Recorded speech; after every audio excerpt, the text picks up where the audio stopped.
Chapter 451. Is bomb making a healthy hobby? Explosion is an art? Haha, that's quite amusing, Grindelwald remarked with a smile.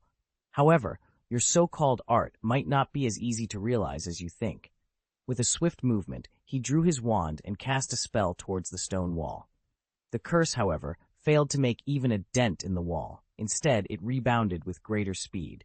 Grindelwald, ever vigilant, merely tilted his head to avoid the returning curse, which then struck a rock behind him, shattering it into pieces. This incident served as a testament to Voldemort's cunning. He had devised means to ensure that others played by his rules. As Blake pointed out, why would anyone adhere to the rules set by another unless compelled? Grindelwald mused.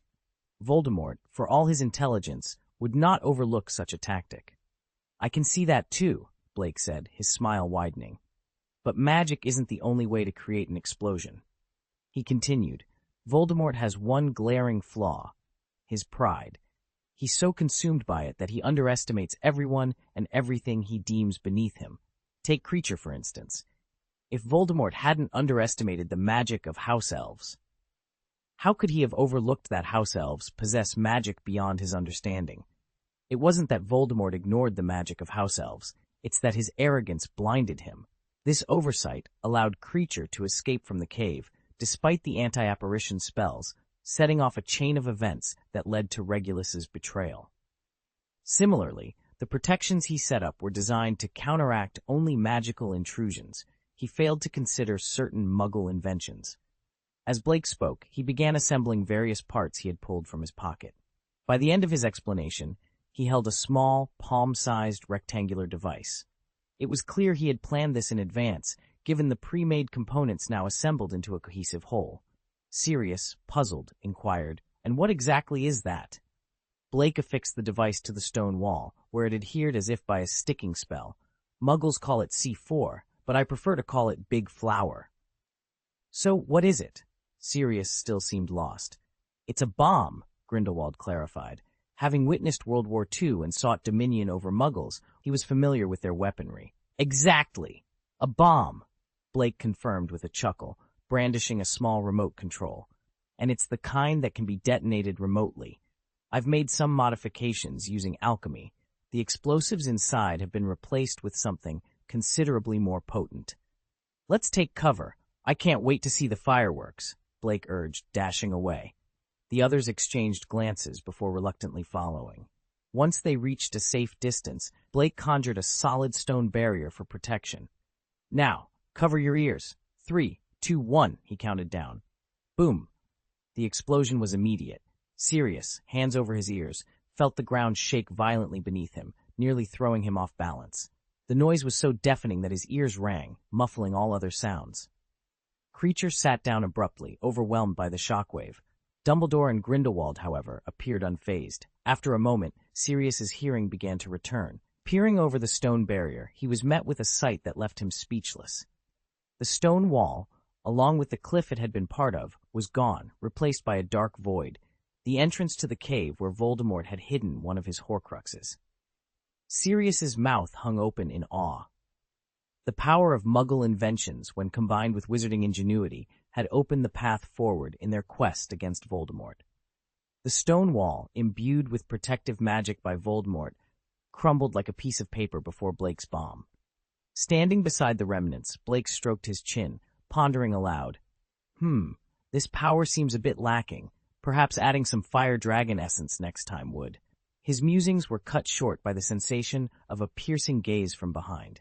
Dumbledore's voice, calmly, at laced with a hint of incredulity, broke the silence.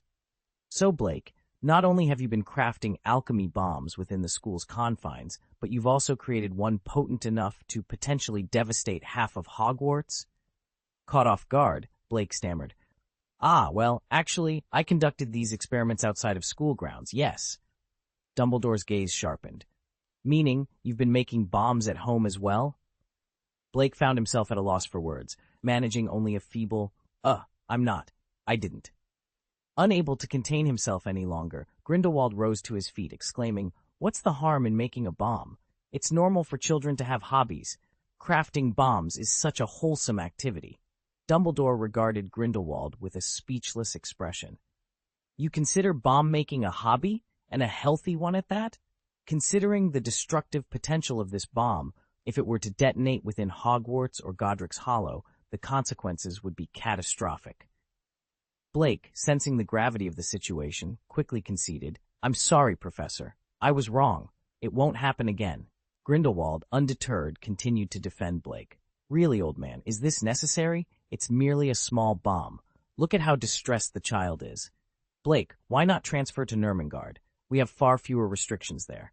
I wouldn't mind if you made nuclear bombs." Dumbledore's frustration was palpable as he retorted, "Will you be quiet, you old fool? You're stifling Blake's potential."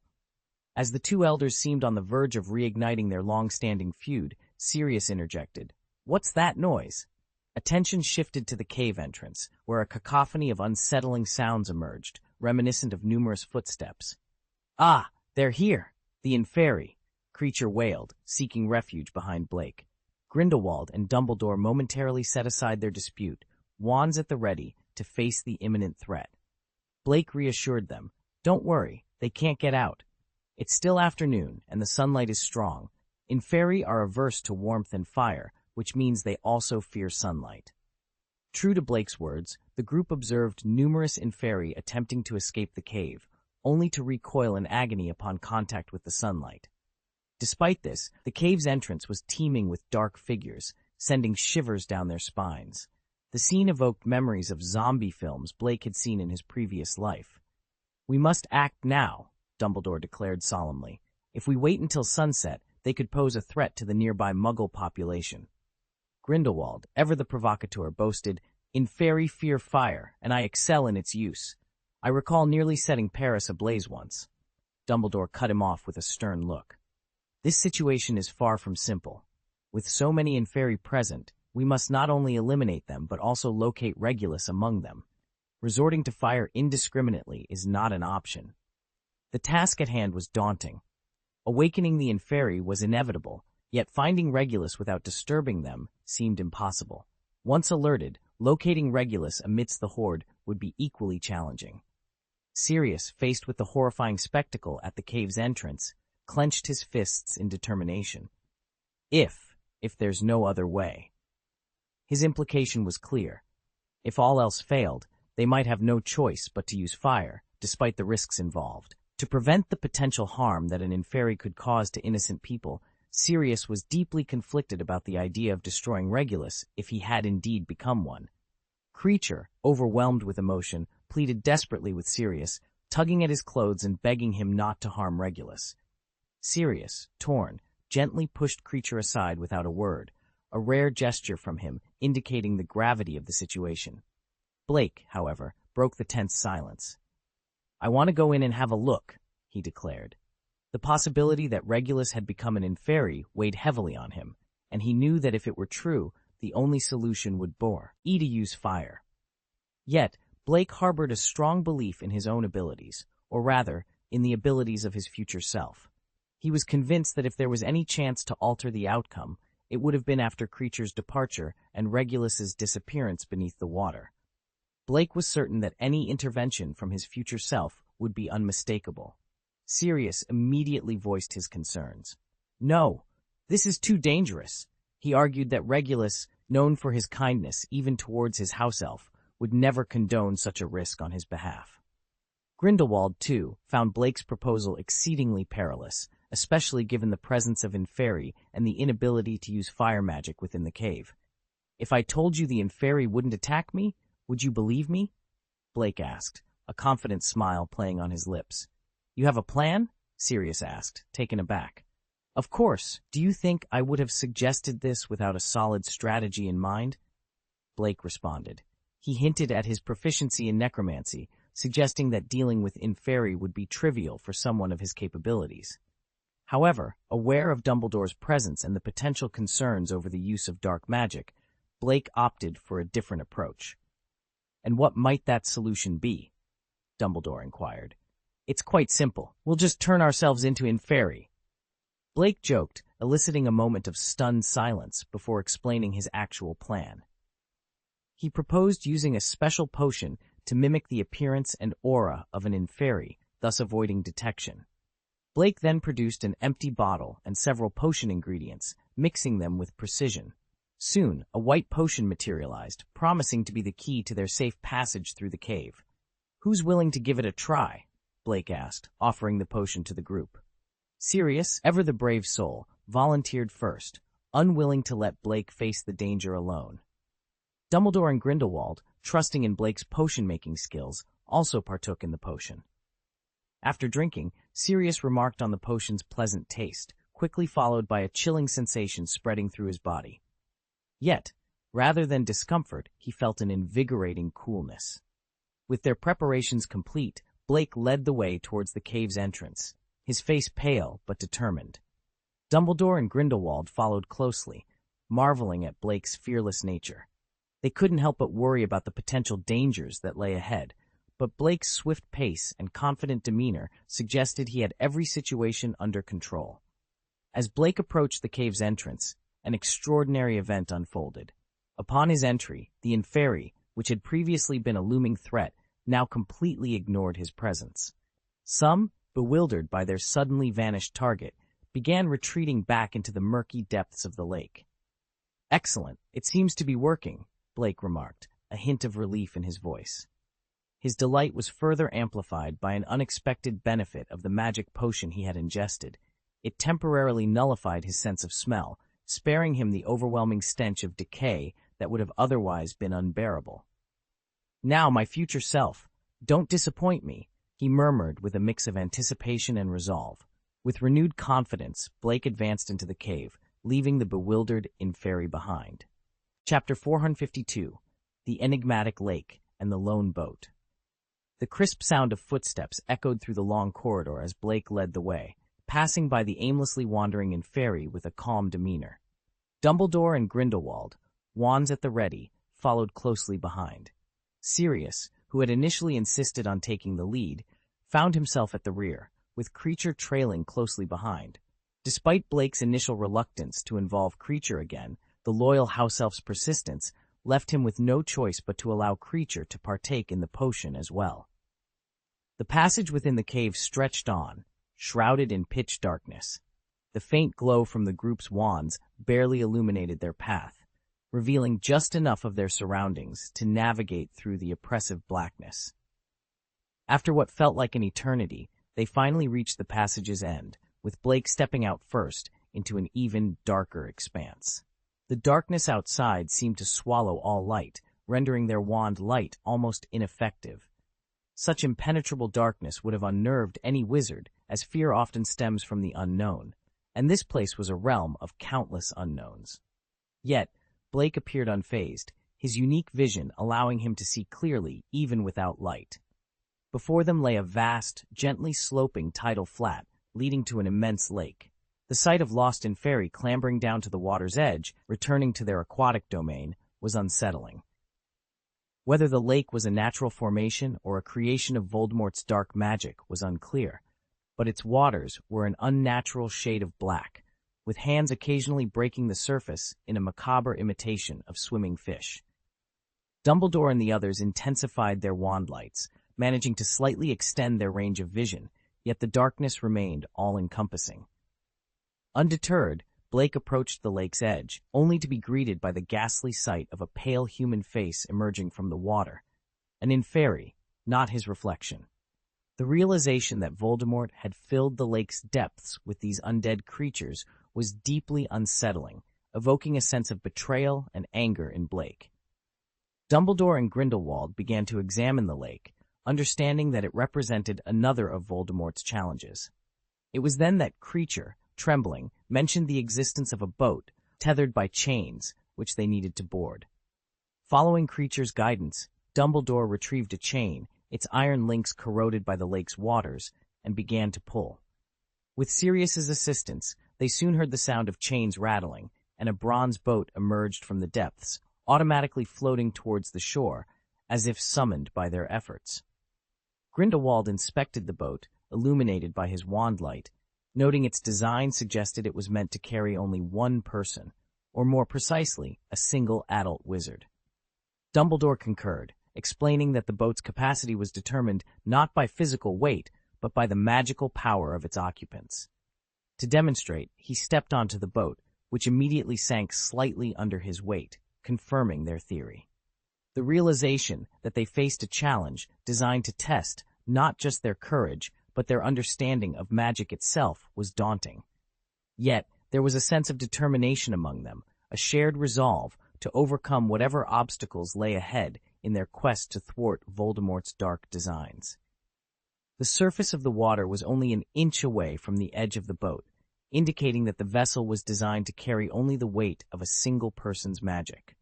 This was a rule set by Voldemort, as Dumbledore explained, to ensure that only one individual could approach the Horcrux. In the original tale, Harry Potter was able to accompany Dumbledore because, as a minor, his magical power was significantly less compared to Dumbledore's, akin to comparing a drop of water to an ocean. The enchanted boat recognized them as essentially one wizard due to this disparity in magical strength. As Dumbledore shared this insight, Harry couldn't help but feel a dent in his pride. Similarly, Regulus Black and Creature had managed to use the boat together because Regulus was just of age and presumably his magical strength was not vastly greater than Creature's. Dumbledore elaborated on Voldemort's cunning, stating, "It's still Tom's rule. Only one person can go there. In other words, only one person can confront the challenges he has set up." He speculated that any attempt to cross the lake by other means would provoke the Inferi to drag the intruders to the depths. Dumbledore proposed a solution, suggesting he could cross alone and set up a teleportation point on the other side for the others to use. However, Blake was not satisfied with playing by Voldemort's rules. Grindelwald pointed out the limitations they faced: the presence of only one boat, the inability to use apparition or any form of flying magic due to the enchantments in place, and the darkness that obscured their vision, making it impossible to set a teleportation point without knowing the exact location. Despite Grindelwald's logical arguments, Blake was driven by a defiant spirit, unwilling to concede to Voldemort's restrictions. "Let's all go together," he declared, challenging the notion that they were bound to follow Voldemort's rules. Sirius, puzzled, questioned how they could possibly all cross together with only one boat available, especially one that was designed to carry only a single person. Blake's response was accompanied by a confident smile, a clear indication that he had a solution in mind. "Who said we only have one ship?" he asked, leaving Sirius momentarily baffled. Blake then produced a small glass bottle from his pocket, revealing a miniature black boat floating inside. Sirius, initially skeptical about the practicality of such a tiny vessel, was reminded of Blake's penchant for the extraordinary and held back his doubts. Grindelwald, intrigued, asked about the nature of the small boat, to which Blake simply replied, "A ship." This straightforward answer left Grindelwald momentarily taken aback, as he had expected a more complex explanation involving alchemy or magic that could traverse the lake's enchanted waters. Blake's casual revelation of the miniature boat, ready to defy Voldemort's constraints, showcased his ingenuity and determination to challenge the Dark Wizard's rules, setting the stage for an unconventional approach to overcoming the obstacles that lay ahead. The moment Blake opened the bottle cap, the glass bottle vanished from his hand. "Come out, Black Pearl," he commanded. Suddenly, the tranquil lake erupted into chaos. The Inferi lurking at the bottom were disturbed, scattering in all directions, more from fear than aggression. Then, as if by magic, a mast began to rise from the water, followed by sails and eventually the hull. Before long, the Black Pearl had fully emerged before Blake, a ship capable of sailing the seas, its size adjustable to Blake's will. It now appeared on the lake, not at its full size, but sufficiently large to navigate the dark waters. This marvel was discovered by Blake upon opening a treasure chest earlier, a testament to the high-quality creations the system produced. The spectacle left everyone present in awe. It was not every day someone carried a boat with them, let alone summoned one in such a fantastical manner. After receiving a series of prompts from the system regarding the treasure chest, Blake nodded in satisfaction and began to explain. "Professor Grindelwald once gifted me a map with ruins from around the world marked on it," Blake started. "This ship was found on a certain island. It was once a pirate ship, enchanted with magical powers. Interestingly, I learned that its former captain was Jack Sparrow, a legendary pirate. Blake glanced at Grindelwald, whose resemblance to Captain Jack Sparrow was uncanny, adding a layer of surrealism to the moment. "So welcome aboard, Captain Jack," Blake said, addressing Grindelwald with a hint of amusement. Grindelwald, confused, muttered, "I'm not Captain Jack. Sparrow, why are you looking at me and saying that?" As if responding to the situation, the Black Pearl extended a sampan to the shore on its own. The group, still in shock, hesitantly boarded the sampan and then the Black Pearl, which had been resized to a smaller version for their journey. Once aboard, an oil lamp on the mast lit up, its dim light piercing the surrounding darkness and causing the Inferi to retreat. "Actually, I wanted to transform it into a yacht, but I never got around to it. Unexpectedly, it's come in handy today," Blake remarked, standing on the deck with a sense of pride. Though he had many ways to cross the lake, releasing the ship was partly to impress and partly for the treasure it might bring. Grindelwald surveyed the ship's gloomy appearance, doubting its suitability for a yacht conversion, while Dumbledore examined the ship's magical lines, unable to decipher their principle. It seemed to him a magic beyond his understanding, hinting at a different system of power. Sirius, looking around, voiced a practical concern. "If there are no sailors, how are we going to move forward? I don't know how to control a ship." "Just give the order," Blake replied, pointing towards the center of the lake. "Set off!" At Blake's command, the ship sprang to life as numerous ghosts with a greenish glow appeared, taking up their posts. The sight, though startling to Sirius, who was accustomed to Hogwarts' ghosts, reassured him as the ship began to move. The ghosts, silent and diligent, manned the helm and weighed the anchor, propelling the Black Pearl towards their destination. Blake noticed Sirius's apprehension and offered a shrug. "Though it might resemble the underworld, it's incredibly efficient," he said, trying to lighten the mood. Sirius managed a weak smile in response. Despite its eerie crew, the ghost ship was indeed a vessel capable of carrying them across the lake, a fact that was both fascinating and slightly unnerving. Despite its somewhat eerie atmosphere, the vastness of the lake seemed insignificant compared to the Black Pearl. In under a minute, Blake spotted the small stone platform at the lake's center, upon which stood a stone basin. Activating his unique ability, Blake's true eye began to meticulously examine both the basin and the surrounding area. He was determined to uncover any signs that might hint at the presence of his future self. "That's the place! That's the place!" Creature exclaimed in terror, pointing towards the stone platform. "That's where Master Regulus was pulled under when I last saw him." All eyes turned to Blake, driven by a mix of curiosity and anticipation. It had been Blake's suggestion to venture here, and everyone was eager to see if his keen observation would reveal anything out of the ordinary. The question on everyone's mind was whether it would be possible to locate Regulus's body among the countless Inferi lurking in the lake's depths. As for the stone basin, it held no interest for the group. They were all aware that the Horcrux it was supposed to contain was a decoy. The real Horcrux was safely in Blake's possession, rendering Voldemort's third safeguard meaningless.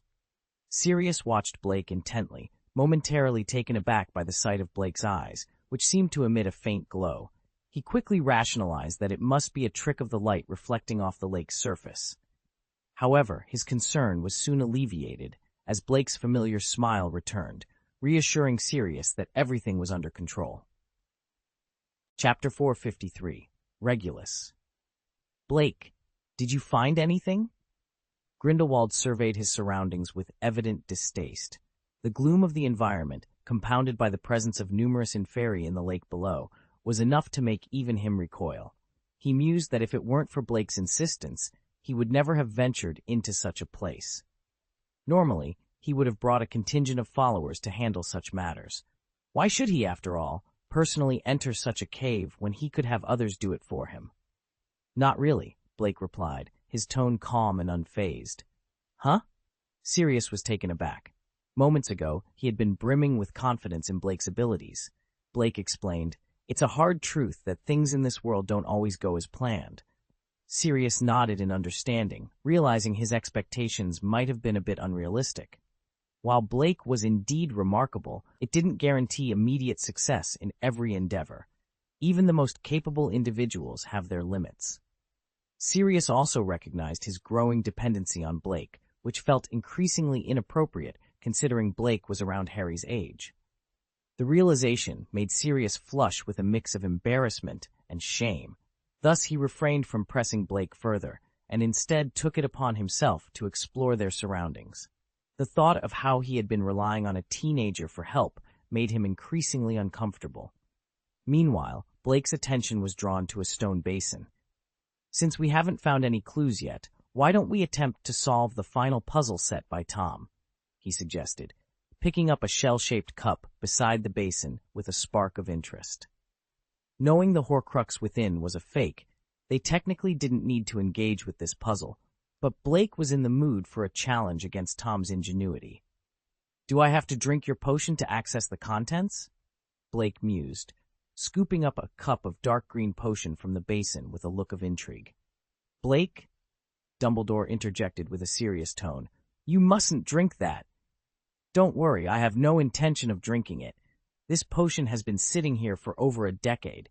It's hardly sanitary," Blake remarked with a grimace, highlighting an unexpected concern. Dumbledore was momentarily at a loss for words. The issue at hand wasn't about hygiene, but the fact that the basin contained poison. Nonetheless, he felt a sense of relief knowing Blake had no plans to ingest it. "Then, how do you propose we solve this?" Dumbledore inquired, peering into the basin, but unable to see any solution other than consuming the potion, a method Voldemort had cleverly designed. In the original tale, Dumbledore had consumed the poison himself to retrieve the basin's contents when he visited with Harry. Blake poured the potion from the cup onto the floor, where it vanished just before making contact, causing ripples in the basin. The water level, which had slightly decreased, rose once again, indicating the potion had somehow returned to its original place. Blake then aimed his wand at the empty shell cup. "Clear water like a spring," he declared, conjuring a stream of water from his wand. However, the water dissipated the moment it touched the cup, unable to fill it. "Ah, it's a simple yet clever enchantment. Teleportation, disappearance, such a straightforward mechanism," Blake observed with a smile. The potion in the basin seemed to occupy another dimension, unreachable by hand or transfiguration. The only way to interact with it was through the cup, a challenge not of the potion's making, but of the basin and its surroundings, all intricately enchanted by Tom. Even Dumbledore, with all his wisdom and power, found himself unable to dismantle the complex magical mechanisms protecting the stone basin. While he might have eventually found a way to circumvent these enchantments, the cost of doing so could have been exorbitant. Directly consuming the potion seemed to be the most straightforward and least costly option. The potion within the basin was enchanted with an ow to refilling spell, ensuring its volume remained constant even after Regulus had partaken of it. Blake, possessing exceptional skills in potion making, could potentially neutralize the potion's toxicity by introducing various ingredients into the basin.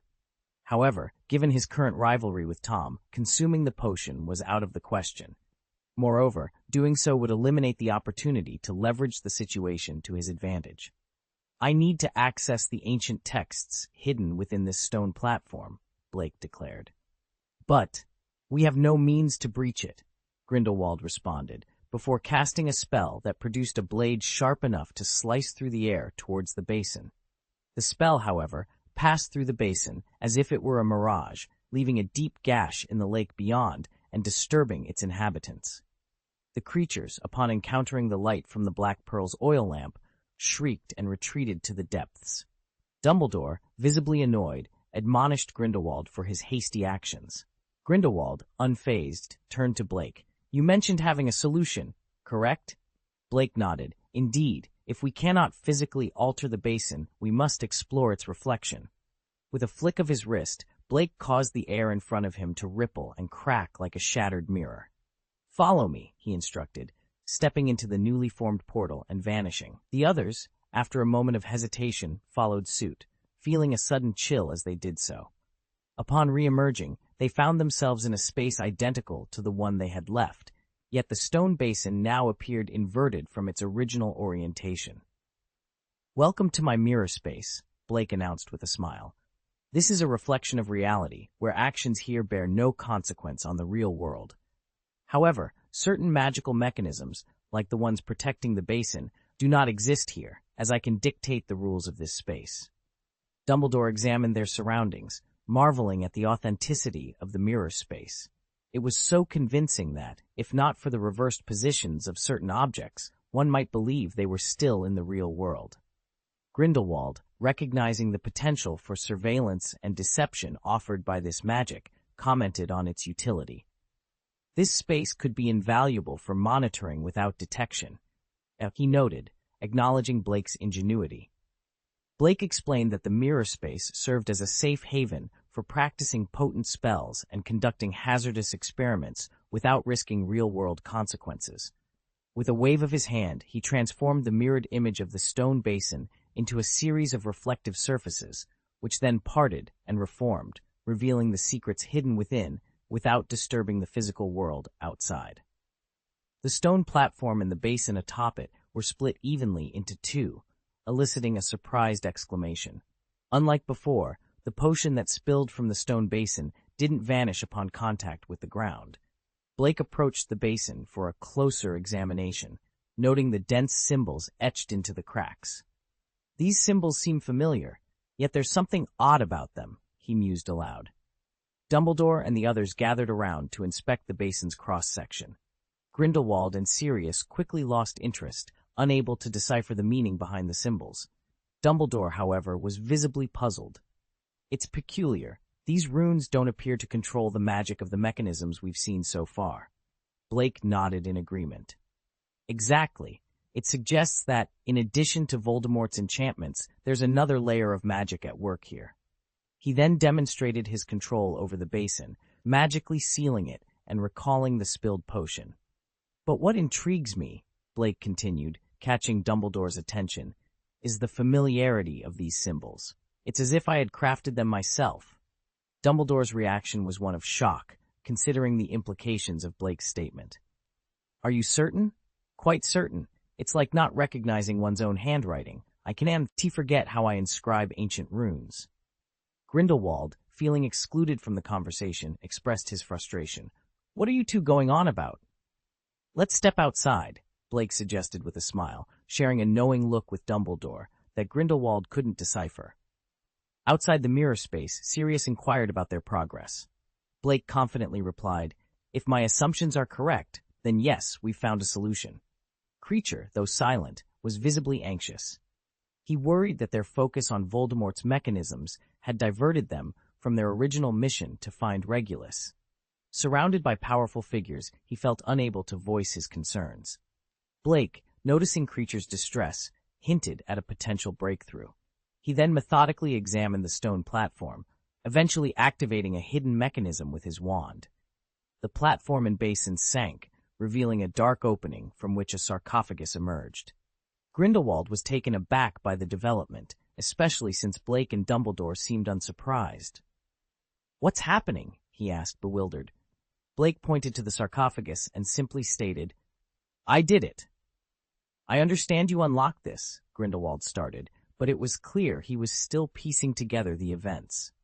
The calm demeanor of Blake and Dumbledore suggested they had anticipated this outcome, leaving Grindelwald to ponder the depth of their knowledge and the secrets still to be uncovered. Grindelwald's speech came to an abrupt halt. In that moment, he realized the gravity of Blake's words. It wasn't about the current enigma they were facing. Blake was implying that he had crafted the sarcophagus himself. This revelation, coupled with the knowledge of Blake's future time travel, made Grindelwald understand the depth of the situation. Meanwhile, Sirius and Creature were enveloped in discomfort. Their exchange was perplexing. Words were scarce, yet understanding seemed to pass through mere glances. Blake, maintaining his silence, approached the sarcophagus with a keen eye. He found a slight protrusion and pressed it gently. With a soft click, he quickly moved aside as the lid of the sarcophagus crashed to the ground. The group's attention was immediately drawn to the sarcophagus, but the dim light shrouded its contents in darkness. Sirius was just about to cast a spell to illuminate the interior when a figure emerged from the shadows. The man was strikingly young and handsome, with an air of familiarity about him. His eyes locked onto Blake, and with a hint of disbelief he said, "When I closed my eyes, you were the last thing I saw. To think, upon opening them, you'd be the first." Before anyone could react, Creature let out a piercing scream. "It's Master Regulus! It's Master Regulus!" The revelation sent a wave of shock through the group. The return of Regulus Black, once thought lost to time, stood before them, brought back in the most unexpected of ways.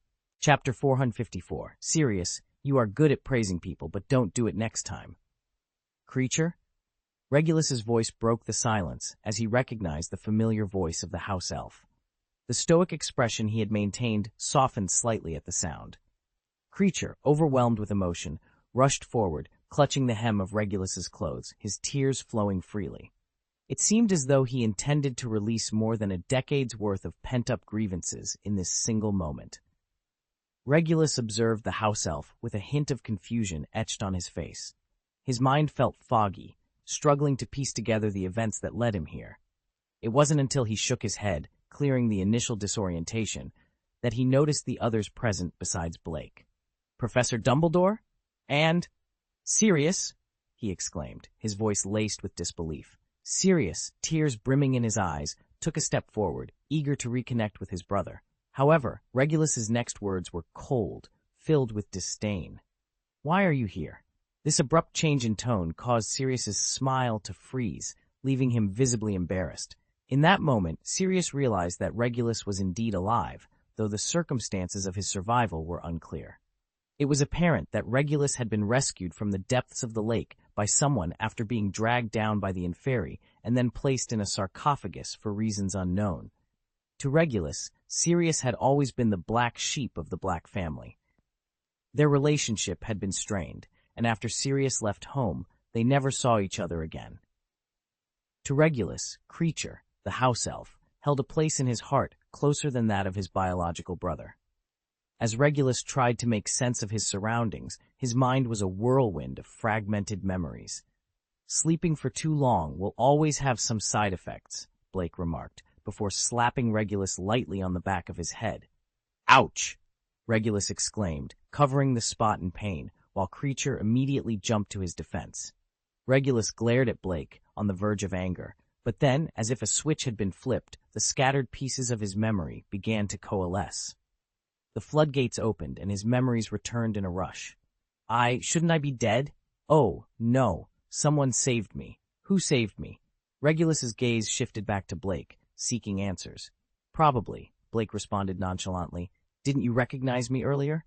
I was disoriented from nearly drowning. I only caught a glimpse of you." Regulus squinted at Blake, seeking clarity. Regulus's memory of the events was fragmented. He remembered the sensation of drowning, losing consciousness, and then vaguely waking to find his body being pulled from the water and placed into a sarcophagus-like container. The last thing he remembered before darkness enveloped him was Blake's face as he closed the lid. "He saved you, Regulus," Dumbledore interjected. "Professor Dumbledore. But why are you here? Wait, the Horcrux!" Regulus exclaimed, realization dawning on him. "Professor Dumbledore, you must know Voldemort created Horcruxes." Regulus's voice was urgent. "And there's more than one. We must stop him." "I was wrong. I was so wrong. I should never have believed him," Regulus confessed, his voice filled with remorse. His once unwavering admiration for Voldemort had crumbled after Creature recounted the horrors he had witnessed. Regulus's investigation into Voldemort's actions only confirmed the dark truth. The realization of his mistake in joining the Death Eaters weighed heavily on him. "Please calm down, Regulus," Dumbledore soothed. "But, Professor, as long as his Horcruxes exist, Voldemort cannot be defeated. We must act quickly, if he continues to." Regulus's plea was cut short, his determination clear. The urgency of their mission against Voldemort was palpable, setting the stage for their next moves. Making Horcruxes. Regulus was perplexed. He couldn't grasp why Dumbledore wasn't visibly shocked upon hearing such grave news.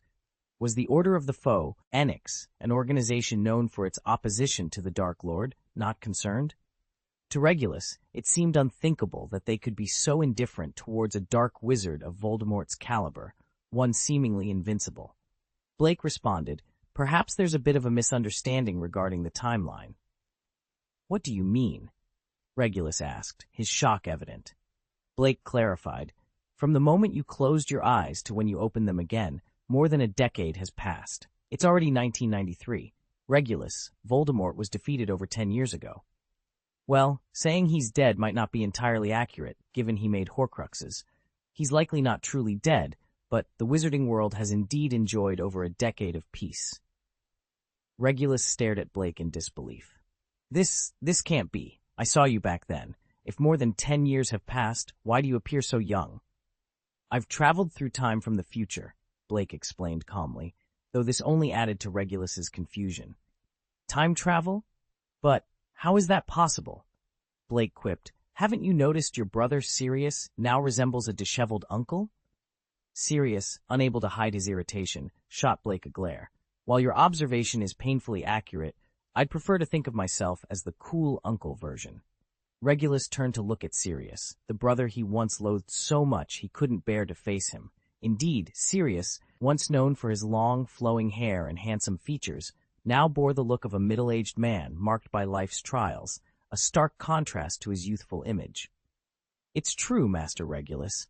Creature and the mistress both believed you were lost to us," Creature interjected, his voice breaking. "Poor mistress spent her days in despair upon your disappearance, until finally—" Creature's sobs grew louder, underscoring the gravity of Regulus's presumed fate. "If there's anyone in this world who wouldn't deceive me, it's Creature," Regulus thought, his heart heavy with sorrow. "Creature, you've aged so much." Regulus's voice trailed off, his mindset shifting as he grappled with the reality of the time that had passed. Dumbledore then took it upon himself to recount the events of the intervening years to Regulus, including how Blake, a time traveler from the future, had been his savior. "No wonder. You seem slightly younger than I remember," Regulus mused aloud. "You mean the person who saved you appears older?" Blake inquired, seeking clarification. "Yes," Regulus confirmed. "When I first saw you, I thought you looked about 15 or 16 years old." Blake fell silent, contemplating. If he appeared 15 or 16, that meant his time travel began when he was in his 5th or 6th year at Hogwarts. The uncertainty of when exactly his journey through time would commence was a source of frustration for him. The unpredictability of the future weighed heavily on his mind, like a sword of Damocles. "Regardless, you saved my life, Blake. If I may call you that," Regulus said, gratitude evident in his voice. "You don't need to thank me. In truth, it's not the me standing before you who saved you, but a future version of myself," Blake explained. Regulus paused, then said, "But you're the one who ultimately made the decision to save me. If you hadn't intervened, my fate would have been sealed." Blake offered a wry smile. "I suppose I'm just someone who can't help but meddle, even though I despise getting into trouble." Blake's aversion to trouble was palpable, yet he couldn't deny a certain truth. Being in this world meant he had the power to effect change. Despite his reluctance, he felt compelled to alter the course of events for those who, without intervention, would face regrettable ends. What's the point of coming here? If you feel happy after saving someone, then just save it. Since I've traveled through time, I've saved many people. Who wouldn't want to save more? At this moment, Sirius approached with hesitation. He paused before speaking. "Regulus, I know, I'll go there." "Then, pay you for your hard work, brother," Regulus said. What? Sirius looked at him in shock, almost unable to believe his ears. Just 10 minutes ago, his younger brother had shown nothing but disdain and disgust towards him. Why was he now speaking such thoughtful words? Regulus maintained a serious expression as he continued. "I want to say, although you are indeed the disgrace of our family, a stain on the Black family name, and a traitor to pure-blood ideals. However, after discovering the true nature of the Dark Lord, I've come to realize that your choice was the correct one." Sirius, with a mix of frustration and amusement, replied, "Your attempt at a compliment is appreciated, but please, refrain from saying it again in the future." Regulus frowned. "What I say doesn't mean I'm ready to reconcile with you, Sirius. I'm merely stating an objective fact." Sirius smiled. So, when I said thank you for your hard work, brother, that was also an objective fact. Sk. It seems you haven't changed at all. Still as irritating as ever. Regulus said with a hint of annoyance. Okay, whether you still hate me or not, the fact that you found your way back, that you can live again, that's truly wonderful, Sirius said sincerely. He was now reflecting on their past years at home and the brotherhood they shared, especially before their Hogwarts days. They were indeed very close brothers once. While the two brothers were amicably reminiscing about the past, Blake was discussing with Dumbledore on the other side what to do about the cave's entrance. It had been destroyed, and there was no guarantee that someone wouldn't accidentally stumble upon this place, nor could they ensure that the Inferi wouldn't escape at night. Since the person we wanted to save has been rescued, then... Grindelwald raised his wand, a faint blue flame appearing at its tip.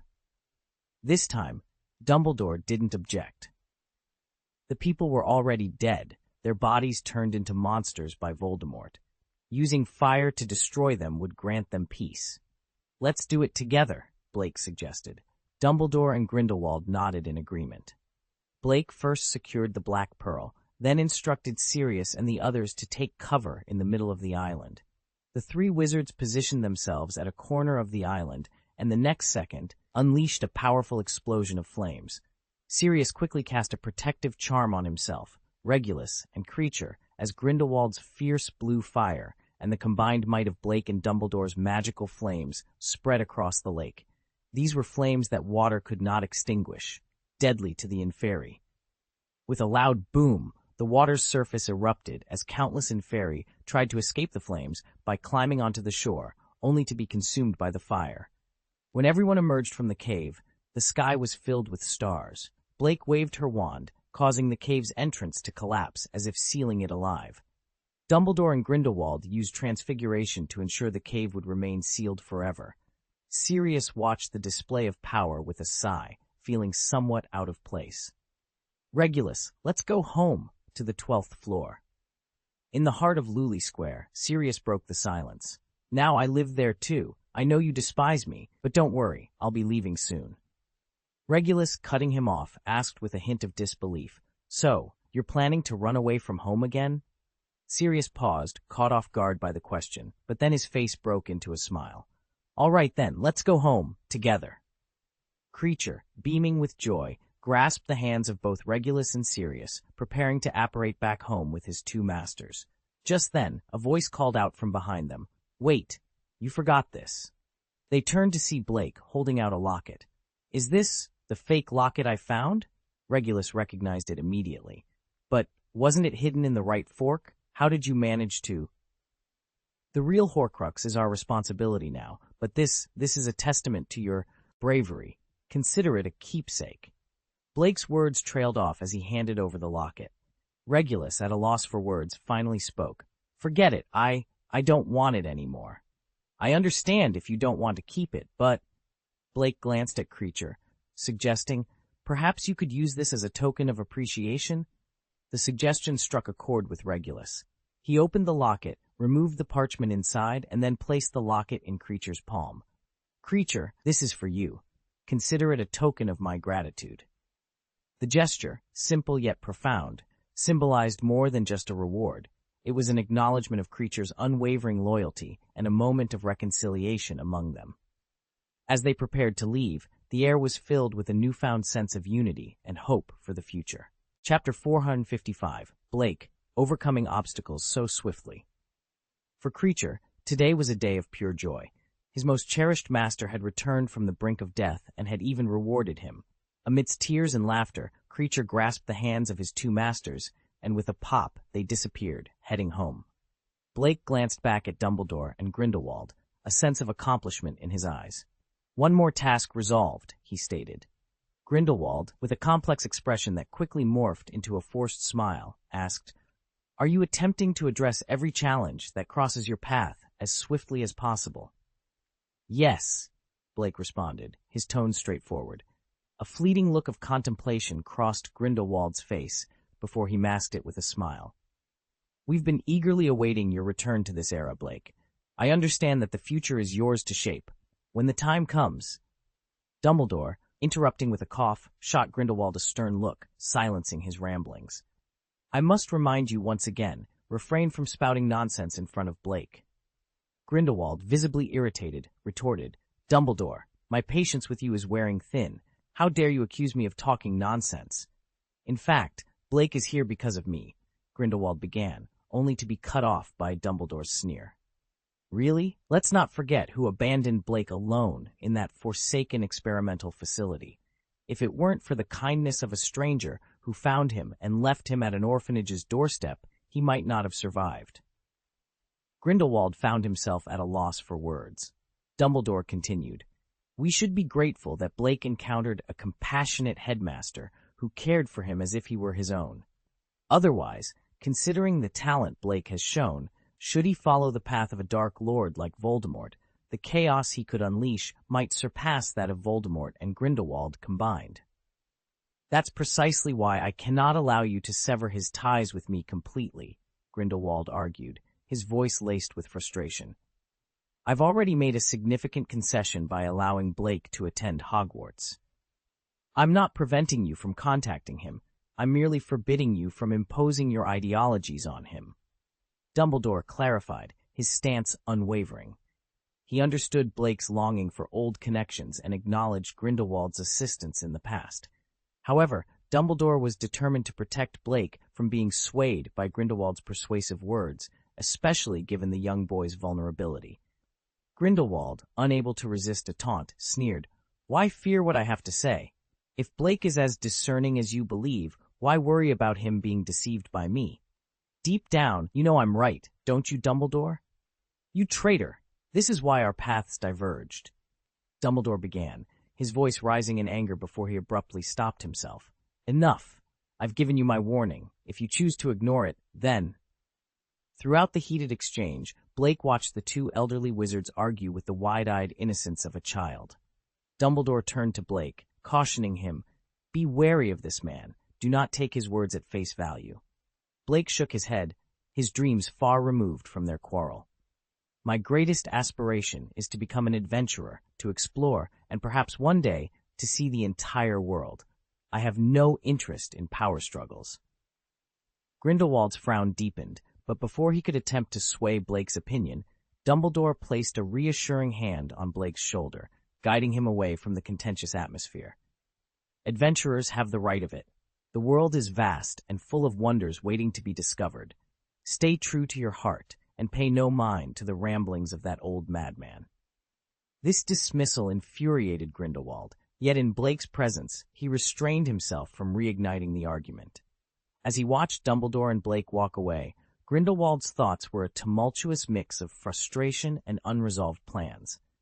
Dumbledore had already activated the teleportation point, summoning the light gate with a wave of his hand. As Blake stepped through, Dumbledore offered Grindelwald an apologetic smile before following. Grindelwald, left behind, kicked a stone in frustration, the pain in his foot a poor outlet for his simmering resentment. By the time Grindelwald returned to Nurmengard, it was well past 10 in the evening, and his mood had not improved. Suddenly, a blue phoenix materialized in his office, instantly catching his attention. It was Blake's phoenix, bringing with it a flicker of excitement in Grindelwald's eyes. The phoenix delivered a note and a small cloth bag. The note read, I understand that your disagreement stems from concern for me. However, I have my own vision for the future. Please, do not worry. I wish for both of you to find peace, to argue less, and to take care of yourselves. Enclosed are some potions for curse removal and healing, which I hope will be of use to you. B.G. Grindelwald, touched by the gesture, felt a warmth spread through him, dissipating his earlier anger. The physical pain from Dumbledore's curse seemed to vanish as he examined the potions, a thoughtful expression on his face. It seems children will follow their own paths regardless. Why must you always be so protective, as if guarding against a thief?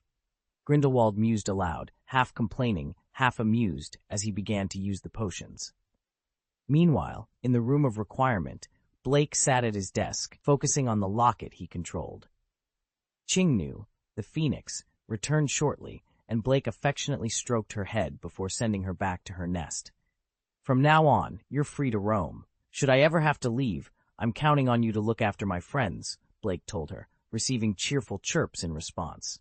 He then fed her some cod, which she eagerly accepted. Afterward, Blake turned his attention back to the Horcrux. With a gentle tap of his wand, he lifted the magic concealing its true nature. A black mist erupted, filling the room with haunting visions of suffering, many of whom were Blake's acquaintances. Yet Blake remained undisturbed, his gaze steady. Ha! So the infamous Voldemort resorts to such petty scare tactics, akin to a boggart? He mocked. With a swift gesture, the black mist dissipated, leaving only a dark cloud hovering above the locket. A hoarse voice emerged from it. Who are you?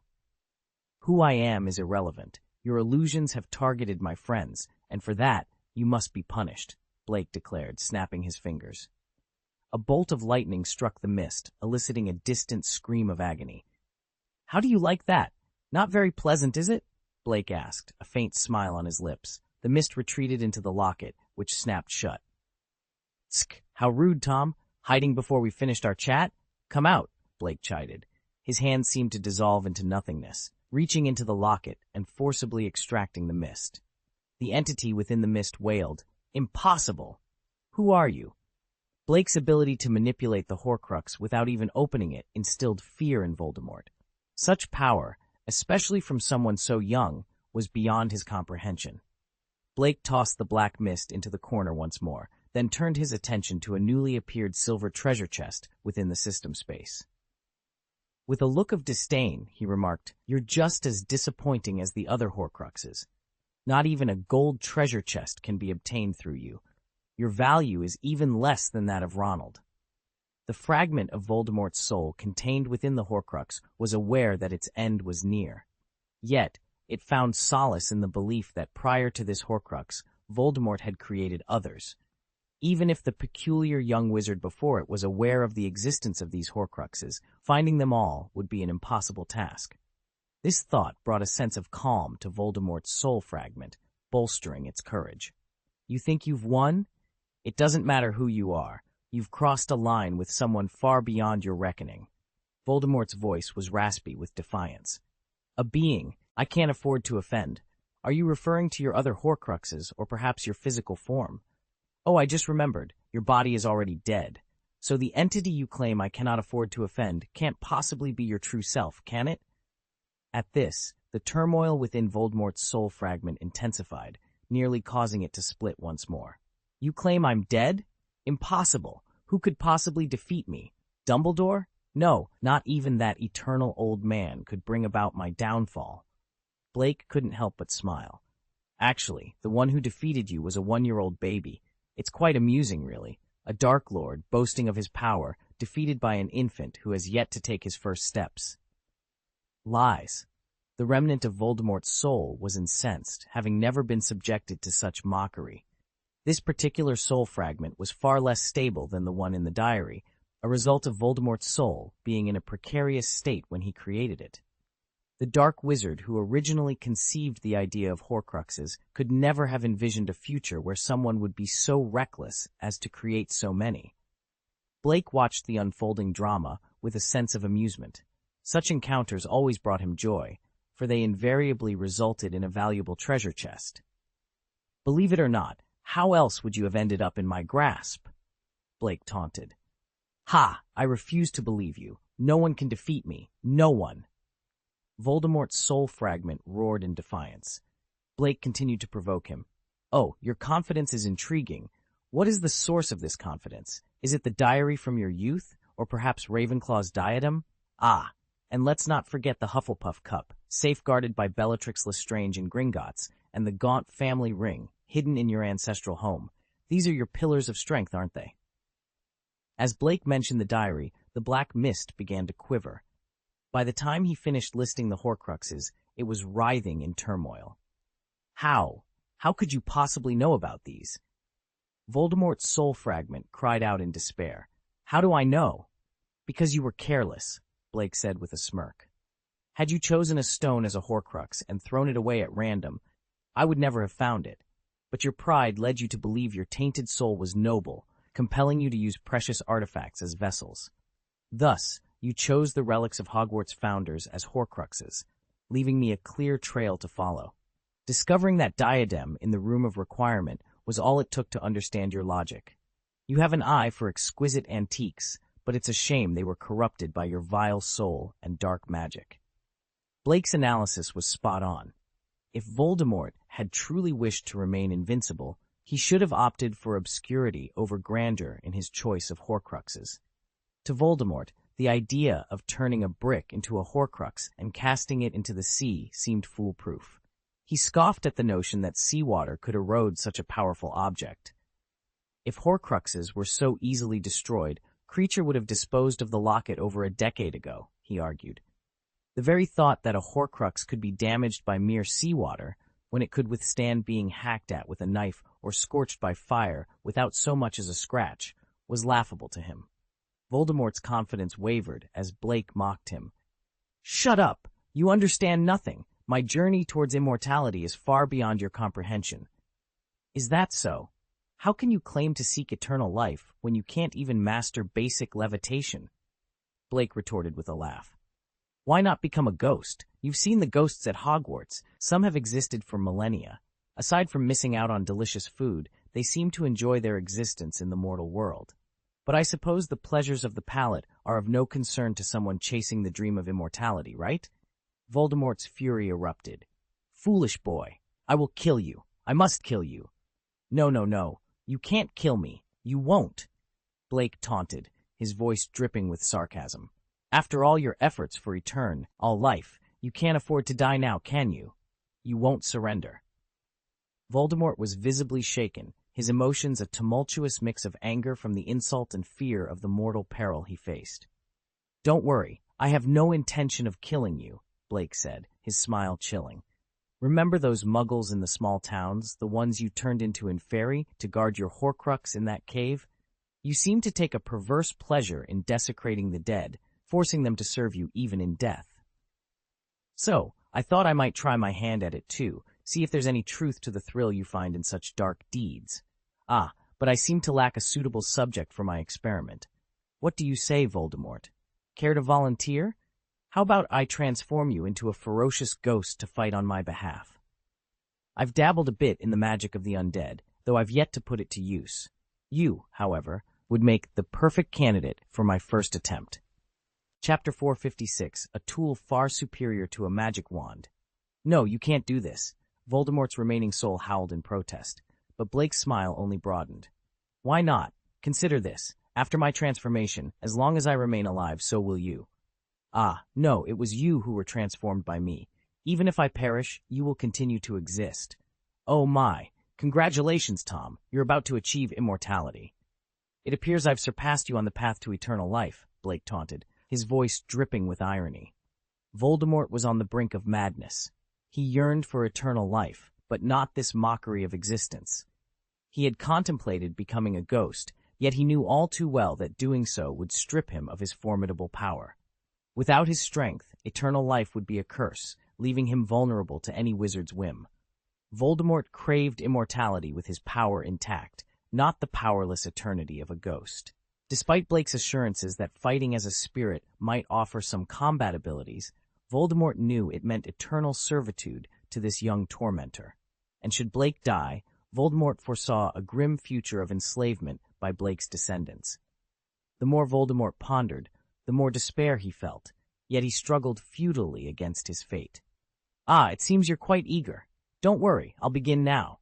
I won't keep you waiting," Blake said, sensing Voldemort's desperation. "No, stay away," Voldemort screamed. The next morning, Hermione found Blake dozing in an armchair in the room of requirement. It was clear he had spent the entire night there. "Did you stay up all night again?" she asked. "Absolutely," Blake replied, rubbing his eyes.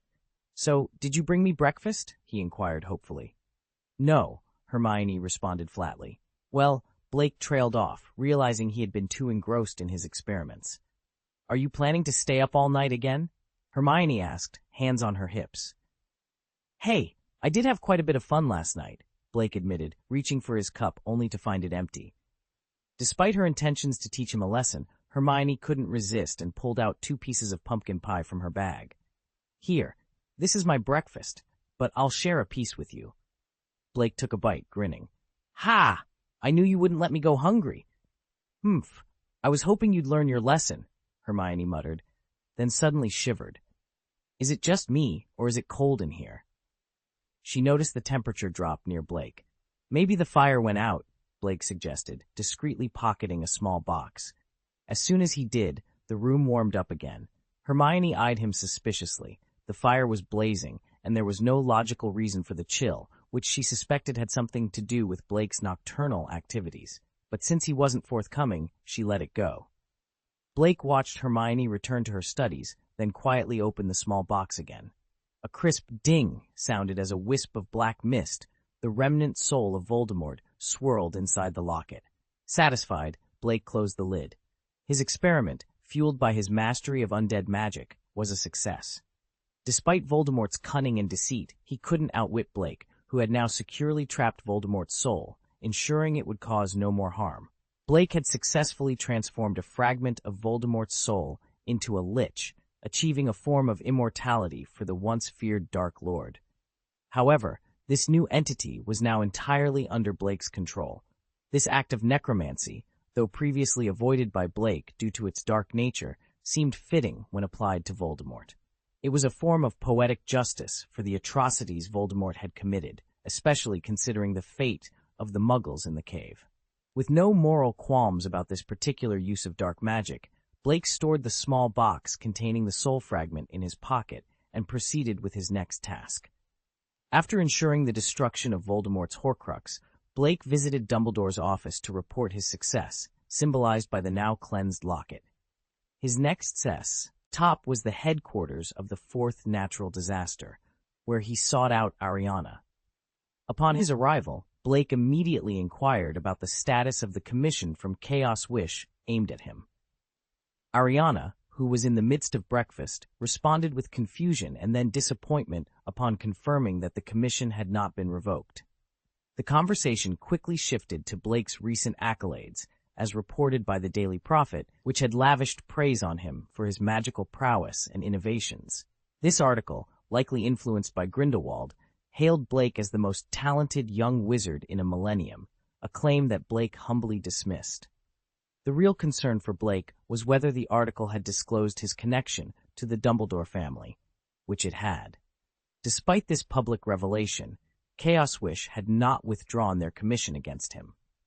This puzzled both Blake and Ariana, as it seemed illogical for the organization to target a member of a family it was supposedly aligned with.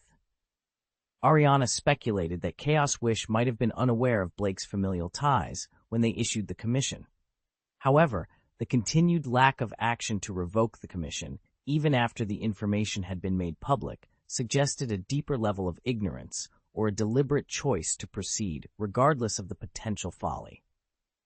Blake's realization that Chaos Wish had ceased urging them to act on the commission hinted at a possible reevaluation of their stance, though no official communication had been made.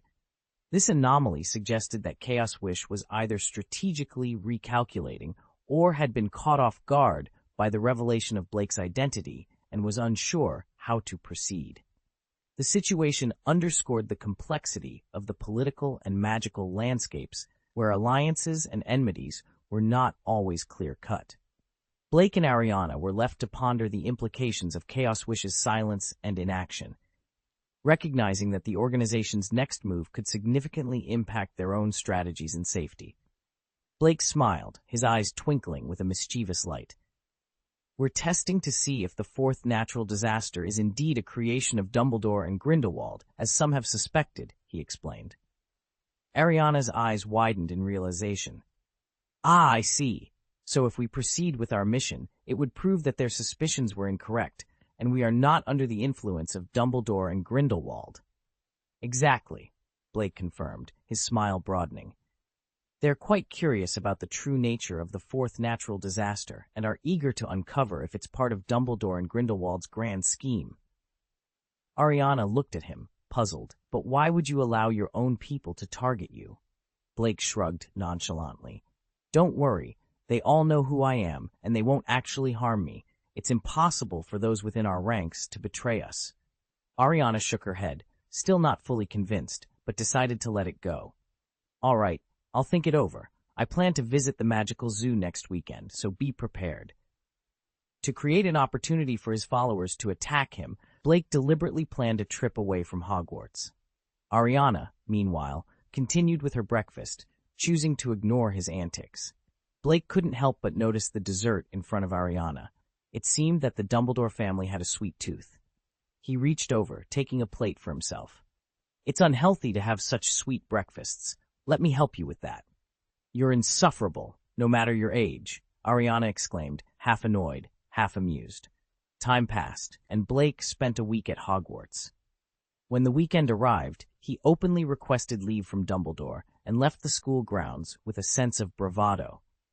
He rode his broom away from Hogwarts, eventually switching to Muggle transportation to reach the seaside near the magical zoo. Blake was aware that he was being followed. Two groups were tailing him, one from the fourth natural disaster, following his orders as if they truly intended to assassinate him, and another group of unidentified individuals who seemed more interested in observing those from the fourth natural disaster. The group from the fourth natural disaster was led by Old Lep, with Tubotun at his side. The group tailing us, they've been following for quite a distance. They must be from Chaos Wish, Tubotun whispered. Old Lep, about to light his pipe, decided against it and pocketed it instead. So what's our plan? Do we ignore them? They're clearly here to observe our methods, but we can't let them uncover our secrets, Old Lep said, revealing a grin that showed his yellow teeth. They're not aurors or strikers, so they're definitely not innocents. Let's eliminate them before Master Blake returns. The group was itching for action. The audacity of Chaos Wish to spy on them was intolerable. Every organization had its secrets, and the unwritten rule was to respect that privacy. With a wave of his hand, Old Lep signaled his followers, who quickly dispersed and vanished from sight. Meanwhile, the group hidden in the forest, now realizing they were the targets, felt a surge of panic. The confrontation between the fourth natural disaster and their unseen watchers was about to begin, underlining the dangerous and secretive world they all navigated. The sudden disappearance of the natural disaster caught the group's leader off guard, his brow furrowing in confusion. However, his expression quickly shifted to one of alarm. "No, we need to leave now," he exclaimed, but his urgency faded as he realized their escape routes were blocked. They were surrounded. "It's a bit late for that," Old Lep remarked, a sly smile playing on his lips. "What do you want?" the leader demanded, feigning surprise. "Come off it. You're with Chaos Wish, aren't you?"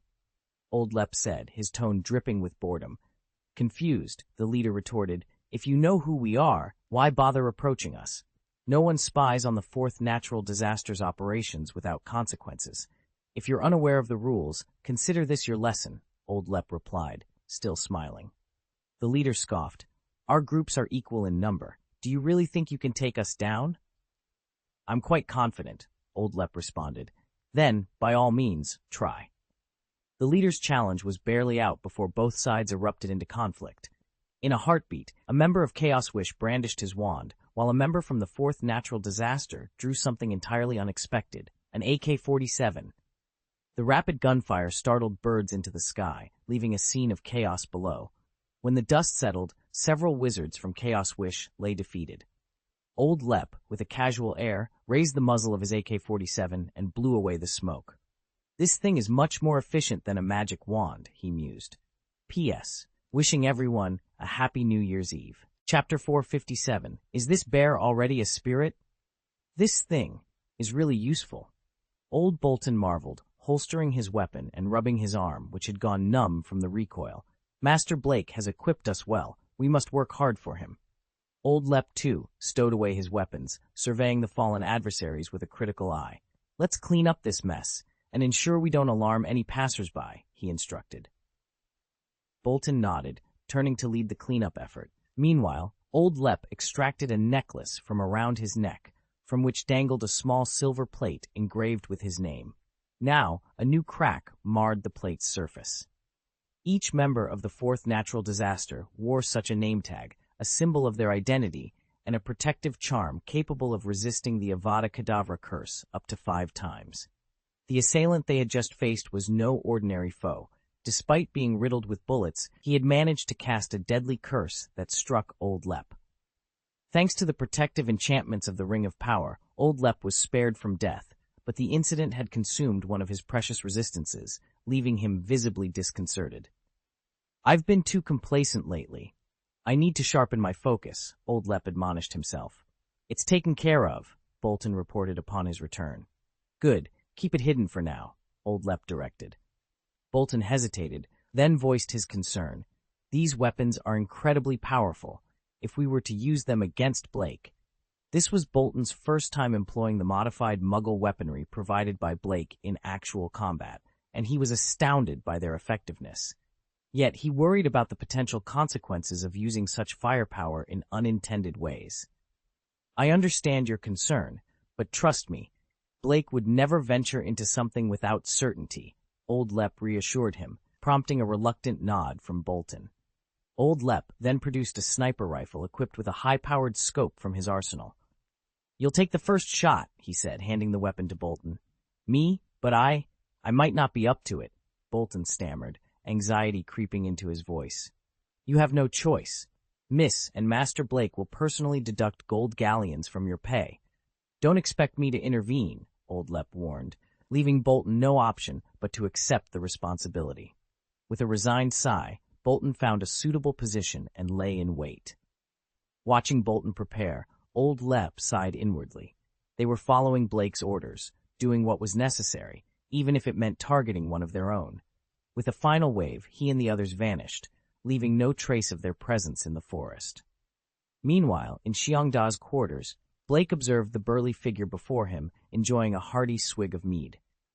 The moment was briefly awkward until Blake clapped Xiongda on the shoulder, remarking, "It seems you're living quite comfortably, Xiongda."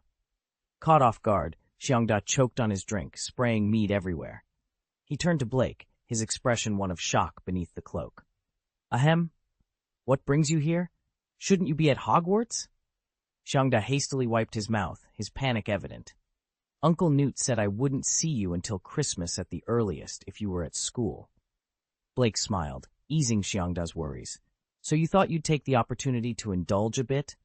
No, I've been working hard for Uncle Newt every day. I'm not just eating and drinking for free," Xiongda protested, thumping his chest for emphasis. "You can ask Uncle Newt himself. He gave me the day off since it's Saturday. I'm not slacking off." "I believe you, Mr. Xiong. I was only teasing," Blake reassured him, patting his shoulder.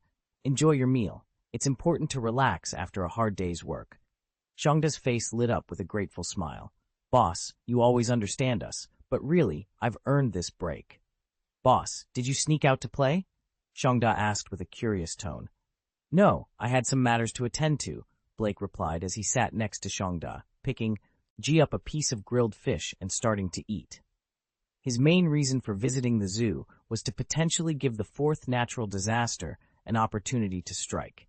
However, another significant reason was to check on Newt and the others. As he made his way through, Blake was impressed by how well Newt managed the magical zoo. It was clear that Dumbledore's recommendation was spot on. Despite his reasons, Blake felt a sense of joy for Newt's success. "Oh, I see. Have you completed your tasks?" Xiongda inquired, also enjoying a grilled fish. He had mastered the art of grilling fish, and his skills were commendable. "Not yet. I just stopped by to see how you're doing. I'll be leaving shortly," Blake explained. "It's reassuring to see you've adapted well to life here," Xiongda said, patting his chest. "Once I refine my transformation skills, I'll be able to turn my head into a human one. Then, I can go out and assist you." Blake gave Xiongda a puzzled look. Xiongda, once an ordinary brown bear Blake encountered in the wild, had undergone a remarkable transformation. In the context of Blake's previous life, this bear had indeed become extraordinary. "Don't worry. If you're happy here, that's all that matters," Blake reassured him, patting Xiongda on the shoulder. Xiongda looked stunned. "Boss, are you planning to leave me behind?" "No, Xiongda. Despite your occasional overeating and your obsession with finding Xiong-er, I have no intention of leaving you," Blake said, trying to calm the burly man who was now tugging at his clothes and on the verge of tears. Hearing this, Xiongda immediately stopped crying and said naively, "I knew you wouldn't abandon me, boss." Blake, slightly exasperated, asked, "With food and shelter provided here, why do you insist on following me around all day?" "Boss, you've given me everything. I owe it to you to stick by your side," Xiongda replied, wiping away his tears. "You don't know how happy I was to have my first full meal with you." "All right, I can't bear the thought of leaving you," Blake conceded, unable to resist Xiongda's loyalty. Xiongda, now relieved, happily poured Blake his favorite honey water. Suddenly, the door opened. "Xiongda, I may need your help," Newt announced as he entered, and noticed Blake sitting next to Xiongda. "Ah, Blake, did you sneak out for a bit of fun?" Newt asked with a knowing smile. "I've always thought that if there were a magical zoo during my studies, I'd definitely sneak out to visit," Blake replied, feeling somewhat helpless. "But no, I didn't sneak out. Anyway, you mentioned needing help?" "Yes, the new fire dragon we recently received has been quite troublesome. I was hoping Xiongda could assist," Newt explained, his mood brightening at the prospect of not having to disturb Xiongda's rare day off with Blake's presence. Upon noticing the burns on Newt's arm, Xiongda stood up, his fists clenched in anger. "It's fine. If anyone dares to challenge you, I, Xiongda, will stand up to them. Take me to them right away. Let's see if I can handle it."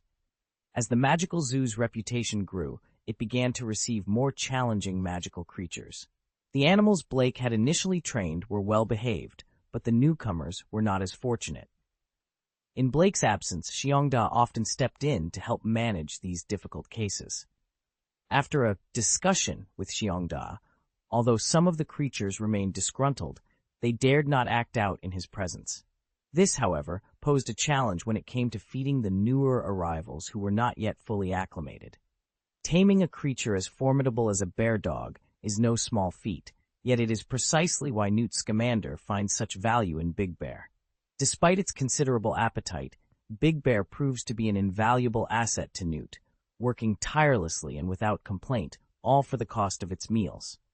This arrangement suits Newt perfectly, especially since Big Bear is the first magical creature with whom he can communicate effortlessly. "You can take a break today. I'll handle it." "Black," he declared, rolling up his sleeves as he and Newt ventured out, with Big Bear quickly grabbing a mead and following close behind. The rear of the island was designated for the newest additions to Newt's collection of magical creatures. This area, off-limits to tourists, housed the yet-to-be domesticated and extremely dangerous magical creatures. It wasn't long before Blake encountered a fire dragon, a Ukrainian ironbelly, its struggle evident as over a dozen wizards attempted to restrain it with chains. The dragon's gray-white scales shimmered under the sunlight, effectively repelling most of the stun spells cast by the wizards, rendering their efforts almost futile. In such situations, patience and physical strength were paramount. Suddenly, the dragon unleashed a torrent of flames, scorching the ground, though the experienced magzoologists present knew better than to stand directly in its path. Upon seeing the fire dragon, Big Bear clenched his fists, ready to spring into action, but he relaxed, remembering Blake was there. In an instant, Blake vanished from Newt's side, reappearing atop the dragon's head, much to the shock of the onlookers. "Who is that? Get down from there. It's dangerous," someone yelled, only to be reassured by others who recognized Blake. "That's Blake. With him here, we're in good hands. Everyone, hold on." Those familiar with Blake had witnessed his exceptional ability to tame magical creatures when the zoo was first established. They knew of his unique talent, where no creature could resist his influence for long. True to their expectations, within seconds of Blake placing his hands on the dragon's head, the beast's struggles ceased, its fiery breaths turning into exhausted puffs of smoke, a stark contrast to its previous ferocity. "Please, release the chains," Blake instructed, and without hesitation, those who knew of his capabilities complied. The newcomers, seeing their colleagues' actions, followed suit. Blake then gently tugged on the chain around the dragon's neck and commanded, "Rise." In an instant, the dragon lifted Blake into the sky, leaving the onlookers in awe. "Oh my God, he really tamed that dragon!" exclaimed a newcomer, amazed. "You're new here, so you wouldn't know. This young man is like the king of beasts," a colleague explained, adding, "Since I started working here, I've never seen any magical creature defy him." "Really? What's his name?" the newcomer asked. Blake Green. came the reply, sparking recognition. That name sounds familiar. Of course it does. He's the youngest recipient of the Order of Merlin, first class, as reported by the Daily Prophet. That's him! Ah, so it's him! I had my doubts about his award, but seeing this, his abilities alone merit such honor. Big Bear, following Newt, couldn't help but feel proud upon hearing the praises for Blake. As the conversation continued, Blake descended from the sky, riding the now-tamed fire dragon, landing gracefully at the same spot. The fire dragon, once fierce and untamable, now looked at Blake with a newfound sense of calm and obedience in its eyes. The tension that had previously filled the air, charged with violence, had now dissipated into clarity. Blake gracefully dismounted from the dragon's back, addressing the gathered crowd with a newfound sense of understanding. The dragon's fierce resistance stemmed from its belief that we intended to harm it, mirroring the actions of the poachers who had captured it initially. However, after clearing up this misunderstanding and negotiating with it, I assure you it will no longer react so violently in the future. Newt approached, his eyes reflecting a mix of admiration and envy. I wish I possessed your gift for communicating with magical creatures. Had I been able to, this fire dragon might not have harbored such a grave misunderstanding towards us today. He paused, reflecting on the nature of their situation. Unlike ordinary animals, magical creatures possess a significant level of intelligence, making communication possible for those who have the gift. Blake was touched by Newt's words and pondered for a moment before responding. What if I told you there is a way for you to communicate with magical animals as well? P.S. Wishing everyone a Happy New Year. Chapter 458, Blake's Revelation and Fudge's Dilemma. Are you serious? Newt's eyes sparkled with an almost green light. The prospect of understanding magical creatures as Blake did was an incredible boon for him. Despite his years of studying magical beasts, Newt's interactions had been limited to rudimentary communication based on experience. The idea of conversing with them as one would with another human seemed like a distant dream, with the notable exception of Seong-da, who had learned to speak the human language on his own. Absolutely, Blake affirmed. Every magical creature has its unique method of communication, essentially their own language. We can actually hear them, but the nuances in their tones, which carry specific meanings, are too subtle for most to discern. Newt inquired further. Is that how you understand magical beasts? Blake clarified.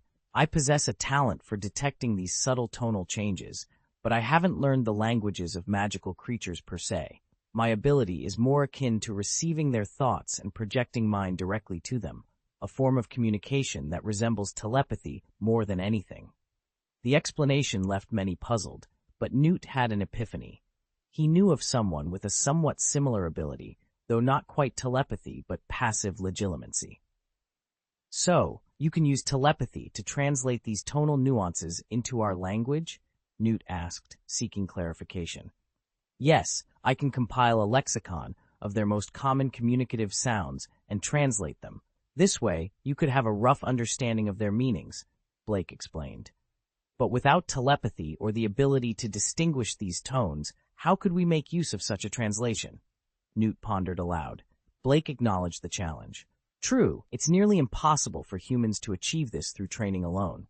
However, magical artifacts could bridge this gap, translating the sounds of magical creatures and vice versa, enabling direct communication. Intrigued, Newt asked about these magical artifacts, only for Blake to admit he hadn't created them yet. However, Blake was confident in his ability to develop such a device, much to Newt's relief and excitement. The creation of this device isn't complex, but considering the diversity of magical creatures, gathering their vocalizations will take time, Blake stated. We can assist with that. Newt offered eagerly, thrilled at the prospect of soon being able to communicate with magical creatures. Blake promised to deliver the magical devices, along with instructions for recording the sounds of various magical animals. Newt's enthusiasm was palpable. The breakthrough Blake proposed would revolutionize the study and understanding of magical creatures, a dream come true for Newt and his colleagues. Take care, Blake, Newt said, his smile wide yet tinged with reluctance. I'll be heading back now, Blake replied. So soon? Newt's voice carried a hint of disappointment. He had cherished the time spent exchanging knowledge about magical creatures with Blake. To Newt, Blake's presence had been a source of joy, a meeting of minds that felt almost serendipitous. Blake's imminent departure cast a shadow over Newt's spirits. "I just stopped by to check in on everyone. Seeing that you're all doing well puts my mind at ease," Blake explained. "Besides, the leave Professor Dumbledore granted me is nearly over." Newt hesitated before responding. "You know, I could write to Dumbledore, ask if you could extend your stay." "But I have classes tomorrow," Blake said, a note of resignation in his voice. Newt gave Blake a look of disbelief. "If I had your abilities, I might reconsider my need for Hogwarts altogether." Blake chuckled lightly. "It's about more than just skills. My time at Hogwarts has been incredible, and I'm not ready to cut it short. I wish I could slow down these wonderful moments." Newt's expression softened, a wave of nostalgia washing over him. "Yes, Hogwarts does have its moments. Well, I won't hold you back. Enjoy your time there, Blake." After bidding farewell to everyone and reminding Big Bear to stay well behaved, Blake left the magical zoo. Meanwhile, Bolton lay concealed on a hilltop, camouflaged by leaves, with only the dark barrel of his gun slightly visible. His scope was trained on the zoo's exit, his grip on the gun damp with sweat. The thought of Blake's formidable powers filled him with dread, yet he dared not defy Old Lep's orders. Bolton hoped against hope that Blake would use a dimensional door to leave, avoiding the need for confrontation. However, as Blake emerged from the zoo, walking casually towards the commercial street, Bolton's heart sank. Blake's nonchalant demeanor suggested he was merely out for a leisurely stroll, not intending to teleport. Feeling the slight warmth of his name tag, Bolton knew Old Lep was signaling him to act. With a heavy heart, he aimed at Blake and pulled the trigger, silently praying for mercy. The gunshot echoed, startling the nearby birds. Before Bolton could see if his shot had found its mark, a stream of light headed straight for him. In an instant, his gun shattered. Blake had opened a dimensional door right in front of Bolton, redirecting the bullet back at his own weapon, a merciful act, considering the alternative. Before Bolton could react, he felt an unseen force strike him, sending him flying into unconsciousness. Blake had teleported into the woods, neutralizing Bolton with ease. A fierce battle ensued with the remaining assailants, Blake's prowess leaving no doubt about his capabilities. Members of the fourth natural disaster rushed out, and the forest instantly erupted with the sounds of violent gunshots and cursed explosions. Even the people in the distant commercial street were alarmed, turning their gazes towards the woods. A Ministry of Magic striker patrolling the commercial street quickly made his way towards the commotion, followed by some brave wizards who, curious about the disturbance, flew over on their brooms. In the heart of the woods, a fierce battle unfolded. After Blake had knocked down Bolton, the others revealed themselves. One of them launched a device into the air, deploying an anti-apparition field, preventing anyone from escaping via magical means. Then, without warning, another device was hurled towards Blake, exploding in a blinding flash of light akin to thunder. Blake, however, was prepared. His eyes, protected by special anti-flash alchemy glasses, were unaffected by the intense light. This was a tactic he had devised for team combat, knowing that the sudden brightness would incapacitate any wizard caught unprepared, rendering their defensive spells useless against the disorienting glare. Following the flash bombs, the forest was pierced by the sound of gunfire as bullets, enchanted to break through magical defenses, rained down from all directions. These bullets, far more effective than traditional spells, could penetrate even the strongest protective magics. Amidst the chaos, Blake remained unscathed. A red magical circle appeared in his hand, enveloping him in a protective barrier that repelled the alchemy-enhanced bullets. With a smile, he faced the astonished members of the fourth natural disaster. "It's my turn," he declared, his wand emitting a bright red glow before he unleashed his counterattack. The sounds of battle ceased abruptly, replaced by the groans of the defeated. Soon, only Blake and the trembling figure of Old Lep remained standing. The others lay scattered on the ground, victims of Blake's prowess. "Quite powerful," Blake remarked, clearly pleased with the effectiveness of his strategies. Old Lep, grimacing in pain, could only smile wryly at Blake. Only his possession of the Ring of Power and his robust constitution had spared him from being completely overwhelmed by Blake's spell. "Was that just a coma spell? You're insane," he muttered. Blake, noticing the approach of others, suggested they leave. Old Lep quickly conjured a dimensional door, and with a wave of his hand, used a levitation spell to move the unconscious bodies into the portal. Blake assisted, ensuring they were all safely inside before the door was sealed. Moments later, the Ministry's enforcers arrived, shocked by the scene before them. Are you Blake Green? The one mentioned in the Daily Prophet?" one of them asked, staring at Blake, who stood amidst the aftermath. "Yes, I am," Blake replied calmly. "What in Merlin's name happened here?" another enforcer inquired. "I was attacked," Blake explained, his tone even. The news of Blake Green, the youngest recipient of the Order of Merlin, First Class, being attacked by an unknown wizard would soon make headlines, stirring the wizarding community. The front page of the Daily Prophet caused a sensation throughout the wizarding world that day. Within just a few hours, the news had sparked widespread uproar and speculation. Conspiracy theories abounded, with some suggesting that jealousy of Blake's talents had motivated an attempt on his life. Others speculated that Blake had made a powerful enemy who was now seeking retribution. Among the more sensational theories was the claim that the person Blake had crossed was none other than Cornelius Fudge, the Minister of Magic himself. According to this theory, Blake's involvement in Sirius Black's case had thwarted Fudge's plans, prompting the Ministry of Magic to take drastic measures against him. Surprisingly, this theory gained considerable traction among the wizarding community. That very night, in a dramatic turn of events, Grindelwald stormed into the Minister of Magic's office. The details of what transpired during the confrontation remained shrouded in mystery, but witnesses reported a telling aftermath. When Grindelwald left, they claimed to have seen Minister Fudge in a state of utter disarray, with his pants visibly wet, suggesting an encounter that had left the minister thoroughly shaken. This incident only fueled further speculation and gossip, as the wizarding community grappled with the implications of such a high-profile confrontation. Theories continued to circulate, each more elaborate than the last, as everyone tried to piece together the true motivations behind the attack on Blake and the subsequent showdown between Grindelwald and Minister Fudge. Amidst the chaos, the lines between fact and fiction blurred, leaving many to wonder about the true extent of the power struggles at play within the magical world. Chapter 459. Cassandra, don't you want to be the king of the sea? In the minister's office, Fudge was in a state of utter panic. Who was responsible for this? He roared, recalling the terrifying moment when Grindelwald's wand had almost ended his life with a flash of green light. The memory alone was enough to send shivers down his spine, drenching his back in cold sweat once more. Could it have been Shafiq? Kingsley suggested, equally shaken by the intensity of Grindelwald's actions. Shafiq? Fudge pondered, his voice trembling.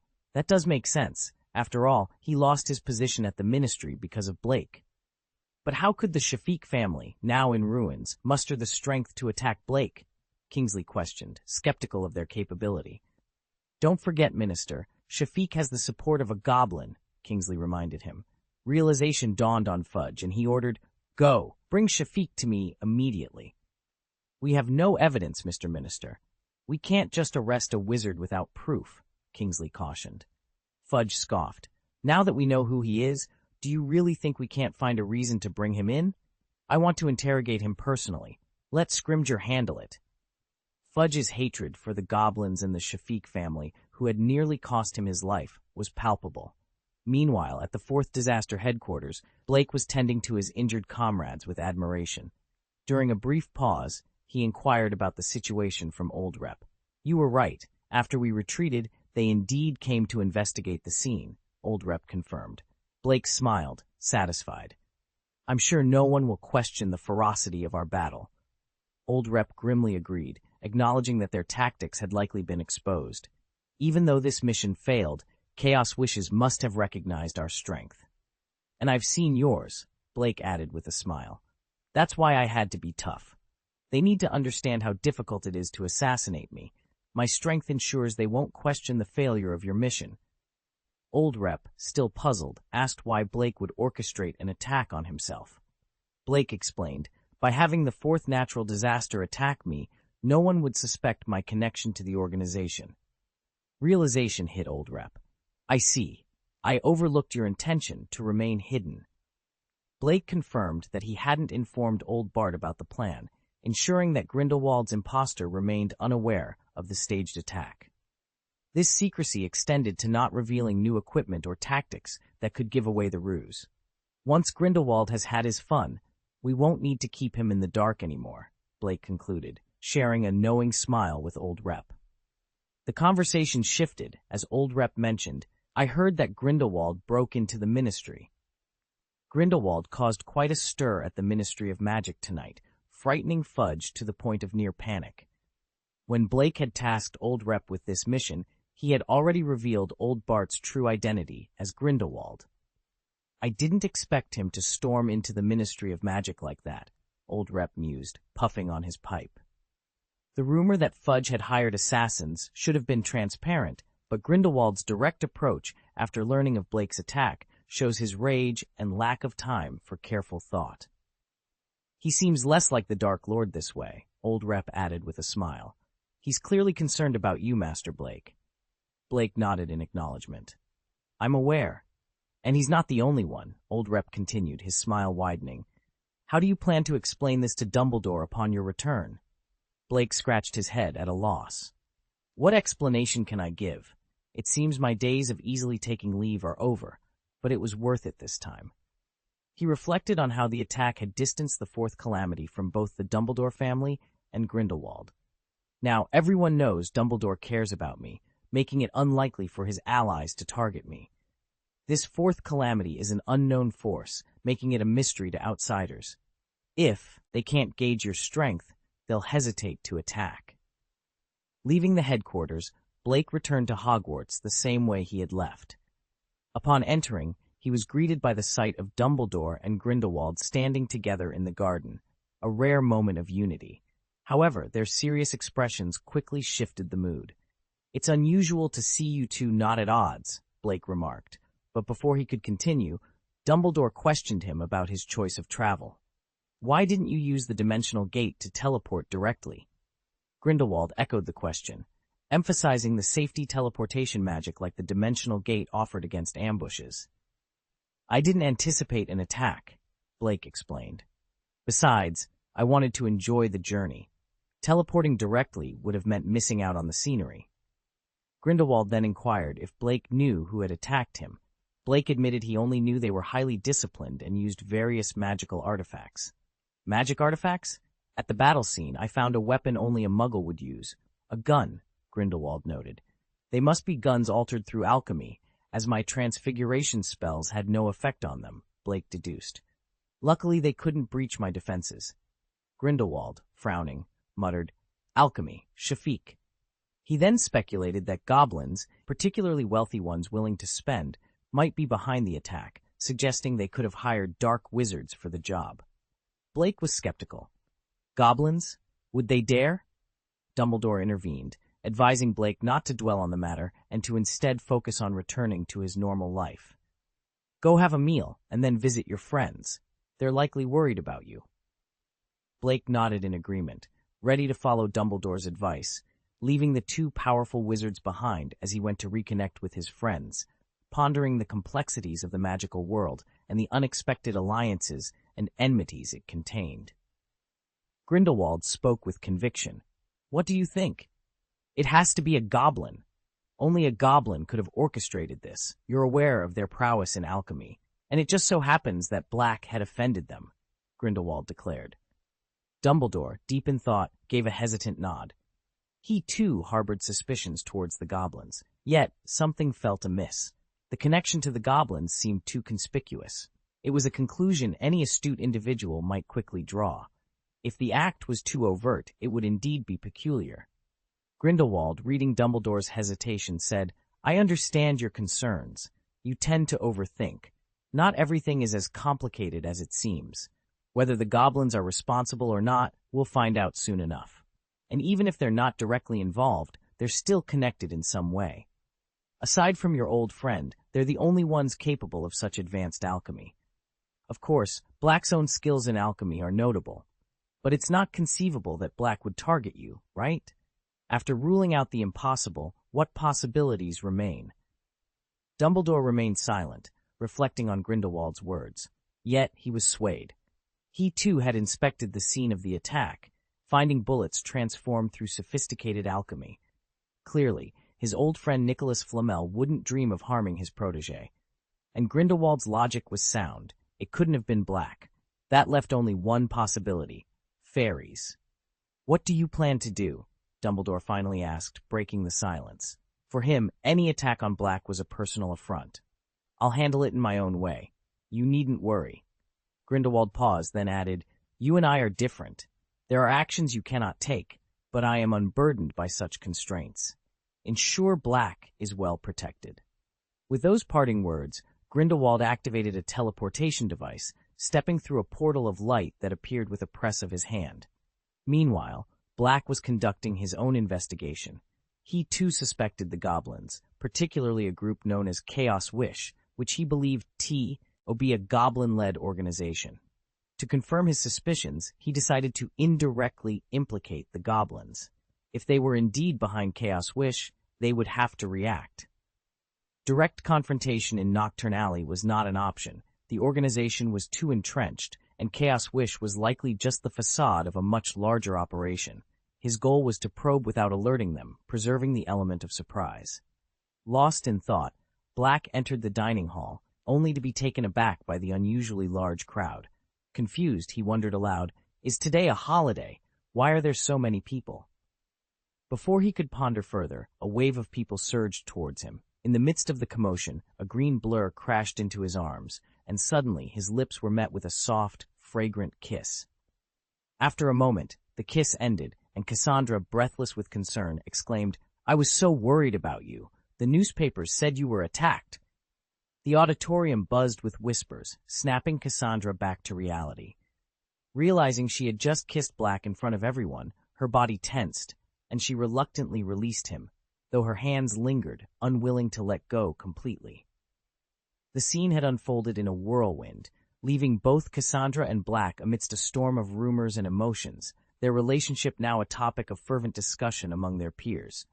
Blake was enveloped in confusion, his gaze flitting between Cassandra, whose cheeks were aflame with a blush, and Hermione, who stood a short distance behind. Hermione was making a valiant effort to compose her expression. Nearby, a group of girls appeared utterly stunned, their shock mirroring the heartbreak that seemed to echo through the auditorium, amplified by the system's sound effects. Cassandra, standing before Blake, fidgeted uneasily. Her actions had been impulsive, and now she was at a loss for how to proceed. Suddenly, she felt arms encircle her, causing her body to tense. Instinctively, she thought to resist. Then warmth spread across her lips. The auditorium erupted into a cacophony of cheers and gasps. While many girls remained silent, overwhelmed by the moment, the boys couldn't contain their excitement, their shouts filling the air. As Blake released her, Cassandra found her legs trembling. His bold kiss had not only alleviated the awkwardness of the moment, but had also left her in a daze. She couldn't fathom that Blake, whom she secretly admired, would make such a grand gesture for her. Still struggling to gather her thoughts, Blake gently took her hand and led her towards the Hufflepuff table. Cedric, ever perceptive, made room for them. As they took their seats amidst a mixture of cheers and boos, Cassandra stole a glance at the girls who looked lost and heartbroken. In a whisper, she ventured, "You, didn't you mean?" "It's very rude not to respond to a girl's enthusiasm," Blake replied with a smile, his voice carrying a hint of mischief. Cassandra's heart fluttered with secret joy. Did this mean Blake had finally chosen her? She pressed on, her voice barely above a whisper. "Then, are you willing to let them go?"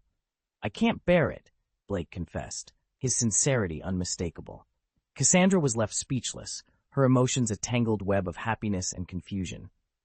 Blake's actions had spoken volumes, yet his words hinted at a complexity she had yet to understand. Chapter 460. Cassandra. "Granger, how about we cooperate? You can't escape anyway. But no matter what, at least now, you are mine." Cassandra boldly moved closer to Blake. As she lifted her gaze to survey the room, her demeanor was as regal as a white swan amidst a sea of complicated stares. Yet, she remained poised and fearless. Blake, with a smile, whispered a rather cheeky remark. I can only guarantee that I will treat each of you with the same dedication. As expected, his attempt at humor was met with a swift and disdainful kick from Cassandra. Exiting the auditorium, Blake was visibly flustered, a sheen of sweat on his forehead. Even his usual bravado seemed to falter under the weight of so many judgmental eyes. As he turned down the corridor, he noticed Hermione leaving. However, he chose not to follow her, instead heading towards the dormitory. He was acutely aware that the day's events would undoubtedly hurt Hermione and any other girls who harbored feelings for him. Yet, Blake understood that confronting this situation was inevitable. He couldn't perpetually maintain ambiguous relationships with them. The truth was bound to surface sooner or later, and it was time to address each situation individually, starting with Cassandra. Blake's decision was not arbitrary. Given his magical prowess and inherited charm, akin to that of Dumbledore and Grindelwald, he had become quite the heartthrob at Hogwarts. Naturally, the first girl to be publicly associated with him would face immense scrutiny, and Blake believed Cassandra was the only one resilient enough to withstand such pressure. Upon returning to the dormitory, Blake was met with the exasperated looks of his roommates, who likened him to a spectacle. So, you've decided to grace the dormitory with your presence tonight? Roger remarked sarcastically. Blake responded with a playful gesture before climbing into bed and covering himself with the quilt. Debao, his pet, mimicked his actions, snuggling into a small bed on the bedside table and covering himself with a tiny quilt. The roommates found the sight of their slumbering friend and his pet oddly endearing. Let's not disturb him, Bob suggested. He's had a rough day. He probably needs some rest. The others agreed, abandoning any plans to interrogate Blake about the day's events. Underneath his covers, Blake's eyes remained wide open. Treasure chest. Synthesis, he whispered. The treasure chests in his system space began to merge, culminating in the appearance of a dazzling supreme treasure box. Despite the temptation, Blake refrained from opening it, suspecting its contents might trigger his time travel. With unfinished business in the present, he decided to postpone opening the treasure chest until he was ready to embark on his journey. Meanwhile, in the room of requirement, Hermione sat despondently, her gaze unfocused and the soul lantern unlit. The sudden appearance of a dimensional door interrupted the silence as Cassandra strode in, surprised to find Hermione alone. "Where's Blake?" Cassandra inquired, genuinely puzzled. Hermione looked up, her tone laced with bitterness. "That's something you should probably ask him, don't you think?" Cassandra, undeterred by Hermione's sourness, proposed, "Granger, how about we cooperate? You can't escape the situation anyway." Her suggestion hinted at an unexpected alliance, born out of the complex dynamics surrounding their mutual connection to Blake. Hermione had been informed that Blake was too exhausted today and wished to retire early. However, deep down, she harbored the hope that he would seek her out quietly to explain himself. When he didn't, her mood plummeted. It seemed Blake, after choosing Cassandra, intended to sever ties with her. Not even bothering to appease her? Fine, let him draw that line, Hermione thought bitterly, turning her gaze away in defiance. Cassandra, taken aback by Hermione's reaction, couldn't hide her surprise. "He didn't come to see you? That's unexpected." She had just heard from Blake about his aspirations to be a worthy Neptune, yet his neglect of Hermione and the others contradicted that ambition. Cassandra's innocent curiosity, however, sounded like a taunt to Hermione. "Are you here to gloat?" Hermione snapped, her anger palpable. "If you're here to boast, do it elsewhere. Why tell me?" Cassandra was initially taken aback by Hermione's unwarranted outburst and felt a surge of anger. But upon reflection, her anger dissipated. She realized that if Blake hadn't made his feelings clear that night, she might still be waiting for him to show his preference. And if she were in Hermione's shoes, feeling overlooked for another, she understood the bitterness Hermione felt.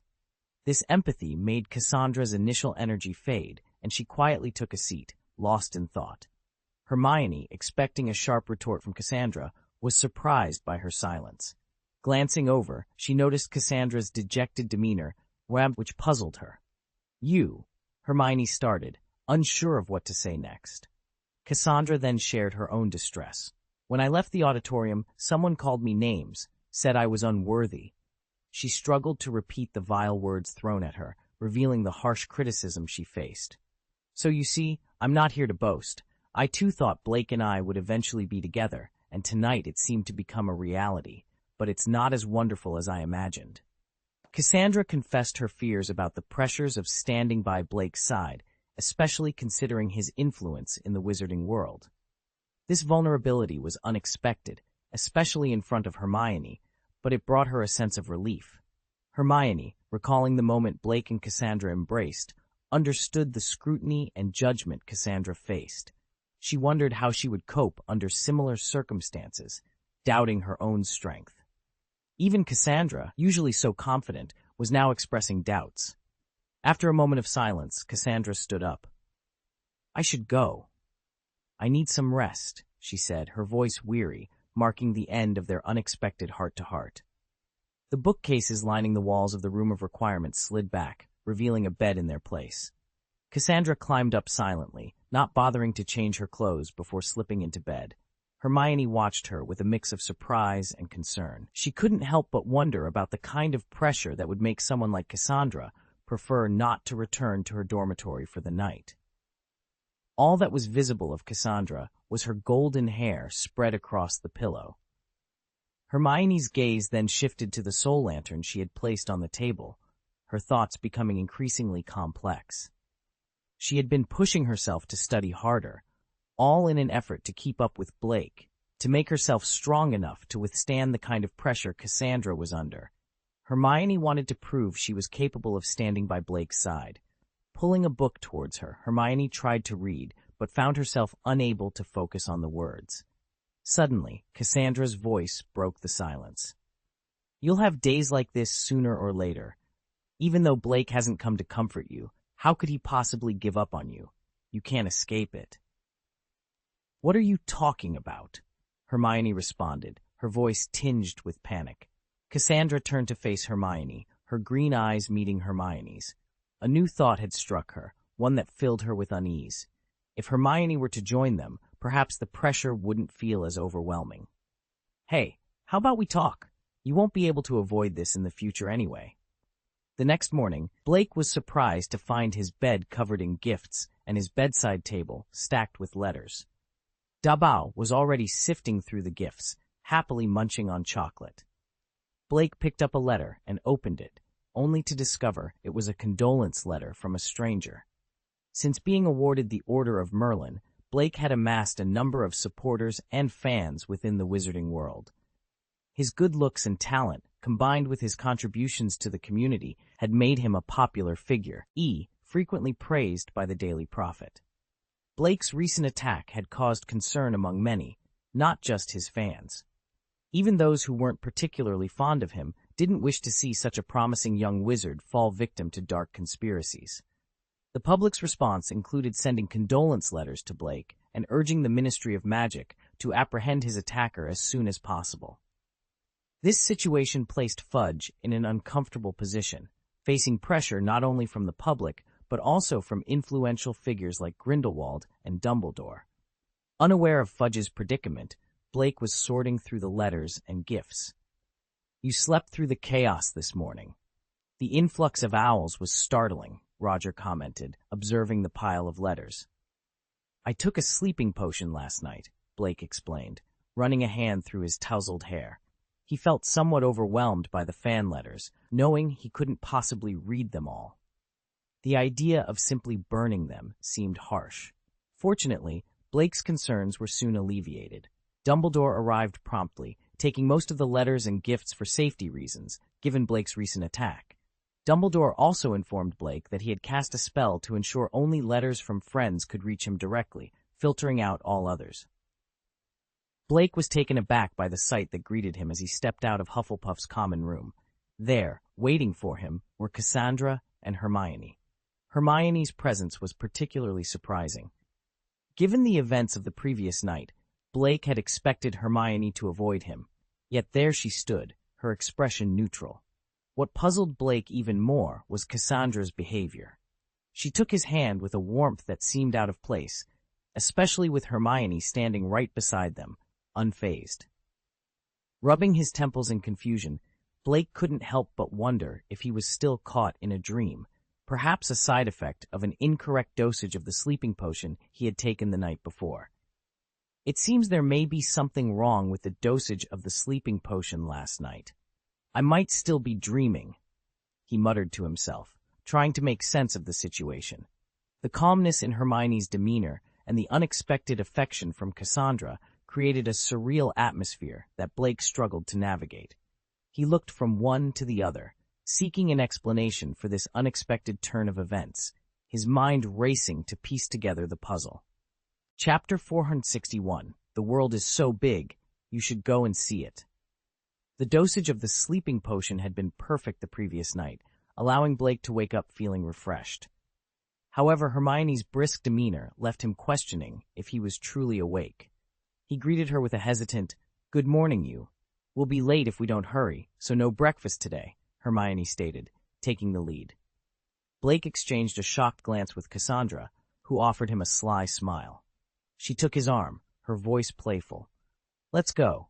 It seems your penchant for sweets has caught on with your fans. They've started to emulate your sweet tooth. If we're late, there'll be none left for us." Blake, intrigued, remarked, "It seems you and Hermione had a fruitful conversation." Cassandra responded with a mix of jest and seriousness. "Of course, if you won't take care of things, someone has to step in on your behalf. Though, I'd prefer not to if there were any other option." She released his arm and moved ahead with determination, leaving Blake to catch up. Meanwhile, Fudge was in a state of frustration. Despite numerous interrogations of Shafiq, even under the influence of Veritaserum, the results were disappointing. Shafiq, merely a pawn in the grand scheme, lacked any substantial information. It was clear he wasn't the mastermind behind the attacks on Blake. Fudge's leads had hit a dead end once again. Who could be behind this? Fudge lamented, slumped in his chair. With Blake's reputation soaring, especially after the Daily Prophet highlighted his achievements, the pressure to find the assailant was mounting. Fudge feared the public's disappointment could jeopardize his position, especially with Grindelwald and Dumbledore watching closely. "Is Scrimgeour back yet?" Fudge inquired weakly. "Not yet, Mr. Minister," Kingsley replied. He knew the likelihood of Scrimgeour uncovering anything without solid leads was slim. The wizarding world's ability to erase or fabricate evidence made their task daunting. Fudge, however, was not ready to concede defeat.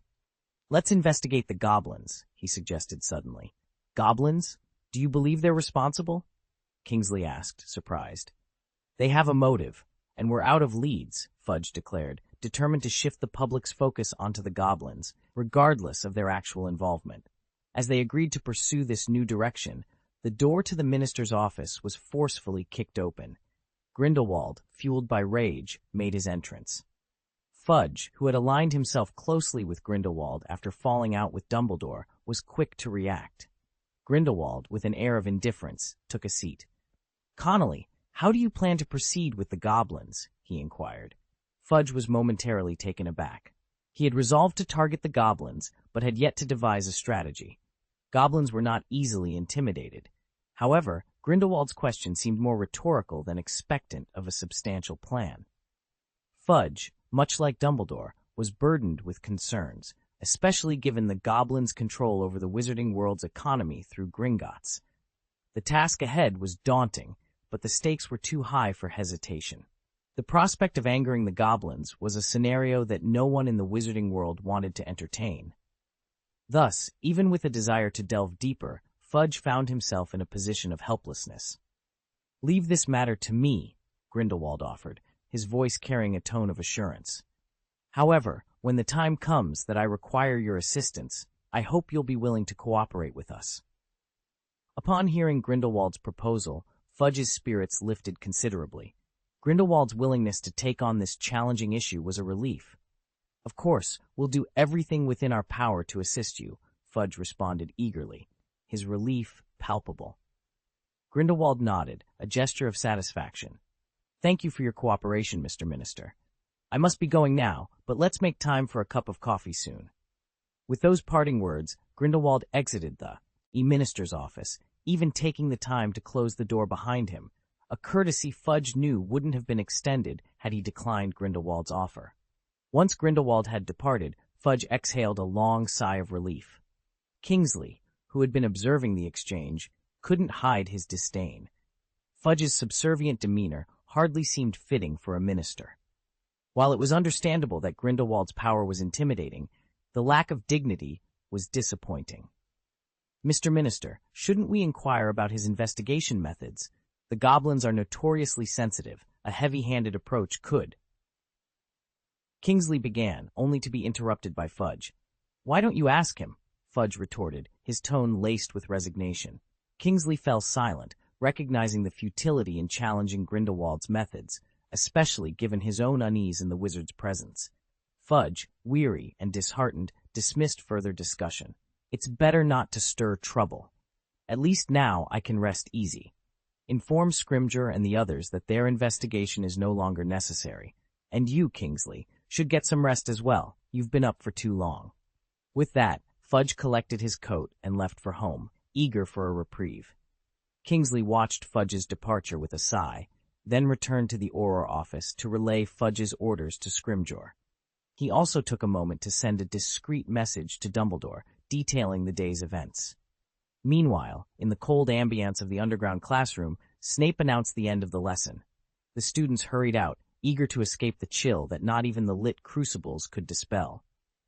Blake, preferring to avoid the rush, planned to leave after the others. He valued elegance and leisure over haste, a sentiment echoed by Cassandra. "Blake, stay behind," Snape called out, halting Blake's thoughts of dinner preparations. With a smile, Blake turned to face Snape. "Ah, Professor Snape, how can I assist you? Need more of the potion for drunkenness and dreams? I can prepare it right away." Snape, visibly annoyed by Blake's jest, struggled to maintain his composure. "No, that's not it. Your humor is misplaced," he managed to say, despite his irritation. Blake had already provided the potion recipe, rendering Snape's reliance on him unnecessary. Yet, Blake's playful demeanor only served to aggravate Snape further. "I'm actually puzzled about your magic formula for curing dragonpox," Snape admitted, finding it difficult to ask for help. The request was a rare admission of need from Snape, highlighting the complexity of the problem that had been troubling him. For a long time, Snape had been wrestling with a problem that seemed insurmountable. If he couldn't unravel it soon, he feared his patience would wear thin. "Oh, did you come across that recipe as well?" Blake asked, a smile lighting up his face. The potion recipe Blake had hastily scribbled down, a cure for dragonpox, had been shared with the potion-making community at Dean Bohan's behest, following Blake's approval. The rationale was simple. The more potion masters who knew about it, the more lives could be saved.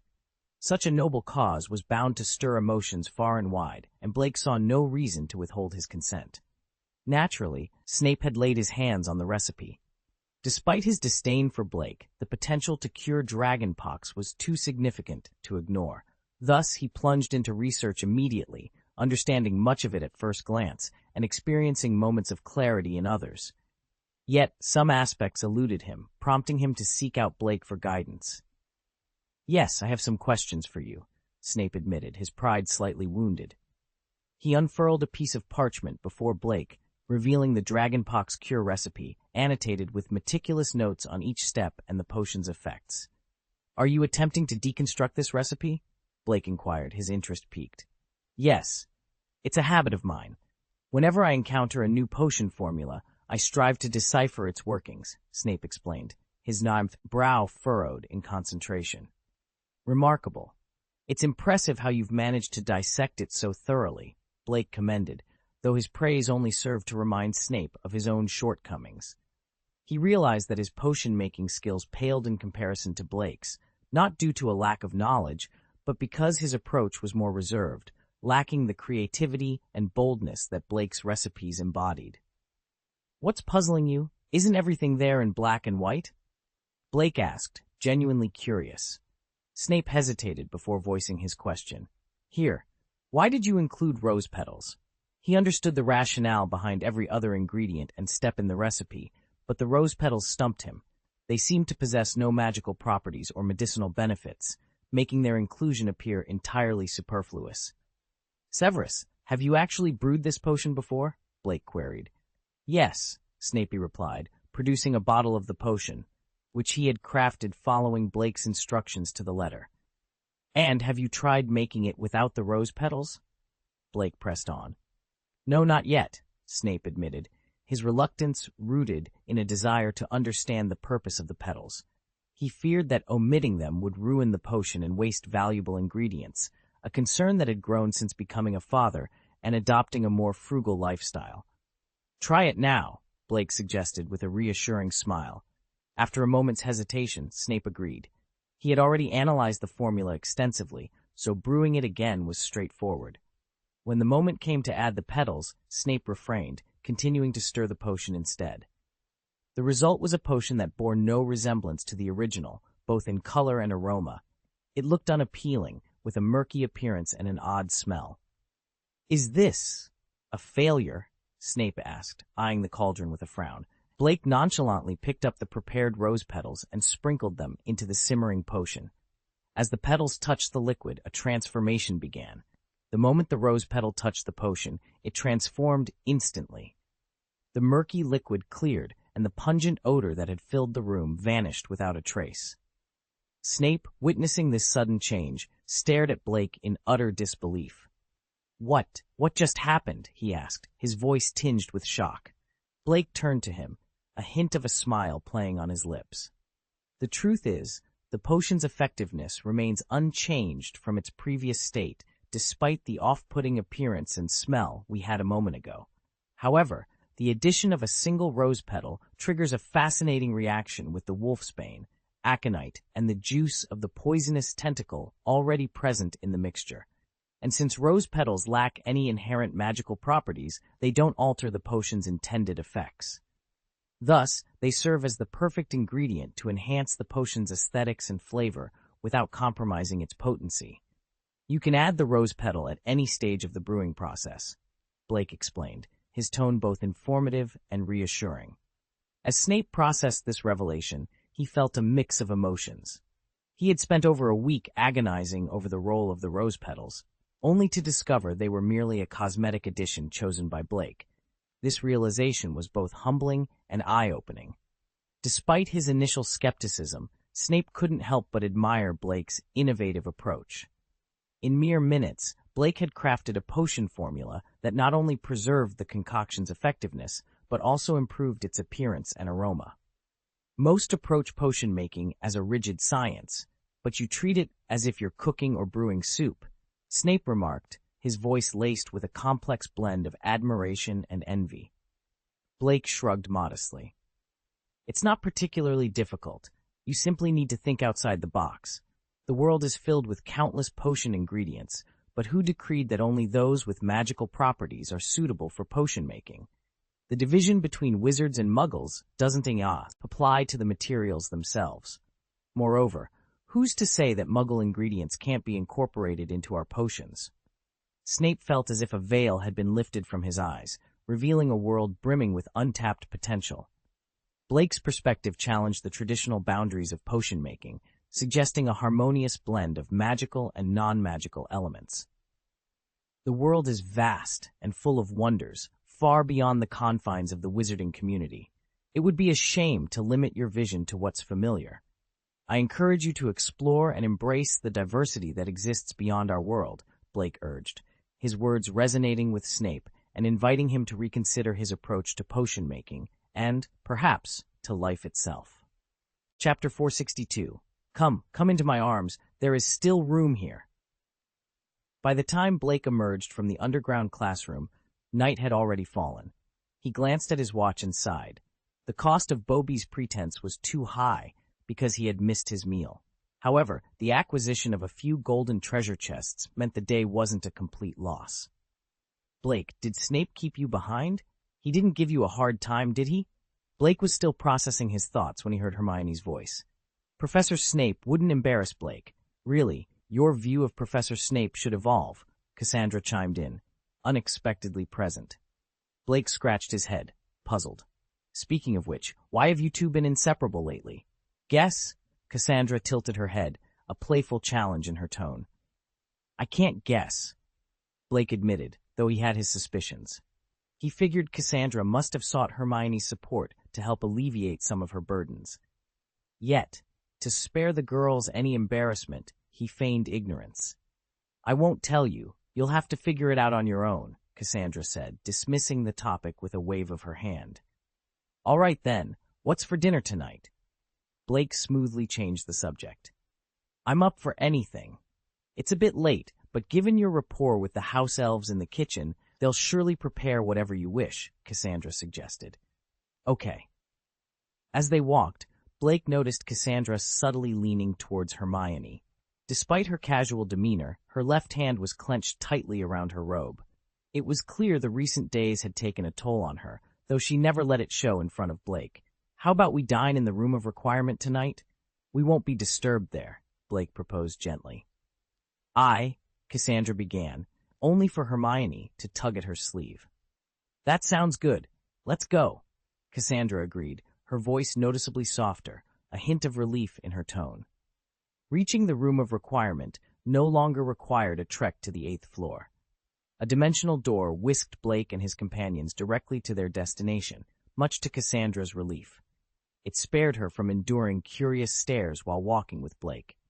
Settling down for dinner in the room of requirement, Cassandra seemed distracted. Blake couldn't help but feel a pang of sadness at her demeanor. He carefully broached the subject. Cassandra, if you're feeling uncomfortable, maybe I could. No, you mustn't say another word. I'm not uncomfortable. Not in the slightest, Cassandra interrupted loudly. Blake spoke softly. Calm down, Cassandra. Even if you don't say it, I can imagine the difficulties you're facing. I can handle it, Cassandra asserted firmly. Hermione shook her head, reflecting on her past anger. She had been furious when Cassandra launched a surprise move and became Blake's girlfriend. Now, however, she felt somewhat fortunate she hadn't acted as hastily as Cassandra. The pressure would have been unbearable. Hermione couldn't help but admire Cassandra's resilience, despite their previous conflicts. She received a package today, and it was filled with, Hermione suddenly said. Cassandra rushed to Hermione, pleading, Don't mention Granger Mountain. Blake turned to Hermione, asking seriously, What's this about? Can we not talk about it? Cassandra implored softly. I need to know, Blake insisted, determination in his voice. Cassandra fell silent, unable to respond. Blake's gaze returned to Hermione. Hermione sighed. It was full of dead rats, and there was a piece of bloody paper. The message on it read, You're next. Upon hearing this, Blake felt a surge of anger. Someone had dared to compare Cassandra to a rat and threaten her. Cassandra bit her lip, her gaze fixed intently on the coffee cup before her. Don't worry, you won't receive anything like that again, Blake assured her calmly. Upon seeing him, Cassandra stood up, hastily scribbled something on a piece of parchment, and asked, Are you planning to take action against the person who sent me those things? Isn't it only natural? Blake replied, a flash of anger in his eyes. People must face the consequences of their inappropriate actions and words. Cassandra couldn't help but interject. But she just sent me some things. She didn't physically harm me. Maybe. She just likes you too much.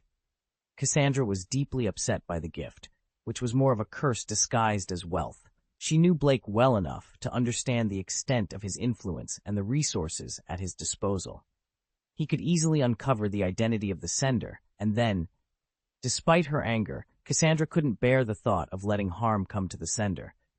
Cassandra, you must understand that harm isn't only physical, Blake explained earnestly. Harsh words and malicious curses can inflict mental wounds, sometimes deeper than any physical injury. But, Cassandra began, only to be interrupted. I feel responsible, Blake admitted. If it weren't for me, you wouldn't be in this situation, and I think you've misunderstood my intentions. While I will confront the person responsible, I won't be as harsh as you imagine. People should indeed be accountable for their actions and words. I only intend for her to face the appropriate consequences for her actions. Beck, are you there? Blake called out. With a sound reminiscent of a whip cracking, Baker, the house elf, appeared. Master Blake, Baker is here. How may I serve you? Blake handed the note to Baker. Deliver this to Aunt Ariana, please, and from now on stay with Cassandra. Screen her mail first. You heard why, Blake added, as Baker nodded, filled with righteous indignation. Baker understands. Baker will protect the noble and beautiful Miss Worley and ensure no vile correspondence reaches her.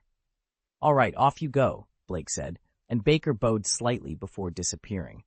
Cassandra whispered, having him screen my personal letters. A house elf's loyalty to their master is absolute. You needn't worry about him reading your letters. Besides, he can detect anything amiss without needing to read them, Blake reassured her. Cassandra looked at Blake, a mix of emotions in her eyes. But, you're Baker's master. What does that make me? Aren't you his mistress? Blake teased with a smile. Who said I'm his mistress? Cassandra muttered, though it was clear she was pleased by the notion, especially as she found herself in Blake's embrace. Ahem, Hermione interjected, glaring at them. Have you forgotten I'm still here? Do you think I'm invisible? Of course not. In fact, your timing couldn't be better, Blake exclaimed, opening his arms wide. Come on, there's room for one more. Get out! Hermione exclaimed, exasperated. Meanwhile, in Nurmengard, within Grindelwald's office, Rohir was taken aback by his request. Are you sure you want to transfer all your assets out of Gringotts? Grindelwald, unfazed, confirmed. Yes, all of them. Here are the keys to my vaults around the world. Do you even know how much money you have? Rohir asked, barely concealing her disbelief. I don't, Grindelwald admitted nonchalantly. Taking a deep breath, Rohir pressed on. If you're not out of your mind, then where do you intend to transfer all the gold? Perhaps you could consider hiding them in a cave?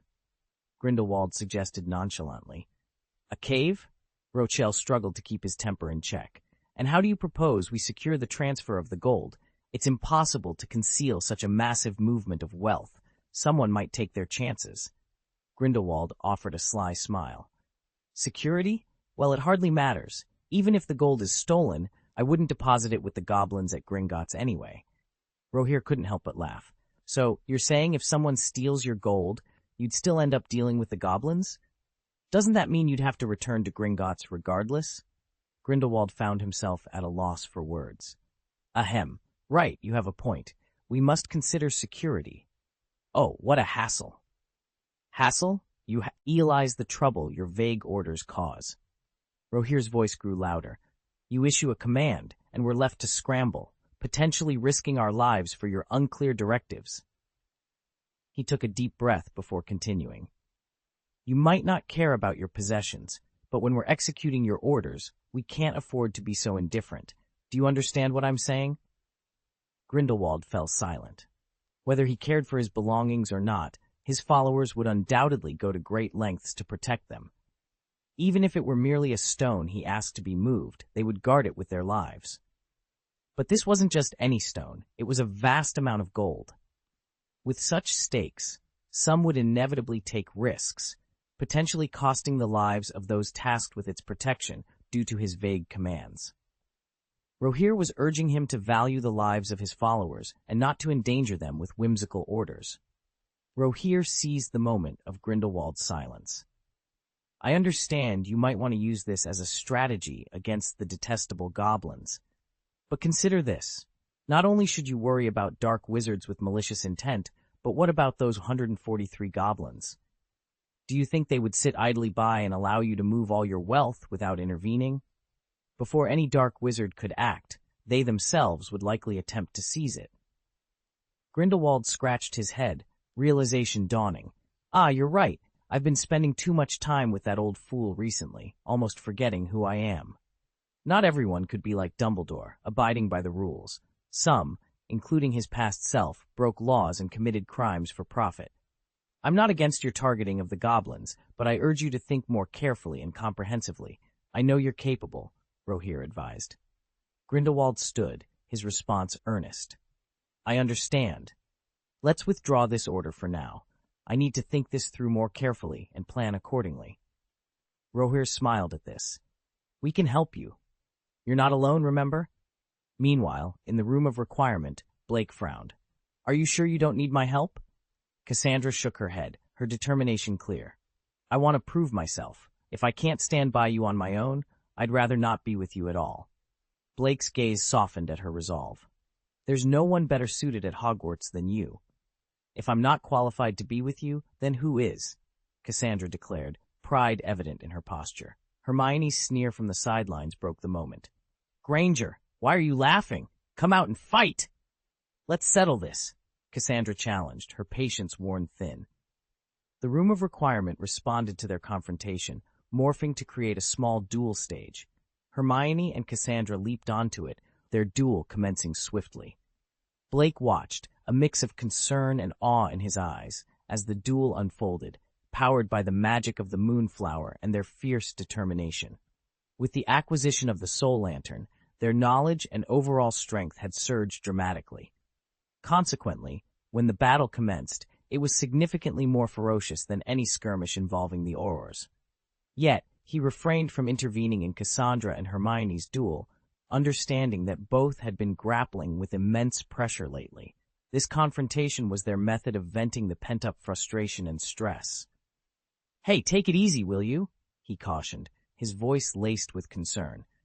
"Hey, no curses, please. Let's keep this friendly," he added, hoping to steer the duel away from darker territories. Suddenly, there was a loud thud. "Hey, why did you direct that spell off the stage?" he exclaimed, his tone a mixture of surprise and reprimand. The duel between Cassandra and Hermione was not just a mere display of magical prowess, it was a cathartic release for both. Each spell and counterspell, while intense, was a testament to their determination to overcome the shadows looming over them. However, it was crucial that this battle did not escalate beyond control, for the line between a friendly duel and a dangerous confrontation could easily blur. Chapter 463, Errand, Gringotts' Catastrophe. "Master Regulus, please have dinner," Creature said, placing sumptuous meals on the dining table with diligence. Sirius was lounging on a nearby sofa, his expression sour as if he had just swallowed a fly. "When I asked you to cook before, all I got was stale, nearly rotten black bread." Creature didn't spare Sirius a glance, focusing his attention entirely on Regulus. He pulled out a chair for him and handed him a napkin. Sirius, feeling neglected, waited in vain for Creature to attend to him. Eventually, he couldn't contain his frustration any longer and pulled out a chair for himself. "Creature, where's my portion?" Only then did Creature look at Sirius, his gaze quickly dropping as he muttered, "How can Master Sirius compare to Master Regulus? Master Sirius is rebellious, breaking our mistress's heart, but Master Regulus is perfection itself. Creature is honored to serve Master Regulus. As for Master Sirius, Creature can only serve him black bread." Sirius's temper flared. "Creature, how dare you serve me brown bread?" Regulus intervened. "Creature, give him a portion as well." "Creature obeys," the house elf said, turning towards the kitchen to fetch more food, though he continued to mutter, "Oh, what a kind-hearted Master Regulus, unlike some prodigal son." Sirius slammed his fork down. "I can't stand another day in this house." Regulus, slicing his steak with elegance, remarked, "Actually, Creature is quite capable. The key is to treat him well. No one wants to serve someone who regards them as worthless. Am I not treating him well now? At least, I haven't, not recently." Sirius's voice trailed off, his argument losing steam. "At least you haven't beaten or scolded him recently?" "What a remarkable improvement, Sirius," Regulus commented sarcastically. "Forget it, whatever you say," Sirius replied, his frustration evident. "I'll be stepping out for a while." "To protect your godson?" Regulus asked, still finding it hard to believe. The idea that Sirius's godson, Harry Potter, barely a year old, had defeated Voldemort seemed utterly absurd to him. Yet, it was the reality they lived in, a reality made possible only because Voldemort had created Horcruxes. "He's not doing well at his Muggle aunt's house. I need to look after him, to make up for the years I've missed," Sirius said, his tone heavy with regret. "But your godson won't return to his aunt's house until at least June for the summer vacation. It's not even Christmas yet. Isn't it too early to move out?" Regulus pointed out. "Finding a house in a Muggle community isn't easy. I don't have the power our ancestors had, who could simply talk their way into making a Muggle family move," Sirius explained. Regulus smiled. "Why not?" "Because I can't just do that. It's no different from being a robber," Sirius exclaimed. "I didn't suggest you rob them. You could buy the house from them with money, then use a bit of magic to ensure they don't suspect any ulterior motives. As long as they have enough wealth, they can move anywhere in the world. Though they moved because of your magic, you've also provided them with enough wealth to make a small fortune. What's wrong with that? You Gryffindors are too simplistic, always thinking in terms of black and white. If you just used your brain, you could solve this properly, Regulus chided, his Slytherin cunning shining through. Sirius felt uneasy about the suggestion, unable to articulate his discomfort. But using magic on them like this, doesn't it still go against their will? Regulus sighed. My dear brother, why not try negotiating with them to buy the house first? If you can't reach an agreement, then consider using magic. Honestly, as long as you approach the situation ethically, there's no need for such dramatics. As Sirius listened to Regulus, he couldn't help but feel the weight of his brother's words. You're right, Regulus. Although I've never been one to chase after wealth, I can't deny its influence. But I'm at a loss how to proceed. For instance, how should I approach others? And what reason could I possibly give for wanting to buy someone's house? Regulus sighed, a hint of exasperation in his eyes as he observed Sirius's confusion. I'll accompany you after dinner, he offered, albeit with a certain coldness. Really? You'd do that for me? Sirius's face lit up with hope. Don't flatter yourself. I'm merely interested in seeing how the world has changed over the past decade. It has nothing to do with helping you, Regulus clarified, his tone icy. Right. Whatever makes you happy, Sirius replied, hastily accepting the steak creature handed him, only to grimace at the first bite.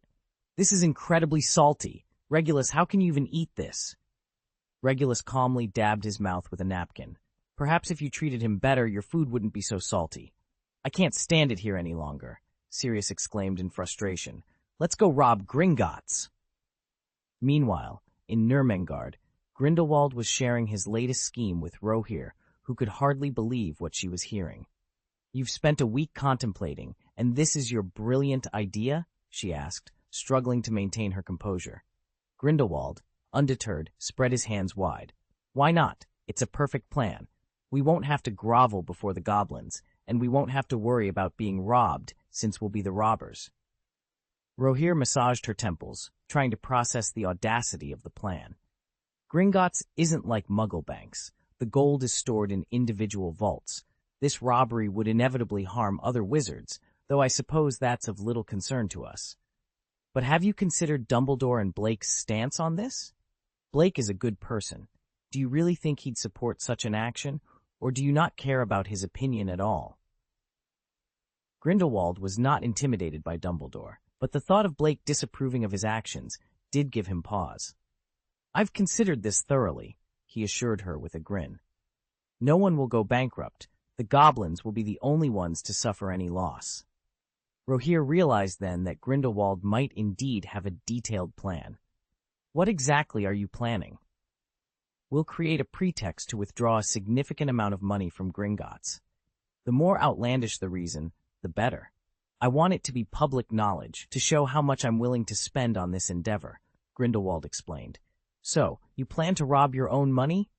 Rohir asked, trying to understand. Exactly, Grindelwald confirmed with a nod. However, the robbery would still occur within Gringotts, implicating the goblins, Rohir pointed out. Of course, Grindelwald agreed. I intend to rob my own vault before making the withdrawal. When the vault is found empty, the goblins will have no choice but to be involved. But executing such a plan in Gringotts won't be easy. It's renowned for its security, Rohir cautioned. Grindelwald remained unfazed. Gringotts' security varies by level. The simplest requires just a key and the vault's owner. The most secure vaults, located deeper underground, are protected by various mechanisms and magical creatures, with goblins personally overseeing access. People believe Gringotts to be the safest place, a belief the goblins take great pride in. Rohir mused. But is it truly as secure as they claim? I've been eager to test that theory for a long time, Grindelwald said, his eyes gleaming with the thrill of the challenge ahead. Do you really want to handle it yourself? Of course, Grindelwald replied with a smile. Withdrawing money is certainly your prerogative, but before you do, I intend to plunder my own treasury. Rohir looked at him, somewhat speechless. This was the first time she had encountered someone so gleefully planning to rob her. All right then. I'll inform Gringotts that we wish to withdraw a significant amount of money. Additionally, I'll ensure the news spreads and even get the Daily Prophet to cover it, she said, already formulating a plan to make the withdrawal a topic of public interest. The simplest way to achieve this was through donations and initiating large-scale projects for the public good. She turned to Grindelwald, curiosity getting the better of her. And how do you plan to accomplish your part? The best way to understand goblins is to ask a goblin, right? Grindelwald said, his smile widening. Guess where those old goblins who retire from Gringotts reside? Meanwhile, at Grimmauld Place, Sirius was questioning Regulus, who was peering out the window. Are you truly prepared to accompany me? Yes. Are you ready? It's time for us to depart, Regulus responded calmly. Sirius nodded, clutching a valuable gem. It should fetch a considerable sum in Muggle currency. All right. Regulus waved his wand, first at Sirius, then at himself, and their attire transformed instantly, making them appear as two Muggles. Sirius examined his new, very modern Muggle clothes with a hint of surprise. You've been out of touch for so long, yet you're still up to date with Muggle fashion? I simply observed, Regulus replied, gesturing towards the window. You can learn a lot by watching the street below. Realization dawned on Sirius. So, we're ready to go? Yes, Sirius replied eagerly. Creature, take care of the house while we're out. Walking out of Grimmauld Place, Sirius felt a wave of uncertainty. I'm not sure where to start. The first step is to convert the gems into money, Regulus suggested pragmatically. Yes, but where do we go for that? Do Muggle banks even accept gems? We'll have to inquire. Remember, we're Muggles now, Regulus said, putting away his wand. Back in the room of requirement, Blake was interrupted during a dueling lesson by Baker, who informed him that Grindelwald needed to see him urgently at Nurmengard. Blake told Hermione and Cassandra to continue without him and used a dimensional door to reach Grindelwald's office directly. Upon entering, Blake found Grindelwald engrossed in work, a rare sight. Grindelwald looked up and greeted him warmly, inviting him to sit and offering a selection of desserts and drinks from a cabinet reserved for Blake. Blake was brought before Grindelwald, who greeted him with an unexpected proposition. What did you want to see me for? Blake inquired, puzzled by the sudden summons. Grindelwald's eyes sparkled with mischief as he replied, Yes, there's something I need to discuss with you, something big and very interesting. Blake leaned in, curiosity piqued. I'm planning a heist, Grindelwald declared with a gleeful tone. Blake's eyebrows shot up in surprise, and he extended a hand to check Grindelwald's forehead. Hiss! This old man doesn't seem to have a fever. Why is he spouting such nonsense? Go. I'm perfectly fine. Grindelwald swatted Blake's hand away, clearly annoyed. To be more precise, I intend to rob Gringotts, and not just any vault, but my own treasury, he revealed, a sly grin spreading across his face. So, are you interested in joining? Grindelwald asked, his grin widening. Blake couldn't help but stroke his chin thoughtfully. This does sound intriguing, he mused, considering the audacity and the thrill of the proposed heist. Chapter 464. Grindelwald's New Leaf. Blake had always known Grindelwald was a master of mischief, especially when it came to the goblins. Yet the idea of Grindelwald plotting to rob his own vault was something Blake hadn't anticipated. However, Grindelwald seemed to believe that if executed with finesse, it would leave the goblins in quite the predicament. The ideal scenario would be to simply hand over Gringotts' treasury to them, Grindelwald mused, his gaze fixed on Blake. But that would harm others, so I've decided to take matters into my own hands and rob it myself. His statement was delivered with a direct look at Blake, as if seeking approval for his noble act. Blake couldn't help but respond with a grin, playing along. I always knew you had a good heart. Professor Dumbledore has always misunderstood you.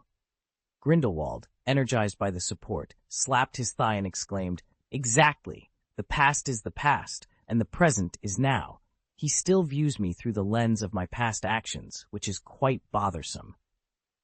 You understand, right? Despite my transformation into a good person, he remains skeptical, Grindelwald continued, his expression unflinchingly earnest. It was true that Grindelwald had shown restraint compared to his former self. In the past, he wouldn't have hesitated to cause chaos by attacking Gringotts directly, enjoying the turmoil that would ensue between the wizards and the goblins.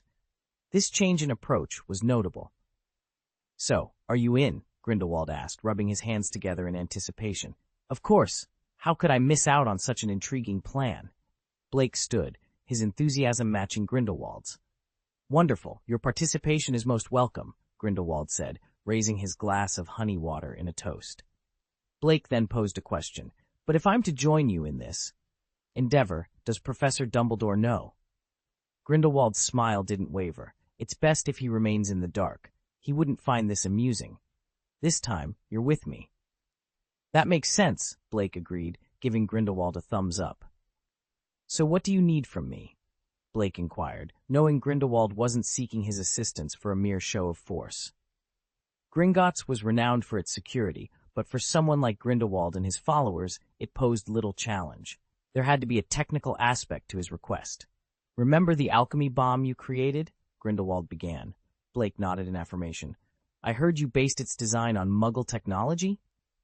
"Yes," Blake confirmed. "Then I'd like you to modify a batch of alchemy guns. I believe you're capable of that," Grindelwald proposed. Blake, intrigued by the request, mentally prepared himself for the task. Outwardly, he remained composed. "Of course. But may I ask, what's the purpose of these alchemy guns?" Grindelwald explained. "The assailants who targeted you previously used alchemical guns. Now, I plan to use these guns to rob Gringotts and frame those attackers." "I'm curious to see their reaction," Grindelwald added, a mischievous glint in his eye. Blake quickly grasped Grindelwald's strategy. If the goblins retaliated immediately, it would imply they knew the identity of the hired wizards, suggesting the goblins were behind the previous attack on Blake. This was Grindelwald's way of sowing discord among their ranks. "So, I'll handle this?" Blake asked, ready to take on the challenge. Grindelwald agreed without hesitation. The plot to eliminate Blake had originated from the Tower of Chaos, and Blake was eager to uncover any connections between Chaos Wish and the goblins. This heist could potentially expose those links, igniting conflict within the ranks of their adversaries, particularly the so-called internal strife among those privy to the attack on Blake. The attack was orchestrated by the fourth natural disaster, a fact known only to a select few. Among them, Grindelwald and Blake shared a common goal. Grindelwald was eager to discover if the goblins had sent an assassin for Blake, while Blake was curious to learn if the goblins had indeed formed an alliance with the fourth natural disaster to target him. Grindelwald's decision to seek an audience was precisely the outcome Blake had hoped for, so naturally he had no objections. Upon hearing Blake's consent, Grindelwald retrieved a paper bag from his cloak and handed it over. Blake, upon opening the package, found several twisted war hoods inside. "These were recovered from the site of your attack," Grindelwald explained. Blake examined them briefly before confidently stating, "Don't worry, I can handle this." Indeed, he could, as he was the original creator of these magic-nullifying bullets.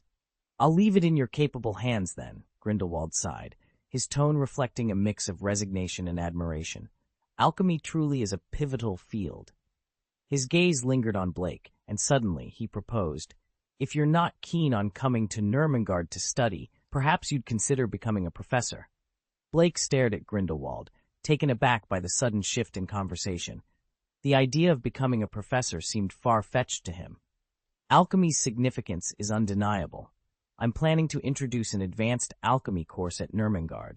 Wouldn't it be reasonable to invite you, given your expertise, to lead it?" Grindelwald reasoned. Blake responded with a wry smile. "At my age, I doubt your students would take me seriously." Grindelwald countered, "You underestimate your own renown. While others might struggle to command respect, you, with your celebrated achievements, certainly would not." Indeed, Blake's inventions and heroic acts had made him a household name in the wizarding world, rivaling even Harry Potter in fame. His contributions had positioned him as a likely candidate for the Order of Merlin, first class, making the role of a mere professor seem almost beneath him. Blake, however, remained uninterested. "No," he declined flatly when Grindelwald pressed for a reason. "I'm simply too lazy," he admitted. Grindelwald couldn't help but laugh at the irony. "Lazy? Your accomplishments suggest otherwise. How could someone so lazy achieve so much?" Blake found himself at a loss for words, unable to articulate the true extent of his reluctance. Regardless, I'm not interested, he stated firmly.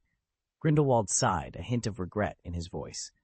I should have approached you sooner, before Dumbledore had the chance. It seems you prefer to stay at Hogwarts. Realizing the opportunity slipping away, Grindelwald conceded, Well, if you change your mind, remember that Nurmengard's doors are always open for you, Blake. As they parted ways, the scene shifted to the bustling streets of London, where Sirius and Regulus Black walked side by side. Despite being brothers, Regulus's youthful appearance, a result of his unique experiences, often led to mistaken assumptions about their relationship, much to his chagrin. Who would have thought we'd end up at Gringotts?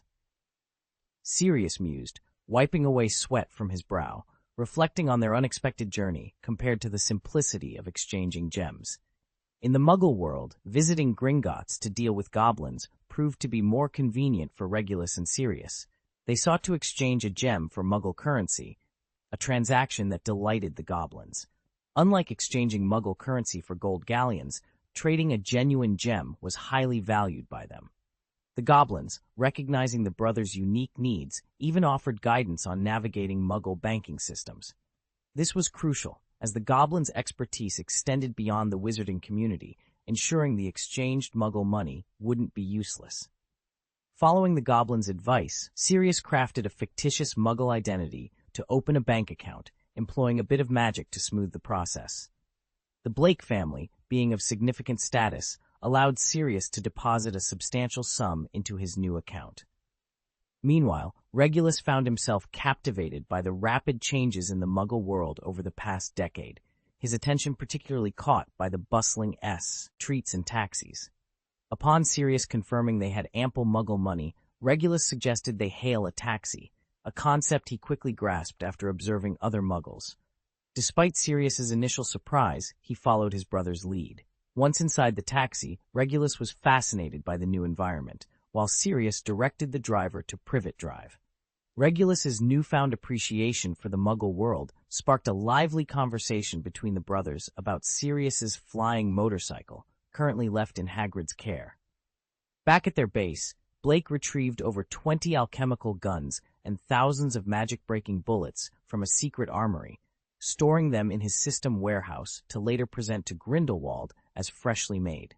Meanwhile, at Hogwarts, in the Room of Requirement, Hermione and Cassandra were intensely practicing their combat spells. Blake, observing their dedication, suggested it was time to break for dinner, proposing they eat in the auditorium for a change.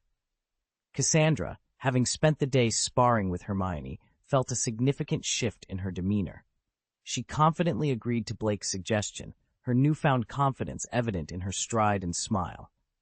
Blake noted this transformation, realizing the positive impact their training session had on Cassandra's spirits. Blake had been correct in his assessment. Cassandra was the only one among them who could swiftly adjust her mindset to withstand pressure.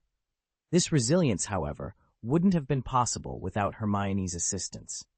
Despite Hermione's academic prowess, she found herself outmatched by Cassandra in the realm of physical combat. During their dual practice sessions, Hermione consistently found herself on the losing end, which inadvertently contributed to Cassandra's growing self-confidence. Blake was privy to this dynamic, not as an outsider, but as someone who had just spent a considerable amount of time in the Room of Requirement, attempting to console Hermione. The ordeal had been far from easy. After being trampled on 7 times, pinched 10 times, and even bitten, Blake's patience and endurance were thoroughly tested. It was only after this exhaustive peacemaking effort that he agreed to join them for a meal. This situation highlighted the complex interplay of friendships, rivalries, and personal growth within their group. Cassandra's ability to thrive under pressure was commendable, yet it was clear that her victories came at the expense of Hermione's confidence. Blake, caught in the middle, played the role of mediator, trying to maintain harmony while also recognizing the strengths and weaknesses within their dynamic. Chapter 465, Dumbledore, Are We Too Late to Expand? In the days following Grindelwald's swift actions, the Daily Prophet was abuzz with a singular topic. Gellert Grindelwald, the headmaster of Nurmengard and now the honorary advisor to the British Ministry of Magic, had pledged substantial funds to aid the ministry in establishing social welfare institutions. These organizations aim to support impoverished communities within the wizarding world, including destitute wizards and marginalized groups, such as werewolves. The initiative promised to assist these individuals in finding suitable employment and provide life support within a certain scope.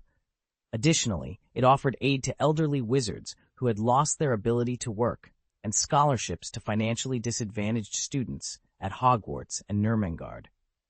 The scope of this organization was vast, touching all corners of the wizarding community. Upon the announcement, the wizarding world was set ablaze with excitement, particularly among those struggling to make ends meet. Overnight, Grindelwald's reputation began to shift dramatically. Regardless of his dark past, if he fulfilled his promise, he would be seen as a reformed man. Those who benefited from his generosity would not dwell on his history as a Dark Lord. Simultaneously, Cornelius Fudge, the Minister for Magic, saw his popularity soar. The establishment of the welfare institution required his approval, and his agreement facilitated its creation. This association with Grindelwald's philanthropy significantly boosted Fudge's image, making him feel like he had struck gold. Fudge was overjoyed, grateful for his decision to align with Grindelwald over Dumbledore, as his reputation had flourished more in a few months with Grindelwald than it had in years with Dumbledore. In his office, Fudge, unable to contain his glee, was reminded by Kingsley Shacklebolt of the potential for Grindelwald to merely be using his name for the time being. Fudge dismissed these concerns, confident in the mutual benefits of their arrangement and the positive public perception. He believed that any failure to follow through would reflect poorly on Grindelwald, not him. However, Fudge failed to realize that Grindelwald, as the initiator and financier of the project, was garnering far more acclaim and goodwill than he was. Kingsley saw this oversight as a slow path to self-destruction for Fudge, predicting that Grindelwald's rehabilitated reputation could eventually eclipse even Dumbledore's. This could easily position Grindelwald as a prime candidate for Minister of Magic, a prospect Fudge seemed blissfully unaware of. As the initiative gained momentum, the Daily Prophet published the address of the welfare agency's office, inviting the public to visit and announcing job openings. This transparency and call for talented individuals reassured many and further solidified the positive impact of Grindelwald's initiative on the wizarding community. People who still harbored doubts about Grindelwald's intentions found further evidence that he was genuinely committed to his cause, rather than merely feigning interest. Another day passed, and Grindelwald's subordinate, the Vice-Chancellor of Nurmengard, Professor Rohir, made an announcement. He declared that on the following Monday, at 9 o'clock in the morning, they would visit Gringotts, Grindelwald's personal vault, to withdraw the first installment of funds. This money was earmarked as the initial investment for social welfare institutions. According to Professor Rohir, this first installment amounted to 100,000 gold galleons. Vita, this is truly wonderful. Grindelwald exclaimed, his eyes sparkling with joy as he reviewed the report in his hands. The news of his plan to withdraw money from Gringotts had garnered significant attention. Surprisingly, even his tarnished reputation seemed to be on the verge of rehabilitation. Rohir smiled, his gaze drifting to an envelope on Grindelwald's desk. The handwriting on it, a series of circles within circles, was unmistakably Fam Iliar. "Did Dumbledore write to you?" he inquired. Grindelwald picked up the letter, a hint of pride in his voice.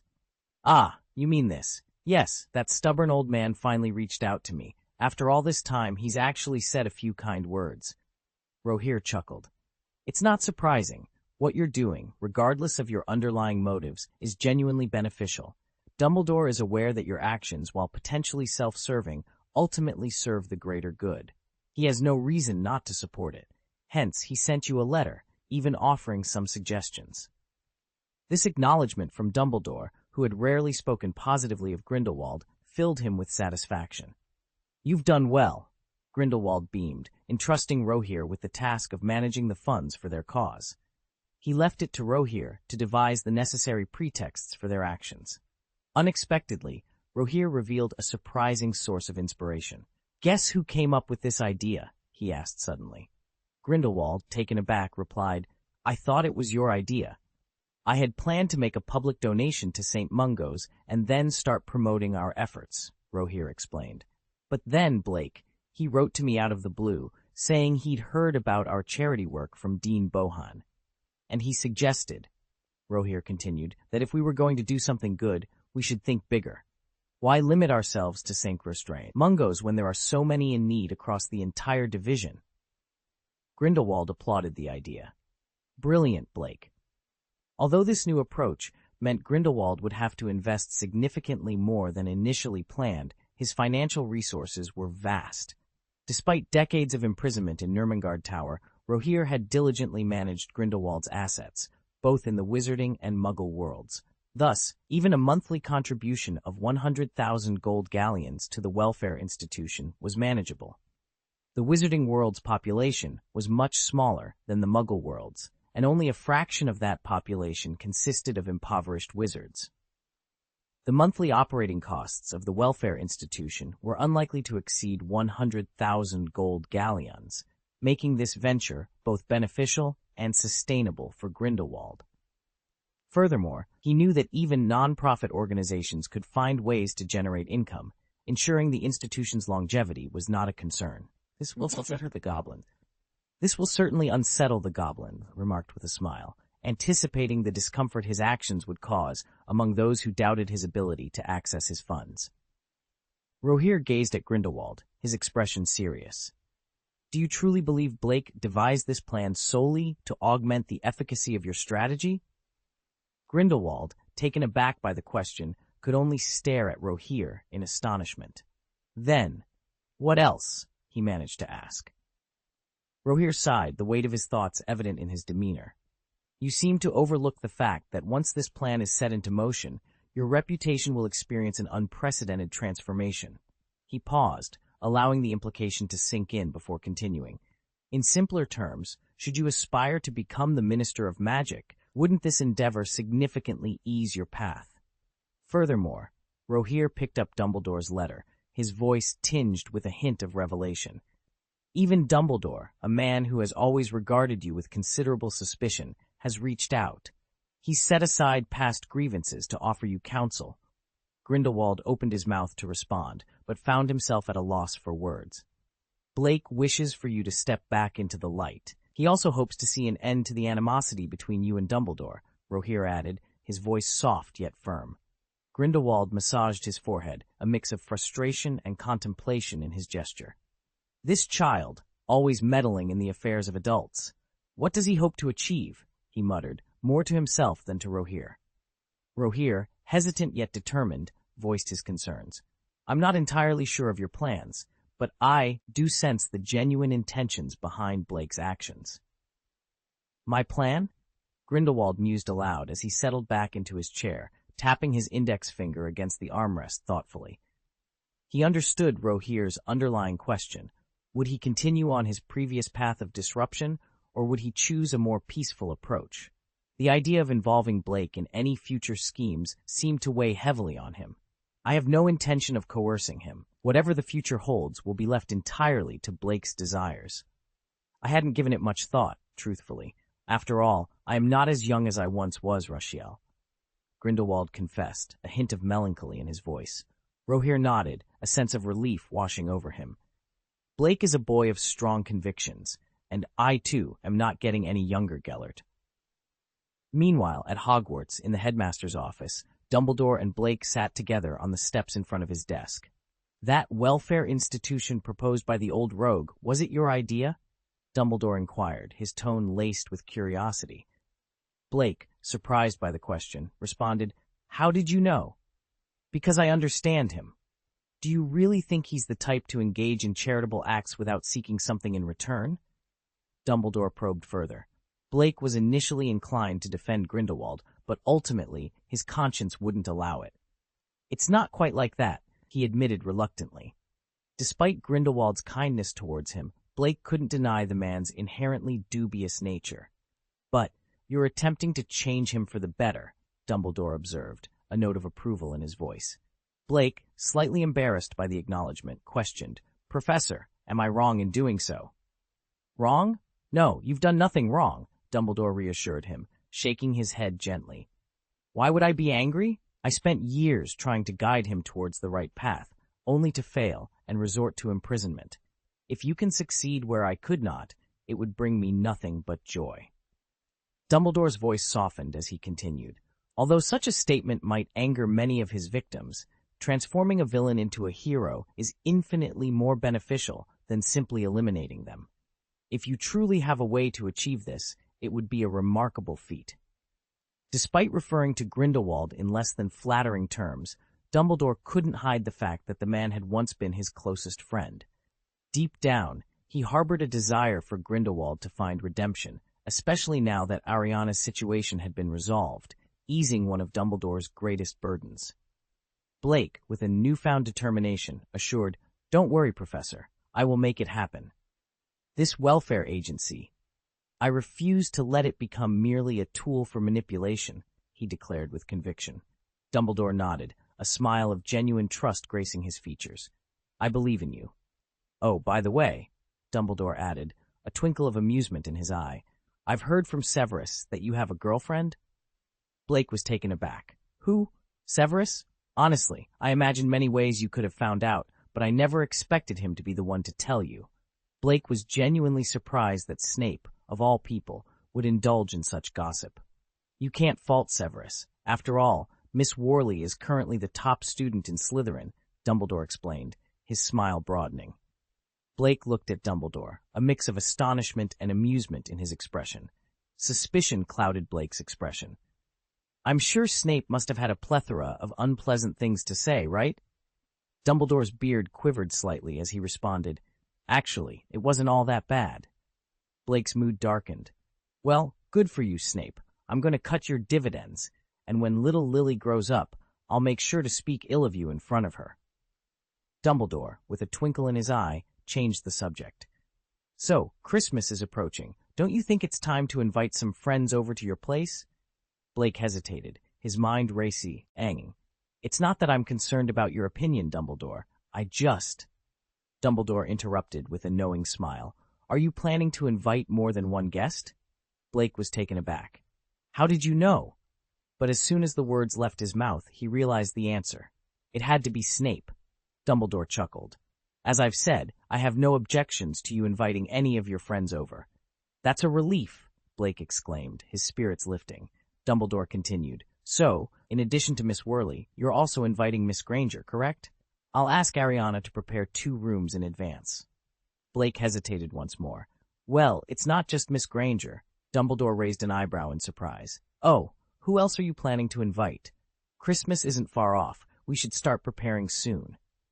Blake began to count on his fingers. Senior Pinello, Senior Chew, Senior Luna.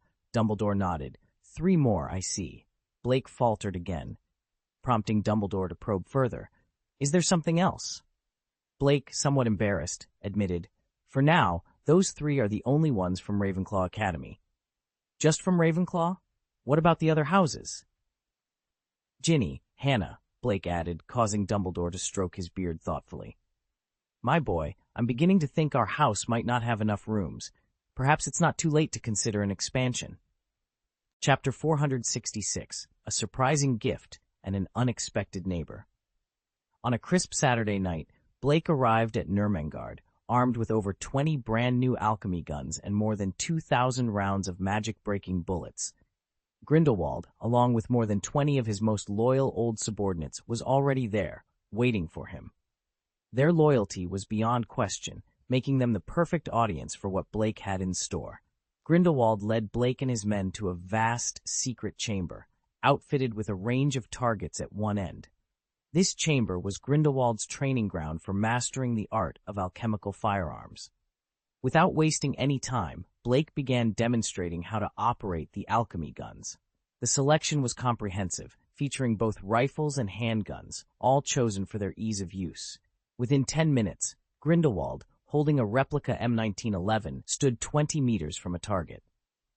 Following Blake's guidance, he loaded the gun, aimed, and fired. A series of gunshots echoed through the chamber, and the wooden target was decimated. Grindelwald, visibly satisfied, remarked on the gun's impressive power and pleasing handling. Blake was taken aback not just by the gun's performance but by Grindelwald's remarkable accuracy. When asked if he had prior experience with firearms, Grindelwald admitted to having only seen them before, never having fired one.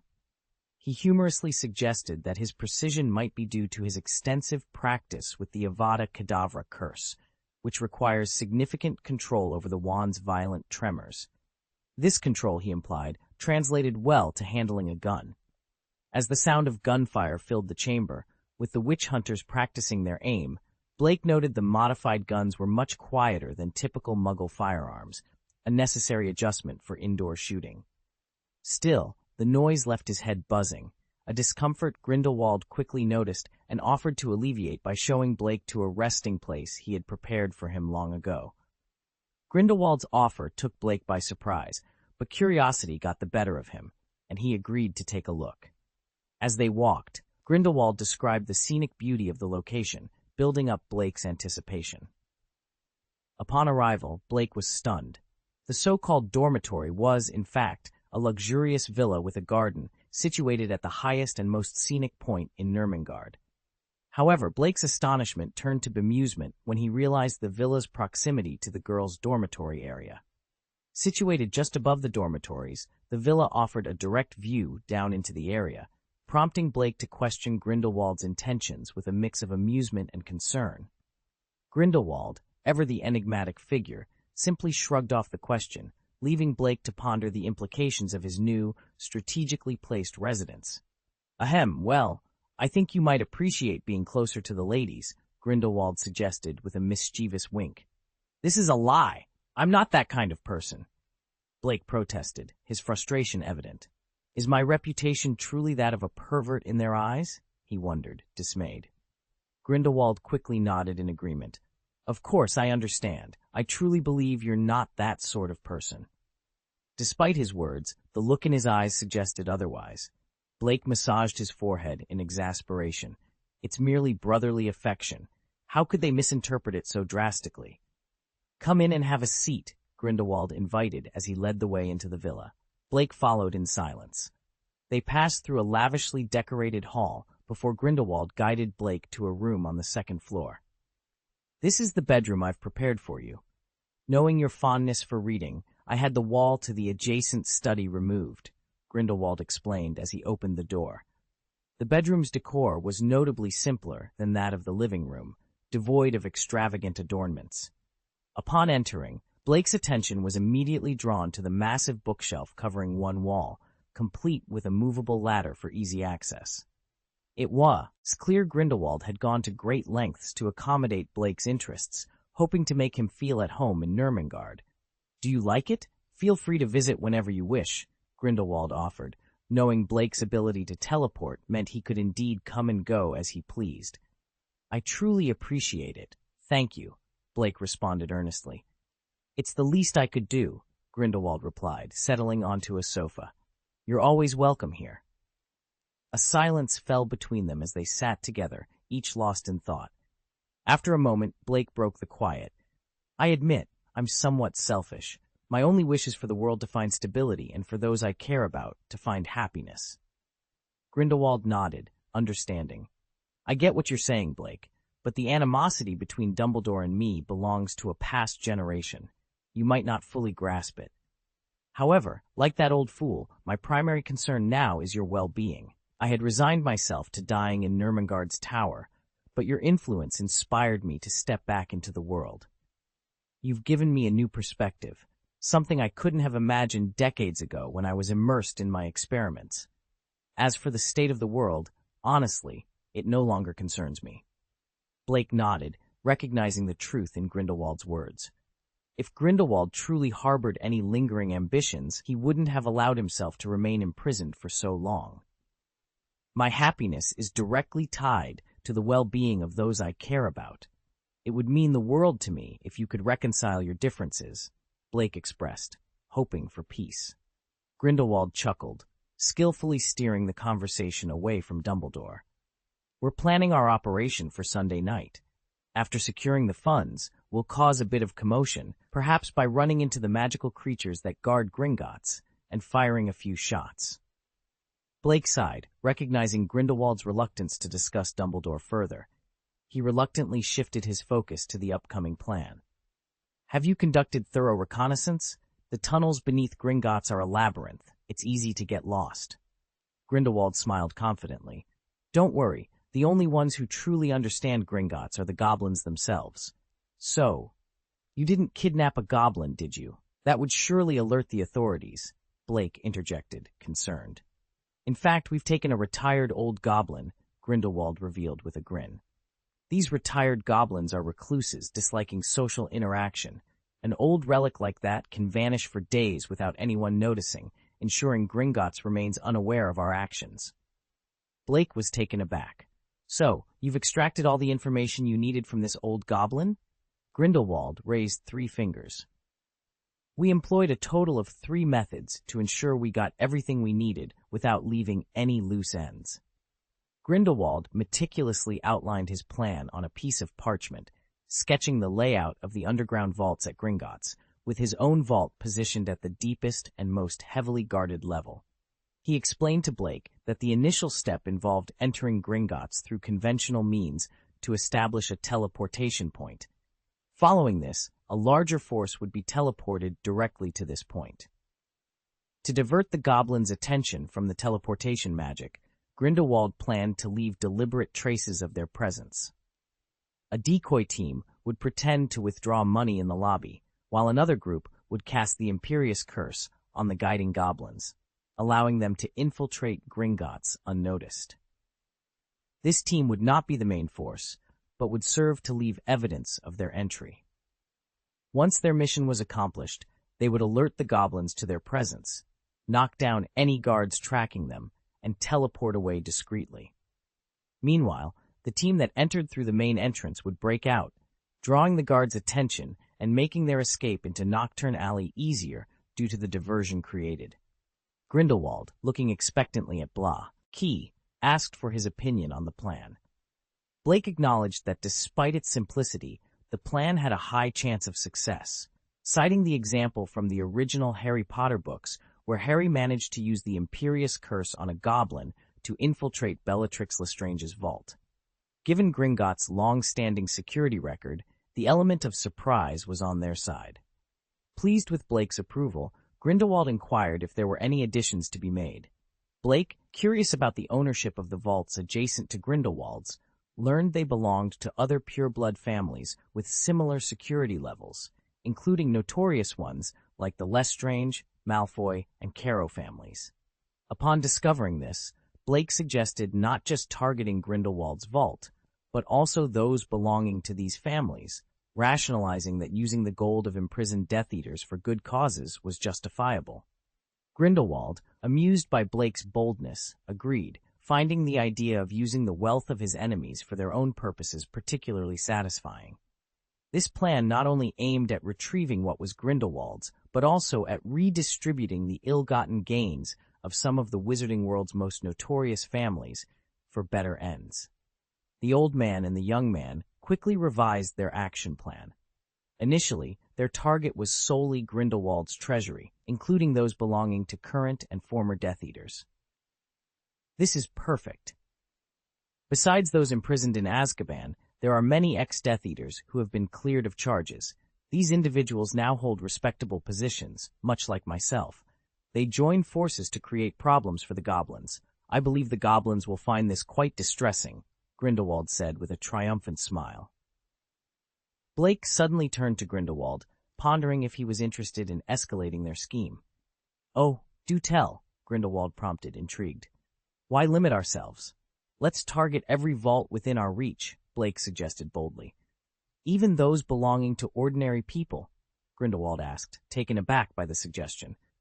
Yes, but imagine the chaos when they besiege Gringotts, demanding their money back, Blake explained. I suppose the goblins would refuse to reimburse them, Grindelwald mused. That's where your welfare organization comes into play, Blake said with a sly smile. You step in, unable to bear the thought of ordinary people facing financial ruin, offering to lend money to the goblins so they can repay these individuals. Of course, there will be conditions. Focus on aiding the ordinary people. The pureblood families can fend for themselves. given their numerous treasuries. And the funds we lend to the goblins? We'll use the very money we've stolen.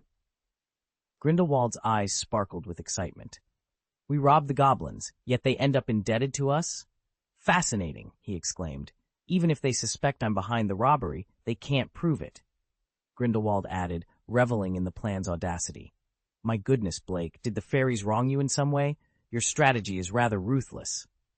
Chapter 467, A Warning from the Depths of Gringotts. Blake found Grindelwald's reaction amusing. You might think I'm being harsh on them now, he began, a smirk playing on his lips. But consider this a test. If it turns out the goblins had no hand in the attack against me, I'll compensate them in other ways. They'll end up gaining more than they lost.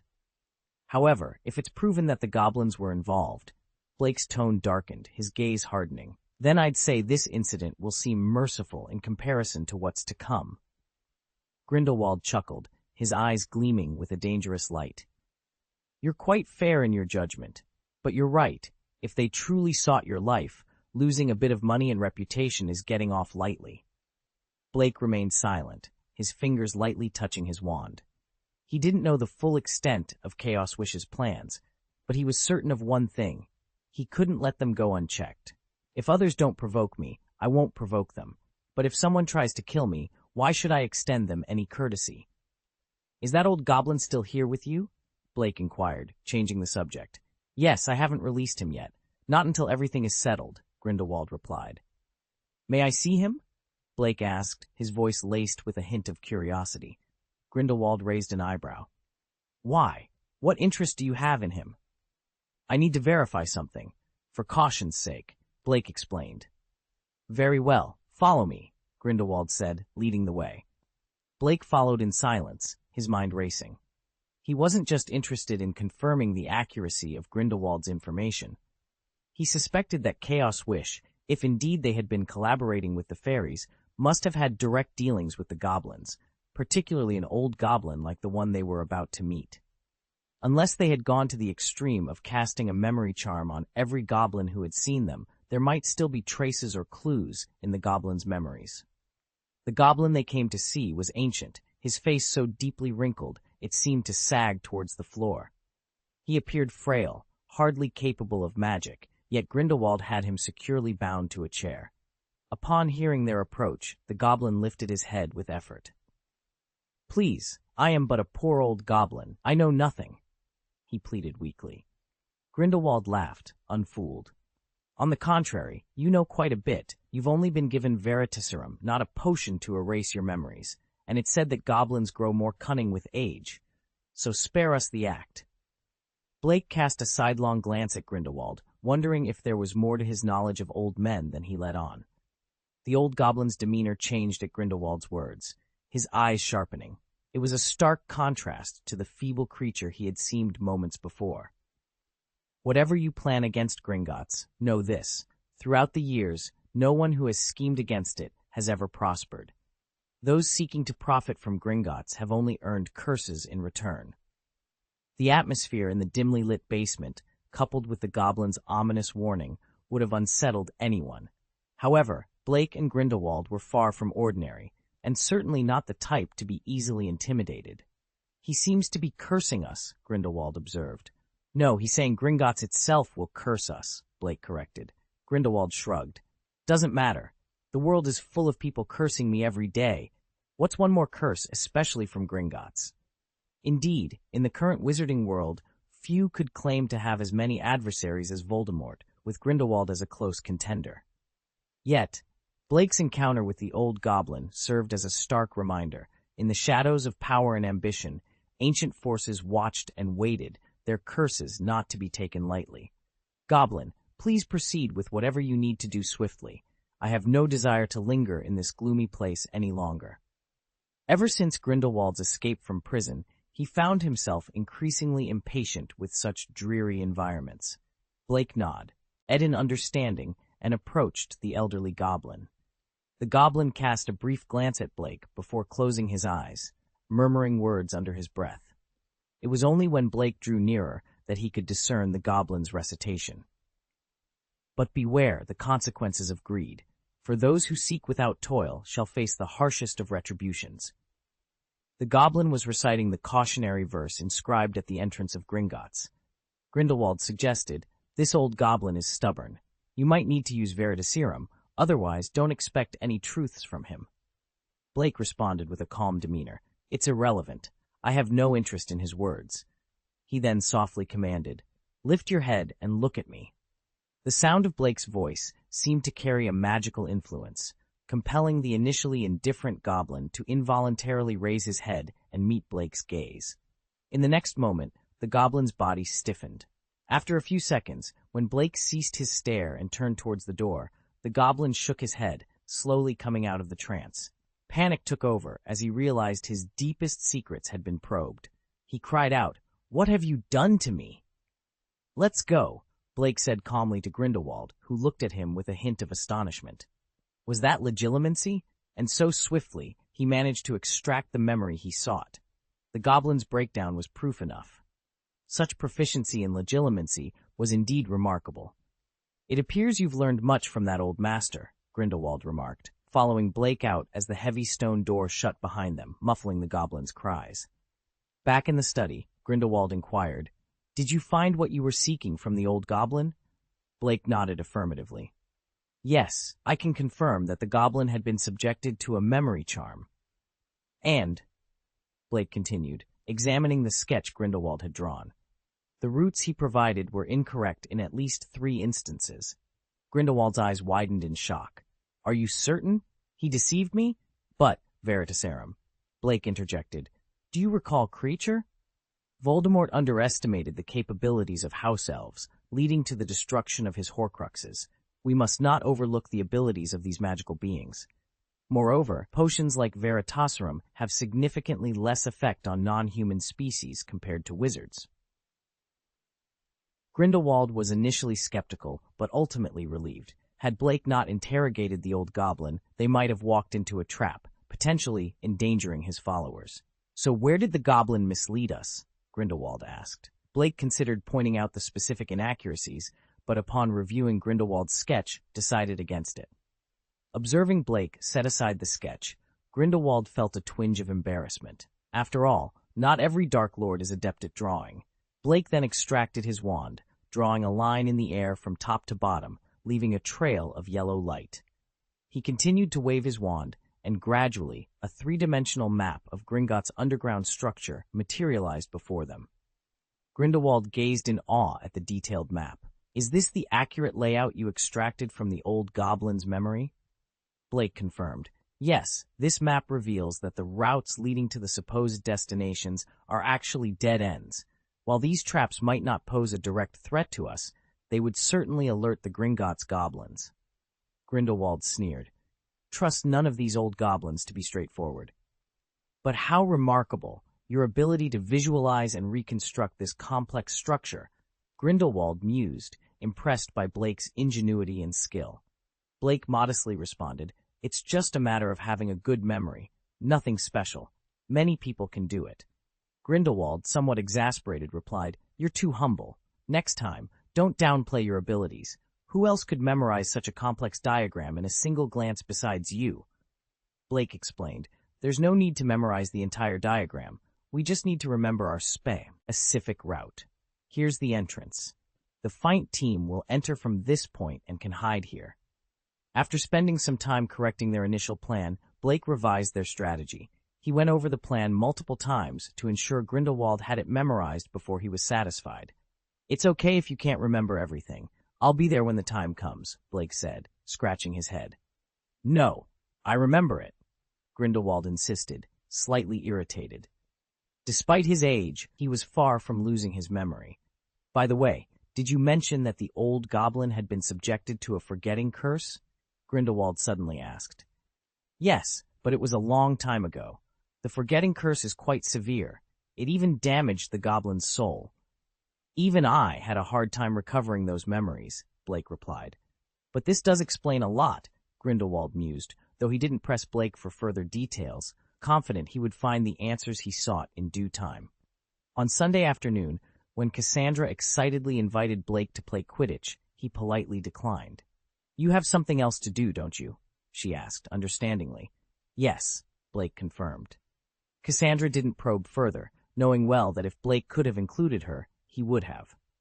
All right, good luck then. I'm off to find Granger, she said, turning to leave. Blake called after her. Just don't be too hard on her. Cassandra often sought Hermione out for dueling practice or Quidditch, and while Hermione was quite adept at dueling, she struggled with Quidditch. I'll keep that in mind.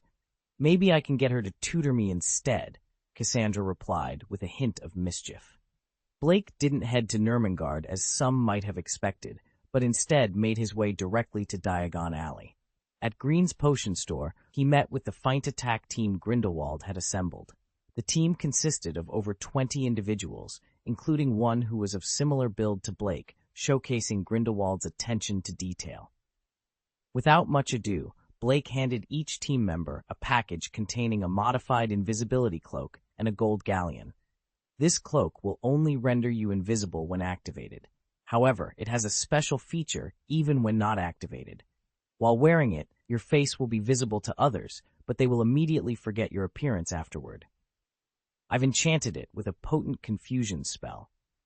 Additionally, you can alter the cloak style at will to avoid suspicion, as wearing identical cloaks would raise questions among the astute goblins. The gold galleon in your possession will heat up as a signal for you to break cover. Also, squeeze the galleon tightly once you're in position and hidden. We'll receive a signal on our end, Blake instructed. After ensuring everyone was prepared, the team departed from Green's potion store in small groups. Their mission was set to commence at dawn, but they planned to infiltrate Gringotts under the cover of night to establish a teleportation point within the bank. Once the team had left, Blake donned a special cloak designed to conceal his identity and exited Green's potion store. Given his frequent visits to the Daily Prophet, it was crucial to maintain a low profile, especially with the impending operation. After wandering around Diagon Alley for over an hour, Blake purchased many gifts, blending in with the crowd while keeping his true intentions hidden. Cassandra and the others waited until nightfall before Blake activated a dimensional gate to transport them directly to Nurmengard. Upon their arrival, they were greeted by Grindelwald, who, with a flourish, presented a handful of shimmering gold galleons. They've all managed to infiltrate successfully, he announced, a hint of satisfaction in his voice. Blake's gaze then shifted to the several suitcases laid out on the table. I see you've prepared the containers for our loot, he remarked, his curiosity piqued. Grindelwald, with a knowing smile, gently patted one of the suitcases. Are you concerned about the capacity? Tonight, we're not stand targeting a single company's treasury, he teased. Blake, intrigued, pressed further. Grindelwald's smile widened. You're familiar with Newt Scamander's suitcase, aren't you? Well, worry not. The suitcases we have here are twice the size of Newt's, he proclaimed, his eyes gleaming with anticipation for the night's endeavors. The promise of such vast storage capabilities hinted at the ambitious scale of their planned heist, setting the stage for an audacious adventure that would test their cunning and magical prowess to the limits. Chapter 468, A Golden Opportunity. In the dimly lit office of Nurmengard, Grindelwald and his followers gathered for a final briefing before their daring heist.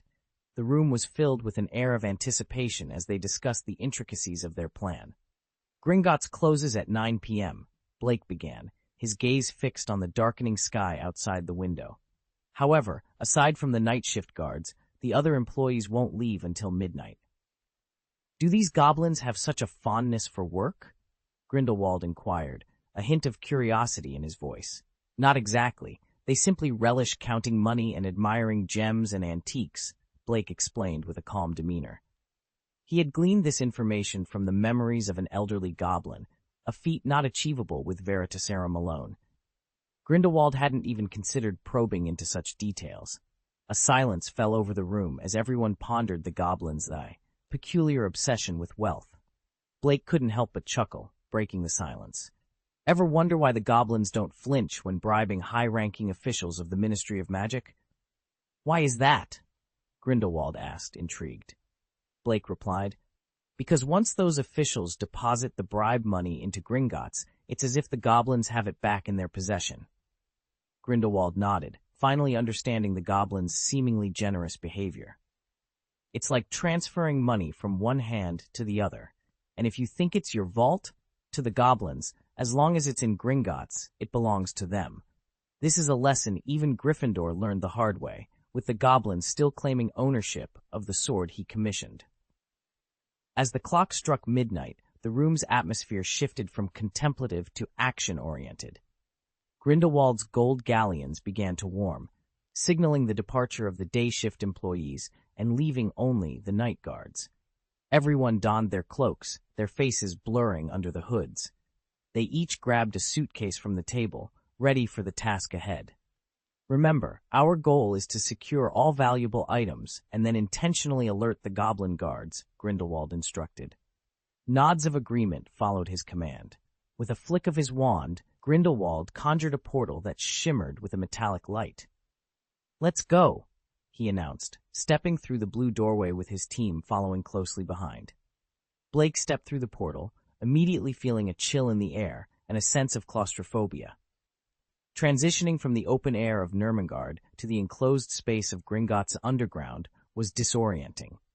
He found himself in a narrow, dark corridor illuminated by a few torches, some of which were extinguished, casting long shadows along the walls.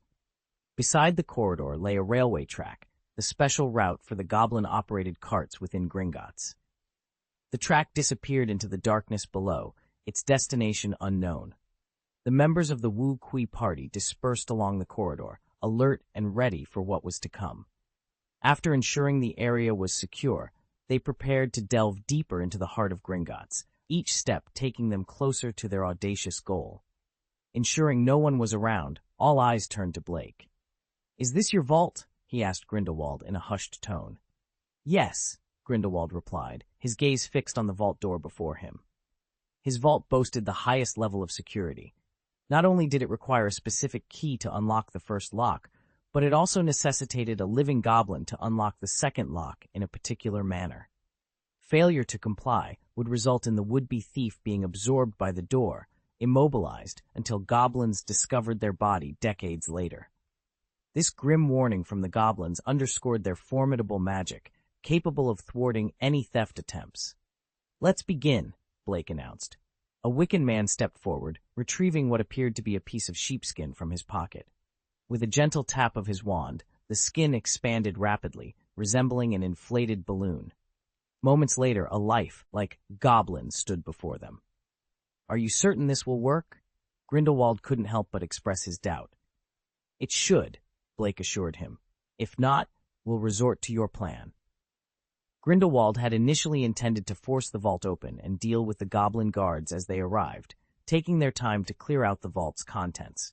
However, Blake proposed a less disruptive approach, preferring to secure the items first before causing any commotion. He had deciphered the secrets of the vault's locks from an old goblin's memories. The first lock required a specific key, but Blake had devised a workaround akin to administrator rights, allowing him to bypass any key requirement. This technique, derived from the goblin's memories, was now fully within Blake's grasp. The second lock proved more challenging, necessitating a living goblin for its biometric security, a requirement within Blake's expertise in biotechnology. Thus, the creation of the balloon-like goblin replica. "Follow my instructions," Blake directed. The cultist nodded, positioning the goblin's fingers into the keyhole and manipulating them as Blake had taught. With a crack, a section of the vault door, previously thought to be sealed, loosened and shifted upwards. The cultist, visibly nervous, continued to maneuver the puppet's fingers. Click, click. Once the puppet's fingers were withdrawn, the vault door cracked open, revealing a sliver of the riches inside. The first lock was undone, and everyone exhaled in relief, with the cultist wiping his brow. "It's fine. Even a mistake wouldn't alert the goblins," Blake reassured him. Encouraged, the cultist reviewed Blake's instructions and re-engaged the puppet's hand with the crack. After several tense moments and precise movements, he withdrew the puppet's fingers. Crack!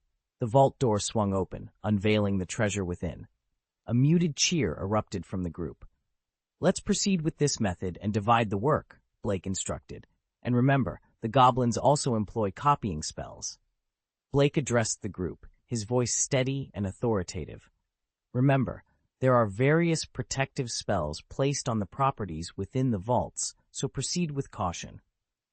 Everyone nodded in understanding, and one of the team members promptly took out a teleportation device, preparing for the next phase of their plan. The initial team had already established teleportation points at the entrances of all the vaults in the vicinity, according to their meticulously crafted strategy. Now, they only needed to teleport directly to the vault doors, unlock them using the predetermined method, and then proceed to transfer the gold. As the team was making final preparations to embark on their mission, Blake's voice cut through the air once more. This time with a question. Who is in charge of the Lestrange family's vault?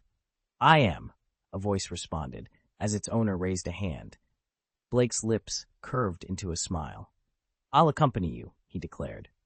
The Hufflepuff's golden cup, a treasure of immense value, was rumored to reside within the Lestrange family's vault. The thought of leaving such a prize behind was unthinkable to Blake.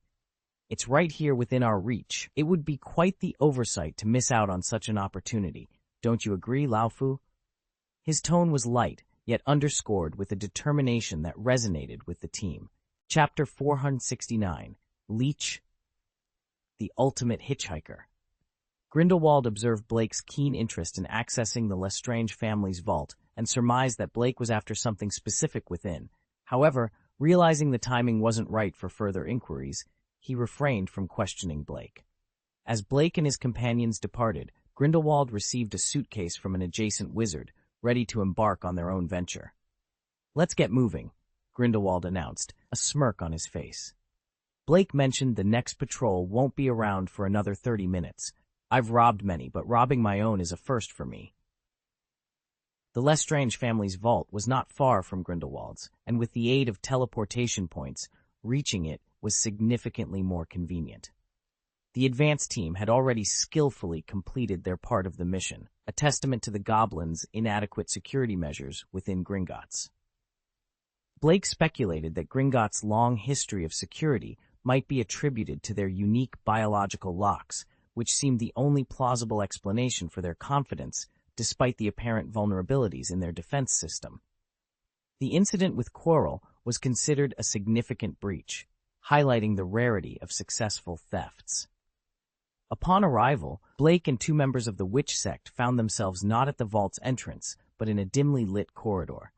One of the sect members knelt to inspect a message left by the advance team, revealing, "There's a fire dragon guarding the entrance. To avoid alerting the goblins, we've placed the teleportation point here." After erasing the message, Blake peered down the corridor, spotting the Ukrainian iron-bellied dragon in the shadows.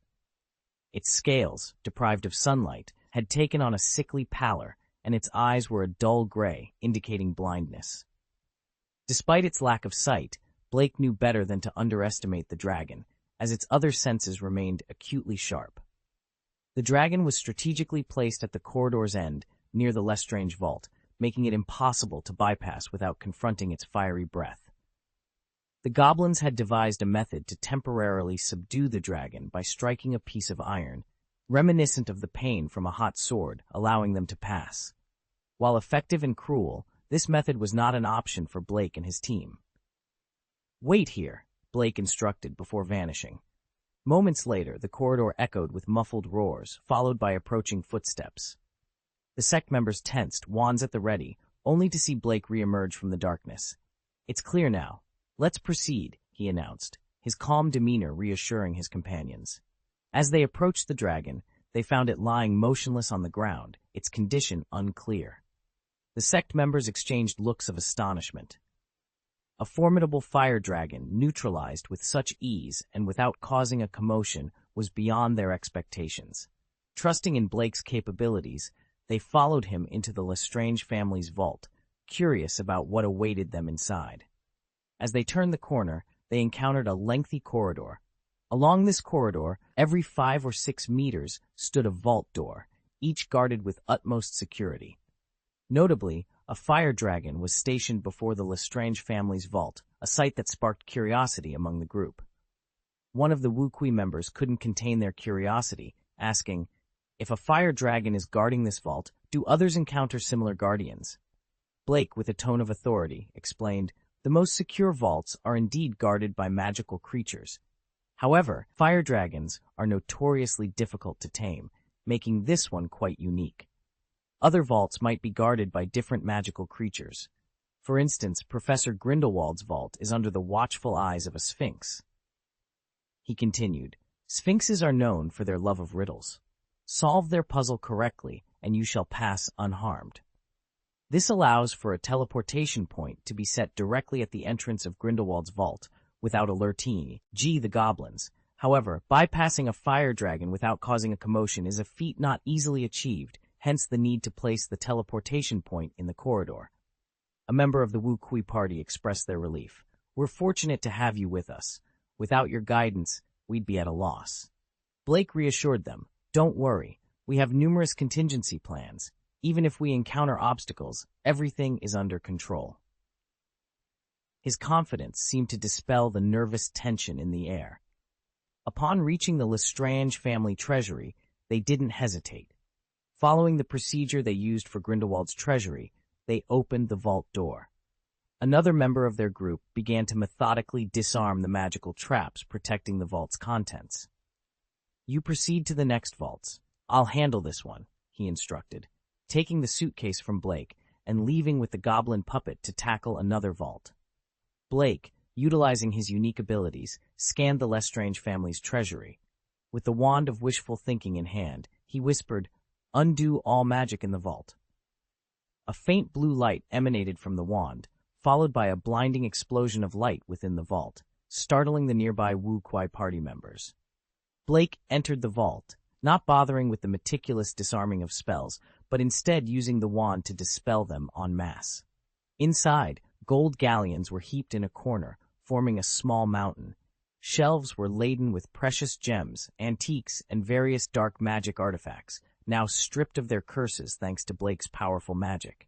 Among these treasures, Blake's attention was captured by a golden cup placed prominently on a high shelf, indicating its importance. Placed so prominently, you must have been highly valued by Bella, Tom. Blake murmured as he retrieved a small box. Upon opening it, a thick black mist erupted, coalescing into a figure cloaked in black before him. The figure's face was obscured beneath the cloak, rendering him invisible. However, his presence caused the temperature in the vault to plummet. This was the remnant soul of Voldemort, transformed into a lich by Blake. Go ahead and fetch your brother, Blake instructed. At his command, the figure dissolved into a black mist and swept down towards the golden cup perched high above. Blake extended his hand, capturing the cup. It felt slightly heavy, adorned with two intricately crafted solid gold handles. A lifelike badger, the emblem of Hufflepuff, was engraved on its surface. Blake examined the golden cup with a hint of satisfaction. Tom always did have a penchant for extravagance, he mused. But no matter, I'll take care of it. Turning to the dark figure standing silently by his side, Blake's expression softened into a smile. I'm in a good mood today, so I've decided to reward you once we return. After giving the cup another glance, Blake stowed it away and opened his suitcase. Tom, lend me a hand with this, he directed the lich, who immediately sprang into action. The air filled with dark mist as the lich worked at an astonishing pace, swiftly moving all the items into the box. For it was evident that the lich had become an invaluable asset, capable of transporting goods with remarkable efficiency. In no time, the Lestrange family's vault transformed from a treasure trove to a barren space, devoid of anything but useless dark magic artifacts. Blake made a final check for any remaining gold galleons. As he did so, two members of the Wiccan party approached. All the vault doors are open. They paused, taken aback by the sight of the dark figure beside Blake.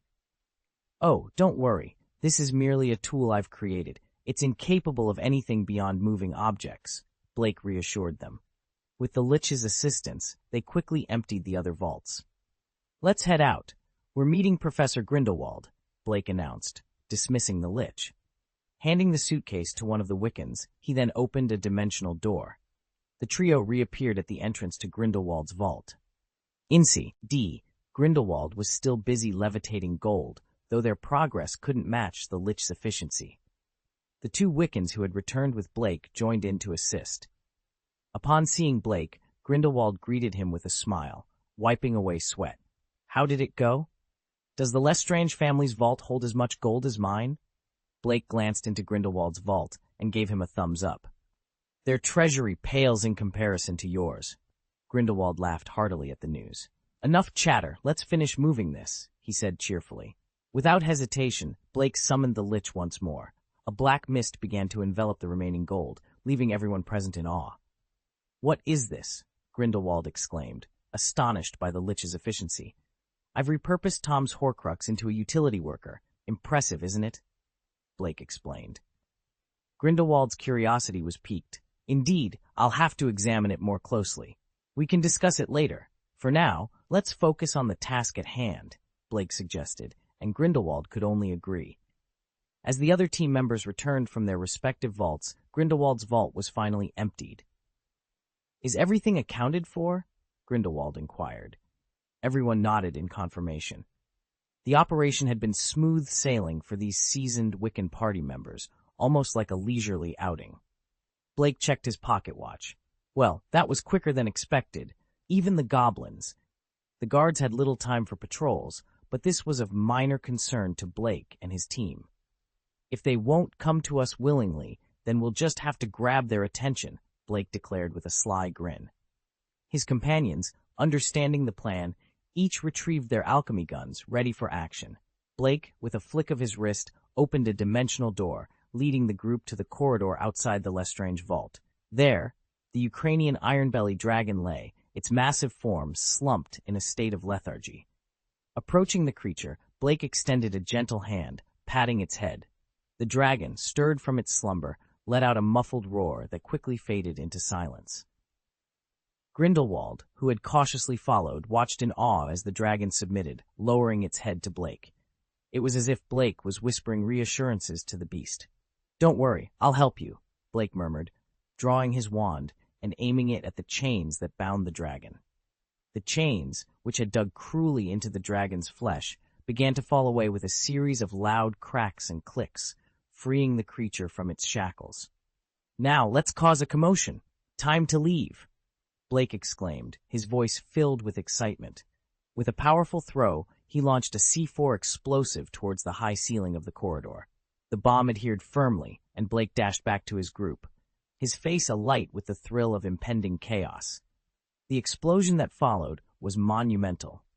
Gringotts trembled from the force, the shockwave reaching even the residents of Diagon Alley, who were jolted awake by the disturbance. Curious and concerned, many poured into the streets, their eyes searching for the source of the commotion. Then, amidst the chaos, a magnificent sight unfolded. A gray-white fire dragon, freed from its bonds, burst through the dome of Gringotts, ascending into the sky.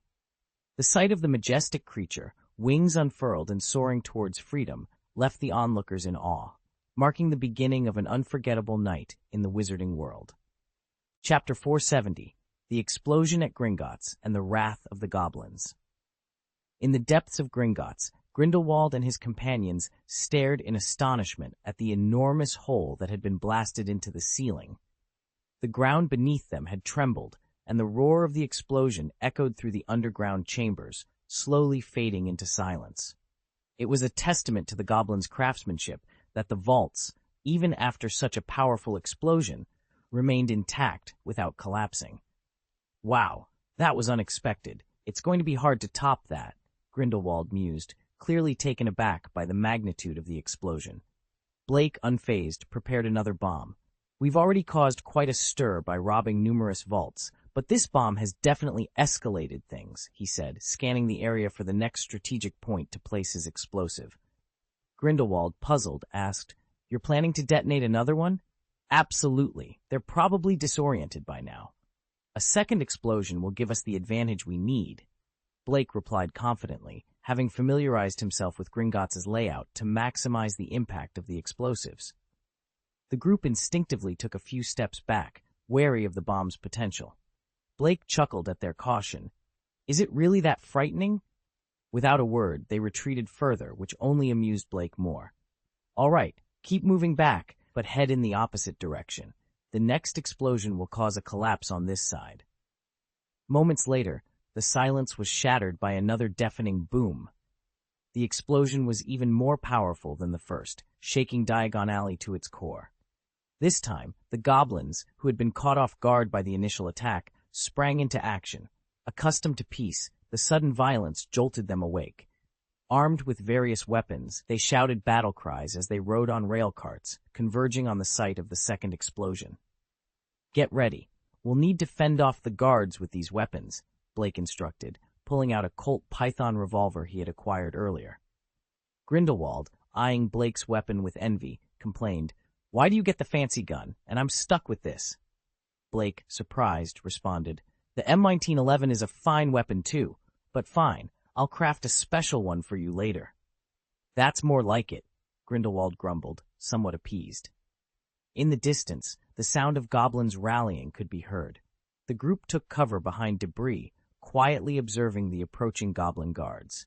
Due to Blake's sabotage, the goblins were forced to advance on foot. Blake noticed the goblin guards, clad in blue uniforms and caps, resembling officers from the Muggle world. However, instead of firearms, they wielded crossbows and two-handed axes, both gleaming menacingly. Blake knew better than to underestimate them. Goblins, with their long lifespans and mastery of alchemy, had developed weapons of great power, despite their prohibition from using wands. "There they are, those despicable wizards," one of the goblins shouted, leading the charge. "Kill them! How dare they attack Gringotts? We'll pulverize them," another roared.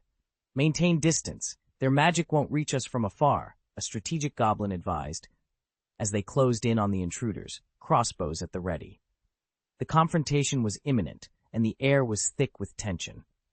The goblins, fueled by rage and a sense of violation, were determined to defend Gringotts at all costs.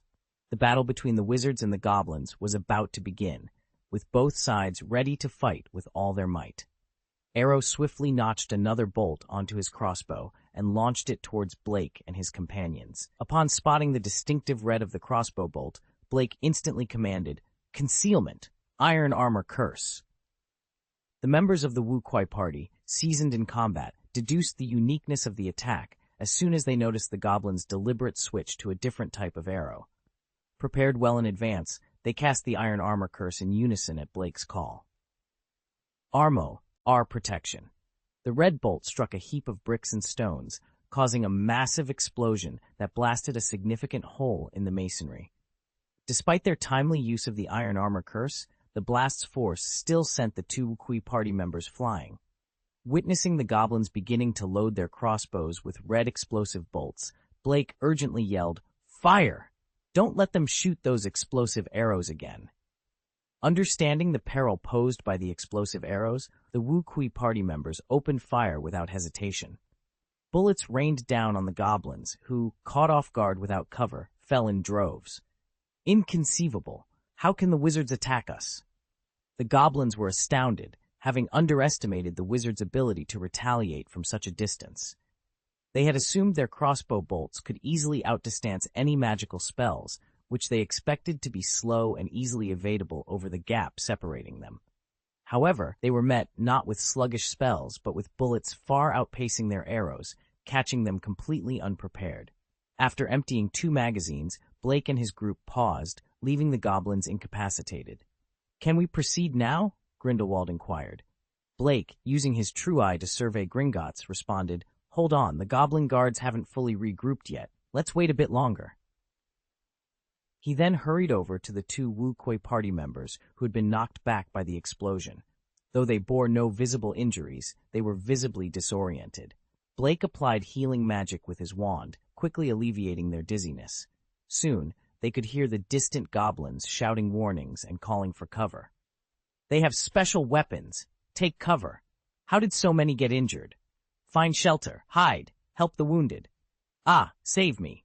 Grindelwald, realizing the goblins were now taking precautions, remarked, "It seems our firearms won't be as effective in a second wave if they're hiding." Blake, noticing Grindelwald reaching for his wand, confidently said, "Leave it to me." He had been holding back to lure more goblin guards, but with their numbers now concentrated, it was time for a decisive move. Blake retrieved a small box and released the lich contained within. Grindelwald watched with intrigue as the shadowy figure, the remnant soul of Voldemort now under Blake's control, emerged. "Go! Deal with the enemies on the other side!" At Blake's command, the shadow vanished and screams erupted from the goblin's side. "Ah! What is this? No! Why can't my weapon hit it? Oh my God! Your axe hit me! Fool! Don't use explosive arrows here. You'll kill us all." Amidst the chaos, another explosion rocked the battlefield. Blake lingered behind the masonry, waiting until the goblin's voice on the other side faded away completely. Suddenly, the lich reappeared in front of him. "Is it all taken care of?" Blake asked. The shadowy figure nodded in confirmation. "Excellent work, Tom," Blake said with a smile, opening the box to store the lich once again. "Now, all of Gringotts' guards are on high alert, including those who've come to reinforce them." "It's time to signal our departure," Grindelwald agreed, taking out a gold galleon and pressing it firmly. The group quickly gathered their belongings and stealthily retraced their steps from behind the pile of bricks, making their escape before the next wave of goblins could arrive. They made their way into the Lestrange family's vault, where Grindelwald activated the teleportation point. One by one, they stepped through the portal of light and left the premises. Blake was the last to exit. He took one last look at the vault before tossing in a bomb. Moments after he stepped through the portal, the vault exploded, erasing any evidence of their presence. In Diagon Alley, curious onlookers, some still in their pajamas, were drawn towards Gringotts, attracted by the sight of flames reaching towards the sky. They soon realized that a fire dragon had been the source of the spectacle. The dragon, under attack from the goblin guard's cross-bee, Ows, let out a pained scream, but managed to regain its flight, eventually disappearing into the distance. The goblins, eyes filled with rage, chased the dragon away before rushing back into Gringotts, only to be forced out again by a group of cloaked wizards, their faces hidden, who effortlessly knocked aside any goblin in their path. The residents of Diagon Alley recoiled at the sight, recognizing the danger these formidable figures posed. Without anyone daring to intervene, the group vanished into the shadows of the alley, their destination unknown. The chaos at Gringotts soon attracted a larger crowd, including a team of Aurors led by Moody. "What on earth happened here?" Moody demanded, pushing through the crowd towards the goblins. Tonks and the other Aurors followed closely. "Wizard, stop! Don't come any closer to Gringotts," a goblin guard warned, aiming a crossbow with a murderous intent at Moody.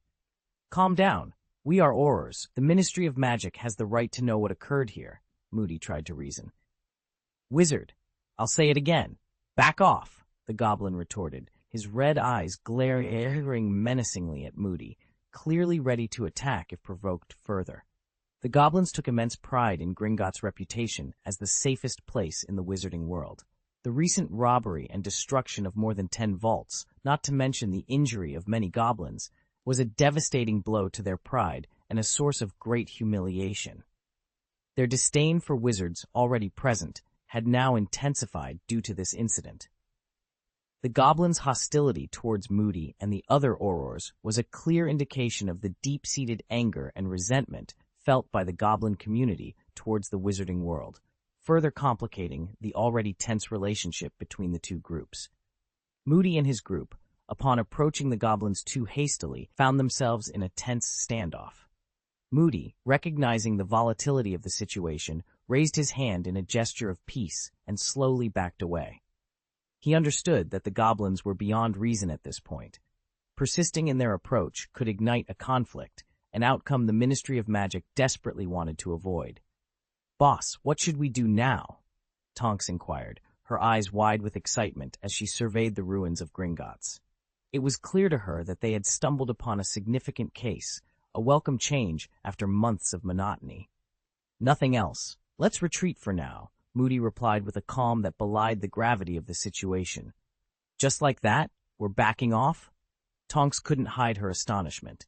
"This matter is grave. If mishandled, it could very well spark a second war between human wizards and goblins," Moody explained, his tone grave. Tonks visibly gulped, the excitement replaced by a dawning realization of the seriousness of their predicament. "All right, we still have other tasks to attend to, like dispersing these onlookers," Moody continued. The goblins were like a powder keg ready to explode at the slightest provocation. Even as an Auror, Moody had felt the lethal intent of a goblin ready to strike him down with an arrow. The crowd of onlookers, drawn by curiosity, risked inciting the goblin's wrath, which could lead to catastrophic consequences.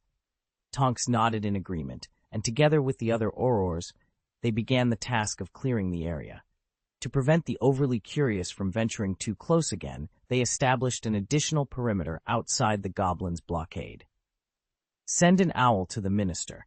This situation has escalated beyond our control, Moody instructed after the crowd had been successfully dispersed. With that, he bid farewell to Tonks, leaving the scene with a heavy heart, aware of the delicate balance they were trying to maintain.